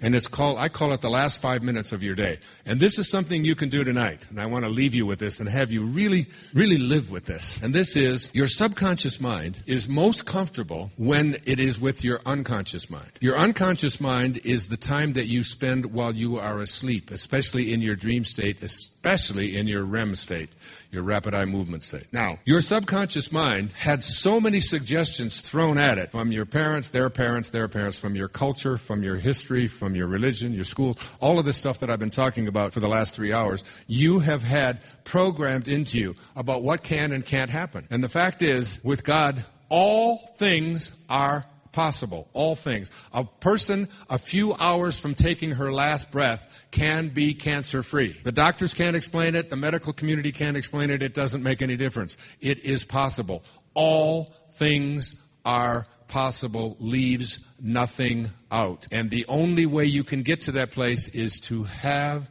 this awareness of, I am already what I have placed into my imagination, and what my senses tell me, what my eyes and ears tell me, what your reports tell me, what anybody else says. What part of I am well is it that you don't understand? But you don't have to complain, you don't have to explain, you don't have to make anybody else believe it. You just have to have this knowing. Now, the last 5 minutes before you go to bed this is the most important 5 minutes of your day. You are now preparing yourself to marinate for the next 8 hours in your subconscious and unconscious mind. That's where you're headed in the next 5 minutes. And you get into that dreamy kind of, you're half awake and half asleep. And your subconscious mind cannot make a distinction between what you place there in terms of how you feel and what is happening to you in your daily life. So if you use your last 5 minutes of the day to go over all of the things that you don't like and that you don't want and that didn't work out for you and that was unfortunate for you and who you're pissed off at, and you just go through all of this litany, which most of you do, this is here, nobody can bother me now. Now I can really go through and to convince everybody I have a right to be miserable. And you're defending your right to be miserable and why you're unhappy and why you're poor and why the economy is in the toilet and why, and all of this, you go through all of that instead of, now listen, this is right, this is why I can't wait to hear from the far right on this. In a dream, this is from the book of Job 33, verses 15 and 16. In a dream, in a vision of the night, when deep sleep falls upon men, while slumbering in their beds, then he opens the ears of men and seals their instruction. Then he opens your ears while you're in your unconscious state and seals your instruction. I didn't write this. So you want to make sure that as you're going into the last 5 minutes of the day, that you are reviewing all of your I ams. I am happy. I am in a great relationship. I am prosperous. I am thin. I am happy. I am content. I am fulfilled. I am perfect health. I am God. I am God. I am that. I am. And just keep saying it and saying it. And now you're 8 hours and your ears are about to be opened and your instructions are going to be sealed and your universal subconscious mind, your one subconscious mind is going to wake up the next morning, come into this level of consciousness that we're in, and there's only one universal subconscious mind. We're all using it. There's 2,000 individuals in here. There's one mind, folks. There's only one mind. We are all God. We are all using this mind of God in one way or another. Some use it for our ego, where we've edged God out, ego, we've edged God out, and other of us are using it to stay in a God-realized state. But you now come back and you join the universal subconscious mind, which offers you the opportunity to be a creator in your life. You can create anything because you are God. And you are now connected to God. And now the universe, God consciousness, divine mind, begins to offer you up experiences that match up to what you have placed into your own individual subconscious mind. This is how it works. This is the simple system. You get that automatic habitual mind of yours aligned with God consciousness, and all things are possible. And then you live from that, and then someone like a John of God comes. So as you prepare yourself for being in this state of God consciousness, you go into a place in your imagination where there's absolutely no limitations to what you place. Now, this is what I have been doing after I started reading and Neville and U.S. Anderson and the Three Magic Words. It began to occur to me that I had bought into and saying things like, I am sick. I would even say, even in my talks, I have leukemia. You may have even heard me say it. And it was like, I didn't even realize that when I was saying that, I was asking the universal subconscious mind to give me experiences that match up to this I am that I've placed into my imagination, into my mind. Whereas when I say I am well, I am perfect health, I am offering the universal subconscious mind an opportunity to give me experiences that match up to that, because that's God speaking. And it isn't like I'm saying here, you just have to follow what I say and you're never going to die. I mean, life itself is a sexually transmitted terminal disease, you know. That's not a surprise to any of us, all right? But the key is to live every single day that you have from a place of well-being, from a place of contentment, and not be focused on what's missing, what's wrong, what used to be, what others tell you, what others want for you, but instead using your imagination and allowing the universal subconscious mind. And a woman, a doctor in California, her name's Reina Piscova, and she's a medical doctor, an eye surgeon. She was going down to Abadiânia in Brazil. She wanted me to go with her because she knew about this leukemia diagnosis, and she felt that this being down there who has treated some 25 million people without any anesthesia. Oprah did a whole show on this. They took a whole team of people from Harvard to debunk this person, and they all became devotees. And they now are out there talking about this man. I just spent 3 days with him in upstate New York at the Omega Institute, which were life-changing days. Anyway, I didn't go to Brazil because I was writing this book, and I really didn't realize at the time that everything I was writing about I needed to experience. So she got down there, and she called me up, and she went to John of God, and she showed, I had 4 pictures taken of me, from the front, from the back, from both sides, all dressed in white. Now, this is weird, folks, and I'm going to leave you with a really weird story here, okay? And remember what I said at the opening, have a mind that's open to everything, attached nowhere. All right. I'm going along with Reina because she's been down there twice before. She's really into this, and, you know, she's very nice. I thought it was nice of her to invite me, but I wasn't going to Brazil. I had the pictures taken. I did what I was told. She took the pictures to John of God and asked him if he would do surgery on me. She thinks that my voice is so important she doesn't want me to leave yet. That's Reina's perspective. He looked at the pictures and said, no, it's not possible. He cannot be treated because he's not taking the herbs, and you have to be taking these special herbs and drinking this blessed holy water. Reina got in a car. She went to a FedEx office, got the herbs, had them FedExed to me all the way to Maui. 3 days later, they arrive on a Tuesday. I take 3 on Tuesday. I take 3 on Wednesday, and I have my picture retaken, front, back, side, doing everything that she's telling me to do, sort of placating her and humoring her, but open to it as well, because I've always been open to these kinds of things. I've always been attracted to extraordinariness rather than ordinariness. He said, yes, you can have your surgery. You'll have your surgery. It'll be Thursday morning. He does surgery on Wednesday, Thursday, and Friday. Thursday morning,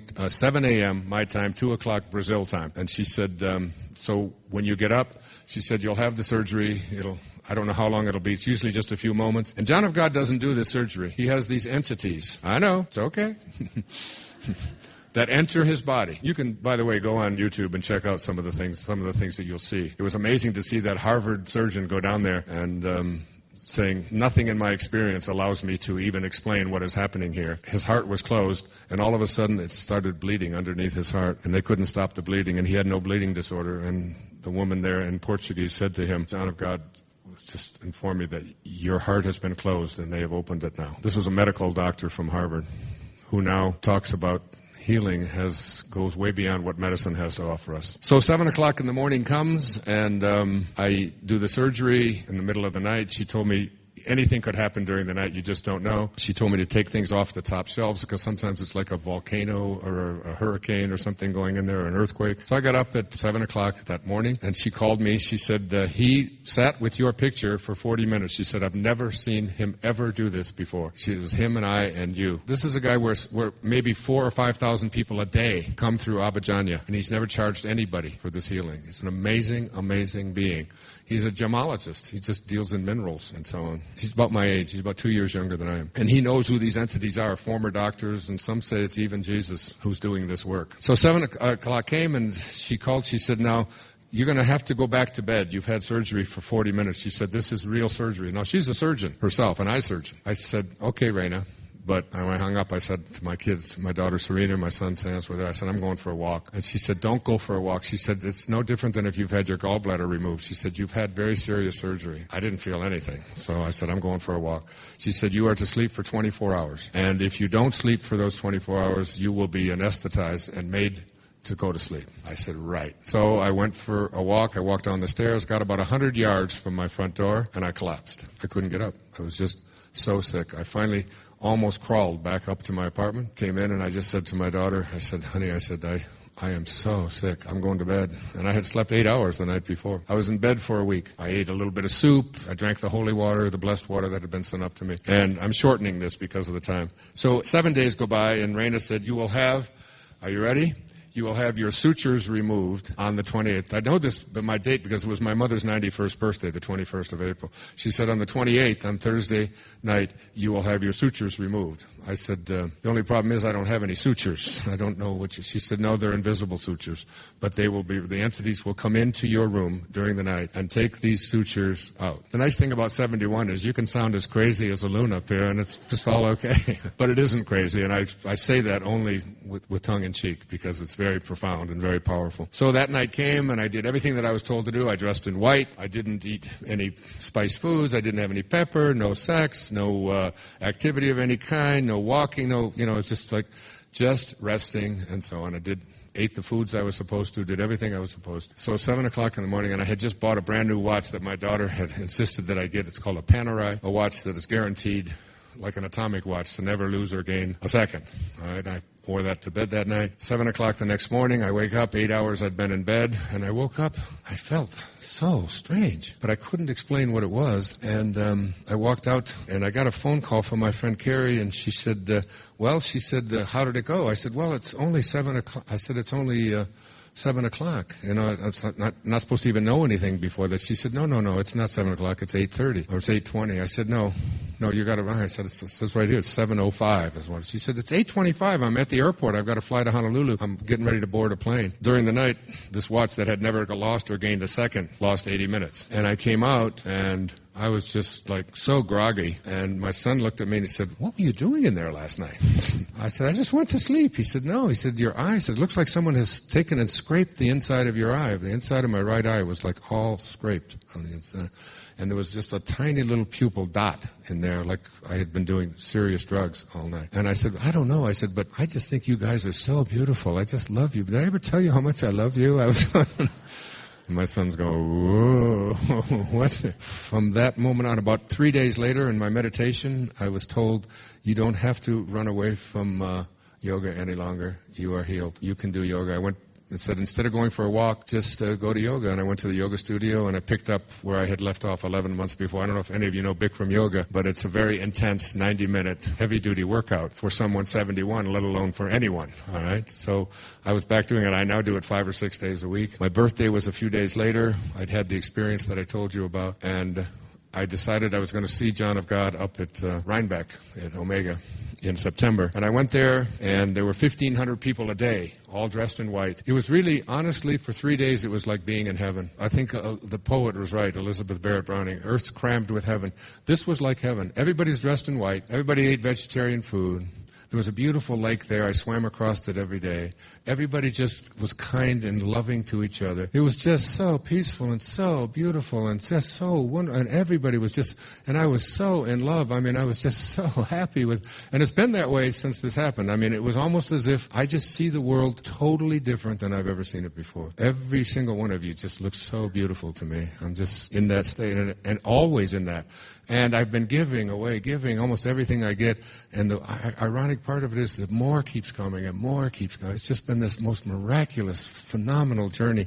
So I got up there, and Skip, the guy who runs the whole place, he said, I'm not going to, when you walk by John of God, now 1,500 people a day are walking by him up there, so they just walk by, and he'll just say, go to this place, or have a blessing, or go to the current room and observe my healings and interventions and so on. And they didn't introduce me as was any particular special person of any kind. They just put me in the line. I walked up, and John of God looked up at me, and in Portuguese, he said, big smile, he said, "You are well. I want you to," he asked me in Portuguese, how long are you going to be here? And I said, until Wednesday. He said, "I would like you to observe every one of my spiritual interventions and have you sat there." And I meditated all day Monday, all day Tuesday, and Wednesday morning, and watched as these various people were there. I was up there with some friends who were very, very sick, some people who got some very serious illnesses. I saw one man walk in there with a cane, and he just sort of hobbled up, and John of God just said, "You don't need that stick." And they took his stick away, and he went and he said, "Sit there." And then when he had everybody get up, he went to go get his stick, and the lady said, "You don't need the stick anymore." And he walked out like I walk out. I watched it. I saw the whole thing happen. Everyone who goes there isn't healed, and so on. But the infusion of love, the thing that you were describing over there that you said you wrote an article about, it's that overwhelming sense. It's an amazing story. It's the story of a man named John Newton who was a slave ship holder. John Newton, 1735, 36, he had a boatload filled with human beings to be sold into slavery from Senegal to Columbia, South Carolina. Crosses the ocean. And in the midst of his crossing runs into a hurricane, they say, and he feels he's going to die and everyone on the ship is going to die. And he hears one of the men who's tied up underneath the hold, his voice. And his voice has got this melodic kind of allure to it. And he's listening to that and to the accompaniment of one of the African men that is to be sold into slavery. He writes down the words of a song on the back of an envelope. And it became, not only, what happened is after he wrote the words down to the song, they thought they were all going to die. The next day, the storm cleared, and he turned his ship around, and he went back to Africa, and he released all of the people that were on the ship, and he went from there to Bristol in England. And for the next 55 years, John Newton became the spokesperson, the most ardent spokesperson for the abolition of slavery. He went from Saul to Paul. You know, Paul, who wrote 80% of the New Testament, was Saul of Tarsus, a man who crucified and killed Christians by the hundreds until he had this conversion on the road to Damascus in one instant. And that's what I'm saying to you here tonight. A talk like this, hearing this information, knowing who you are, that you are not this body, knowing the answer to the question, who am I, is I am God. And our greatest teachers have told it to us, including Jesus Christ. I once was lost, and now I'm found. I got rid of that ego.